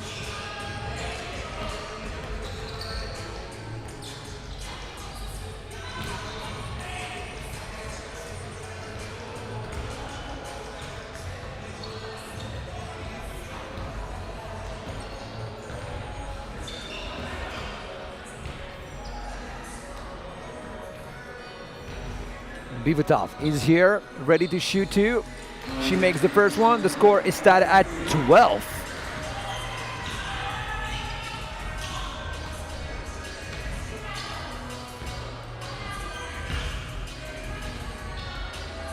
So let me correct myself, no extra possession for Germany. Only 2 made shots, but this is enough for Germany to be up by 1. Kristina Osazuba. She tripped just a bit. Maybe she sprayed her ankle. Oh my God. Another player with the pain in her face. We saw that too many times today.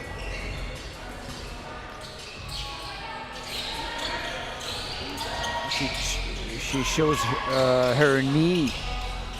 So maybe she just sprayed her knee just a bit. Hopefully nothing too serious. But now Italy has to play this game without Osazuba, that's for sure. Okpara.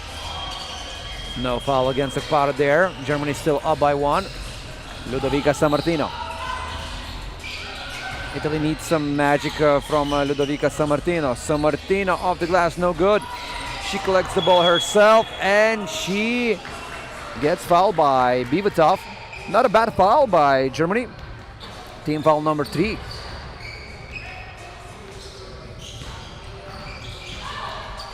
And Engasan. That is the score at 13. Okpara against Engamene. Off the glass. And she scores.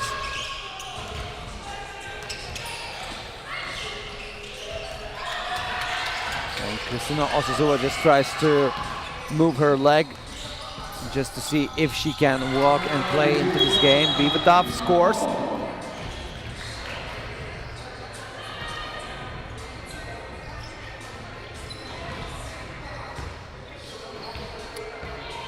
Germany is up by 2.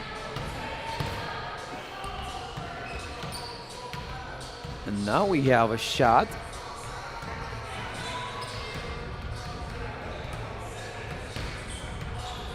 One shot for Ludovica Sammartino. She needs to make this.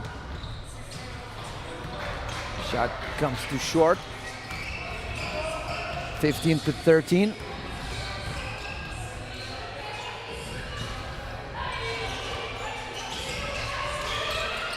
Also Zuba gets back on the court and she gets blocked. You don't see that today. You don't see that too often.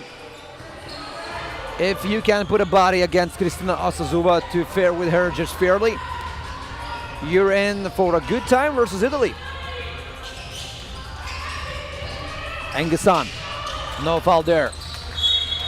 Italy will remain with the ball. Maya Mountain says that no, we should have the ball.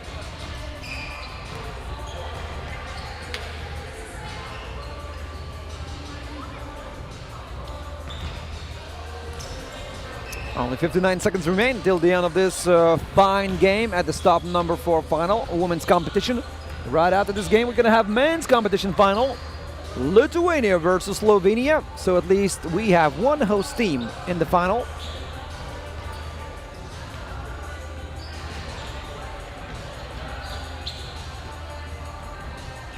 We already had a case at the stop number 2 when both Lithuania's women and men team won their finals. Today we surely won't have that because in the women's competition we have Italy and Germany playing. But tomorrow is another day, and make sure you tune in for 14 o'clock or 2 p.m. And we're gonna be in here for tomorrow and for the day after tomorrow. So over the next 2 days, we're still gonna be following Youth Nations League action. Oh, what a shot! Lily Coopers off the glass. This can seal the deal if Italy doesn't score now. Sammartino, very tough shot. She didn't find anything. Lily Coopers from downtown, no good. Maya Mountain. Back to Bivatov. Bivatov, 8 seconds left. It's a foul against Mariana Bivatov.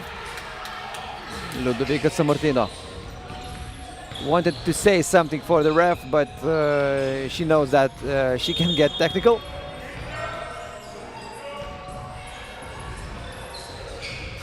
And now Germany will shoot 2. If Bivatov makes them both, we can almost say that this is over for Team Italia. And for the first time this summer, Germany will be the winners of stop. Bivatov misses the second, but she crosses the line too soon. The ball didn't hit the rim and she crossed the line. You first need to make sure that the ball touches the rim, then you can cross the line and run for the ball. Sammartino. It's a foul, unsportsmanlike foul. And in Germany's case, it's a bad call for them because they had 2 fouls to give. And now they give 1, and it's a 2 free throws instead of no free throws. Germany was in a very good position to give those fouls, but they missed on that opportunity. Sammartino now makes the first one. Okay, so it's not completely over for Team Italia. You need to play till the end. Sammartino makes them both. Germany can play the clock, but Italy will still have time left. Coopers doesn't shoot from downtown, and she gets blocked. Sammartino, her shot. Sammartino misses. And this is it. Germany wins it all at the stop number 4. For the first time this summer, Germany wins stops action. And we congratulate Germany with that. Germany gets back into the mix or goes into the mix, let's just say that, of teams that are now in the highest position of the standings. Of course, Italy is still in a better situation. Italy will have 320 points right after this stop. Germany will have 300 points, so they move closer to the top. And now we go to the men's competition final, so stay with us.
All right, guys, the score is tied, but the clock has not started yet. Men's competition final.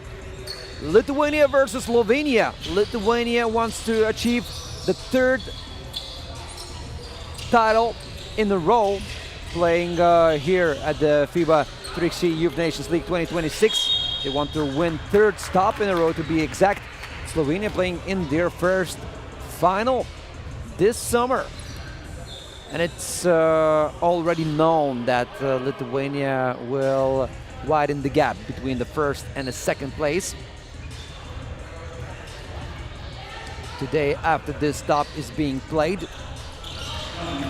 because right now Lithuania is up by 50 points against Italy, that is in the second place. Slovenia will have a chance to move higher in the standings. And now we follow the action of the final. Won't be easy for Lithuania. Lithuania already won their games against Slovenia this summer. But Slovenia is a tough team to break. And finally they proved their worth at the stop number 4. It was a bit crazy to see them not reaching heights in the first 3 stops. It wasn't like they were dominated by other teams, but sometimes only luck, or the lack of luck, was the main obstacle for Slovenia not to be in the previous stops finals. Ball was sent into the paint Ball was sent into the paint again. But this time Lithuania did not play according to the rules, and they played too fast, too early. Slovenia is down by 1 point. Ivankovic, a pass inside. Salnorac under the basket against Velutis. He was in a better situation, being a taller, physically stronger player than his opponent Velutis.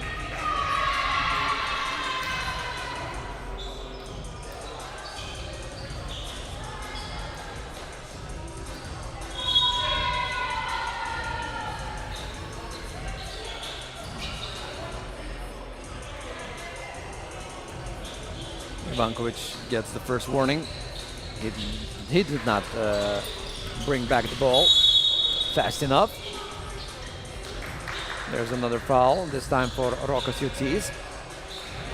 Lithuanians get their second team foul. Slovenians has only one. Jocis steals the ball. Velutis is looking for the ball. Jocis decides to shoot from way downtown, no good. Another foul by Lithuanians in the paint. Luka Lampret was getting in a good position to wait for the ball to be passed inside, and he was fouled by Lithuania, team foul number 3. Lichan for Ivankovic. Oh, what a dunk! Not the first one dunk today by Ivankovic. Always nice to see that kind of action.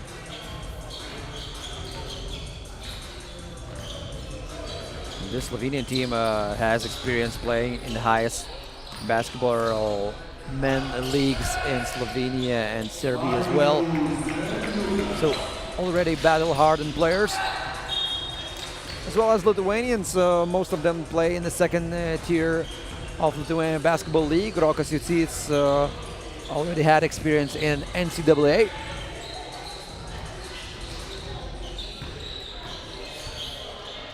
Oh, no foul was there against the shooter on the second attempt. Way better for Slovenia. They're up by 1 point. Velutis. Oh, he lost the ball. He lost the ball. Somehow he stayed with the ball on the court. What a crazy situation. Ivankovic passed the ball right into the hands of Lelukas. Another pass, and this time it's Nois Vojvada. Ivankovic, he gets blocked. Vojvada. Velutis with another two-pointer of Lithuania. Lithuania is a very good shooting team. No wonder they won 2 stops in a row. They played in the final of stop number 1, only lost to Slovenia, to Croatia there. So they played in all of the finals that were held before this one. So this is the 4th final in a row and the 4th stop in a row.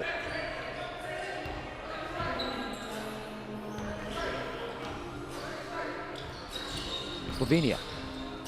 Lampret from downtown, and it's good. Slovenia can shoot too.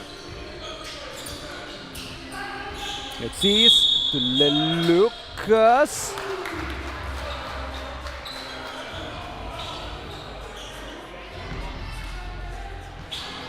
Unsportsmanlike foul. That's why Slovenians are not happy.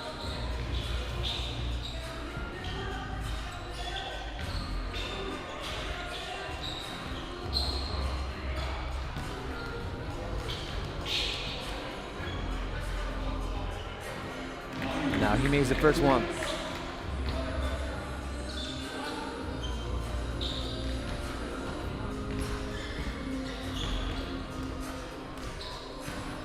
Lelukas with the second attempt. The last year's FIBA Under-23 world champion together with Nois Vojvada. Guys, Lelukas makes Lithuania lead to 4. Good defense by Nois Vojvada. Slovenians cannot get anything too easy. No cheap points. No cheap possessions, and now we go to the first TV timeout here.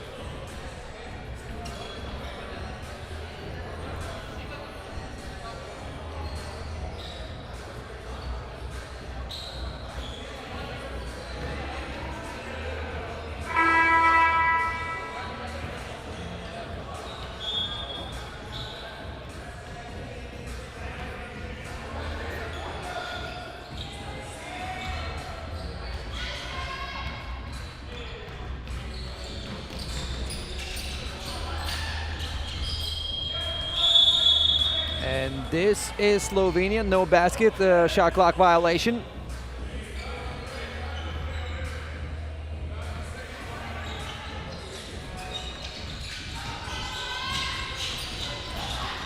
Rokas Jutis, right till the end with the basket, 11-6.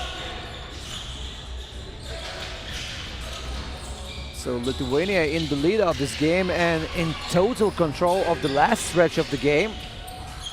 Oh, Vilnius!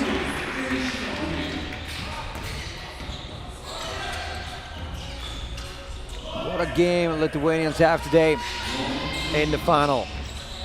Again, the total domination of 3x3 basketball. Oh, Slovenians! They still want to do something here.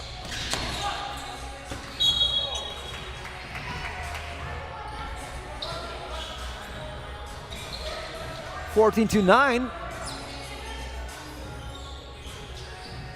With a high scoring pace like this, Lithuanians are in for 21 points scored. No good by Slovenians. Lampret misses from downtown. Like I mentioned before, guys, tomorrow we're gonna start our stop number 5 action right from 2 p.m. So how it was today, how it was 2 weeks ago, right from 2 p.m. to approximately 8-ish p.m.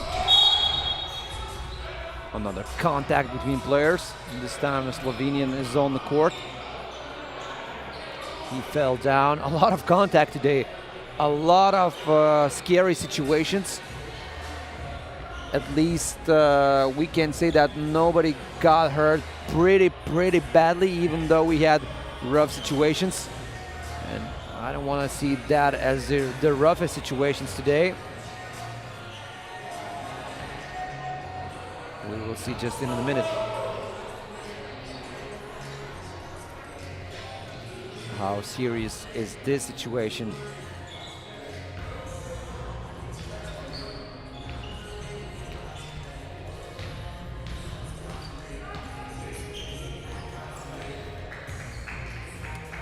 Solnaric.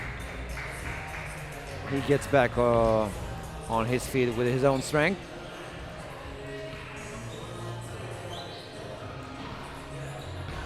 All right. We saw that replay. At least it wasn't a high-speed situation in which you can get hurt pretty badly. Tadic Solnaric now sits on the bench. I think he was also just too tired. This could have been also the case of him staying on the floor just a bit longer, laying on the floor just a bit longer. This is Luka Lampret missing the first shot.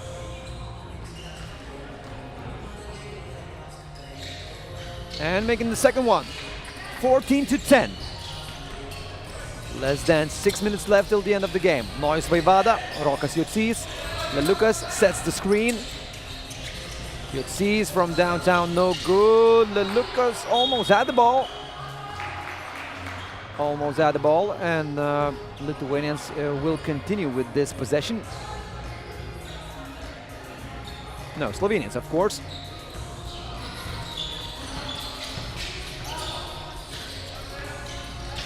Lampret. Oh, very tough situation, but he draws the contact. And he will shoot 2 free throws. Only 1 free throw because now we see that the graphics did not change. So it was already 16 fouls for Lithuania. So it remains But now Lithuania is in the bonus. Every other foul will be 2 free throws for the opponent team if Lithuania fouls again. Lelukas from downtown, no good. Vaivada to Vilutis. Vilutis. Now he draws the contact. Even though Slovenia only has 14 fouls, now we definitely gonna see 2 free throws. It was a shooting foul.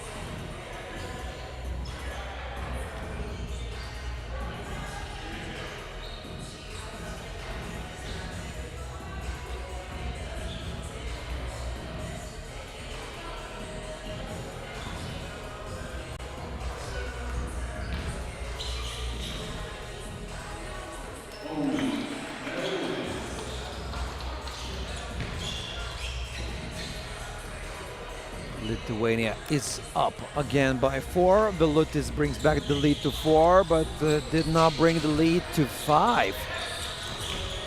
Still, it's an interesting game. Nobody is sure about Lithuania's victory just yet, even though they're getting pretty close to it. And that high scoring pace just stopped a bit for Lithuania, and Rokas Jucys tries to bring his team offense back to a higher pace. Another foul. Team foul number 5 for Slovenia. They only 1 half foul left to use. Jucys. Clearly it was a contact, yes. It is a foul. And now Rokas Jucys will shoot 1.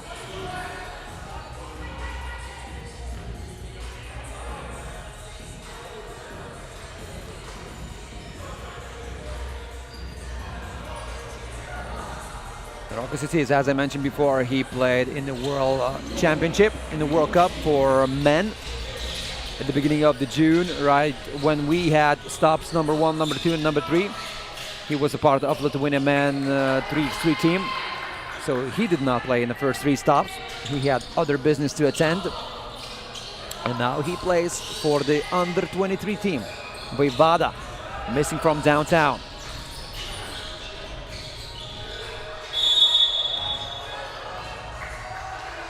So now we can start counting the points. If Lithuania wins this one, Lithuania will have 380 points total in the conference standings. So that will be a 90-point difference between Italy and Croatia.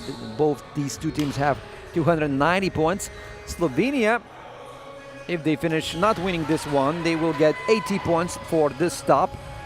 So they will have in total 250 points, and they will get to the 4th position of the standings. So clearly it won't be enough for Slovenia to be in the 3rd or 2nd place after stop number 4.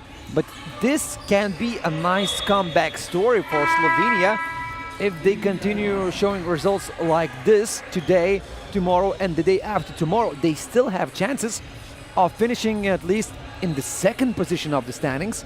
And as I mentioned before, if Lithuania wins the conference, they won't get another ticket to the FIBA Under-23 World Championship. They only be the winners of the conference, and that's just it. And the 2nd place winners will get a chance to qualify to the World Cup Under-23 as one of the 7 best conferences teams. So the 2nd team means a lot in this men's competition in this conference, Europe 1. Slovenians can still fight for that. Vilutis fighting for another W with his team today, 19-13. Vilutis to Vaivada. Vaivada can close the game. Vaivada. Oh, he was just playing for the crowd, making that love pass. Lelukas said, okay, you played nice. I got you. Didn't expect that. Vaivada wants to play for the own crowd. That's very nice. 19-14. Vaivada. Once again, screen from Lelukas. Vaivada to Lelukas. Lelukas says too easy. Too easy. 20-14. 20-14. The score remains the same. And now we can close the game. And Lelukas will have that opportunity. If he makes one from the line, we will have the end of the last game today. Lelukas is here. Lelukas is on a mission. And mission passed. Lithuania won another stop this summer. The third one in a row. The domination continues, and Lithuania is very close at winning the whole conference. They just need to finish stop number 5, maybe with another win, or at least with another ticket to the final, and they will be very close of winning the whole conference. So we are done with today's stuff. Lithuania won the men's competition. Germany won the women's competition for the first time this summer, so we can say congratulations for Germany. We say sveikiname Lietuvą laimėjus vaikinų vyrų turnyrą. That was a Lithuanian congratulations for our very own team. And as for today, we say goodbye. We leave you with the last highlights of stop number 4. Tomorrow, let's meet from the 2 p.m. And today, we're gonna still have the award ceremony. So let's stay for that. Don't just go away from the broadcast.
be awarded first.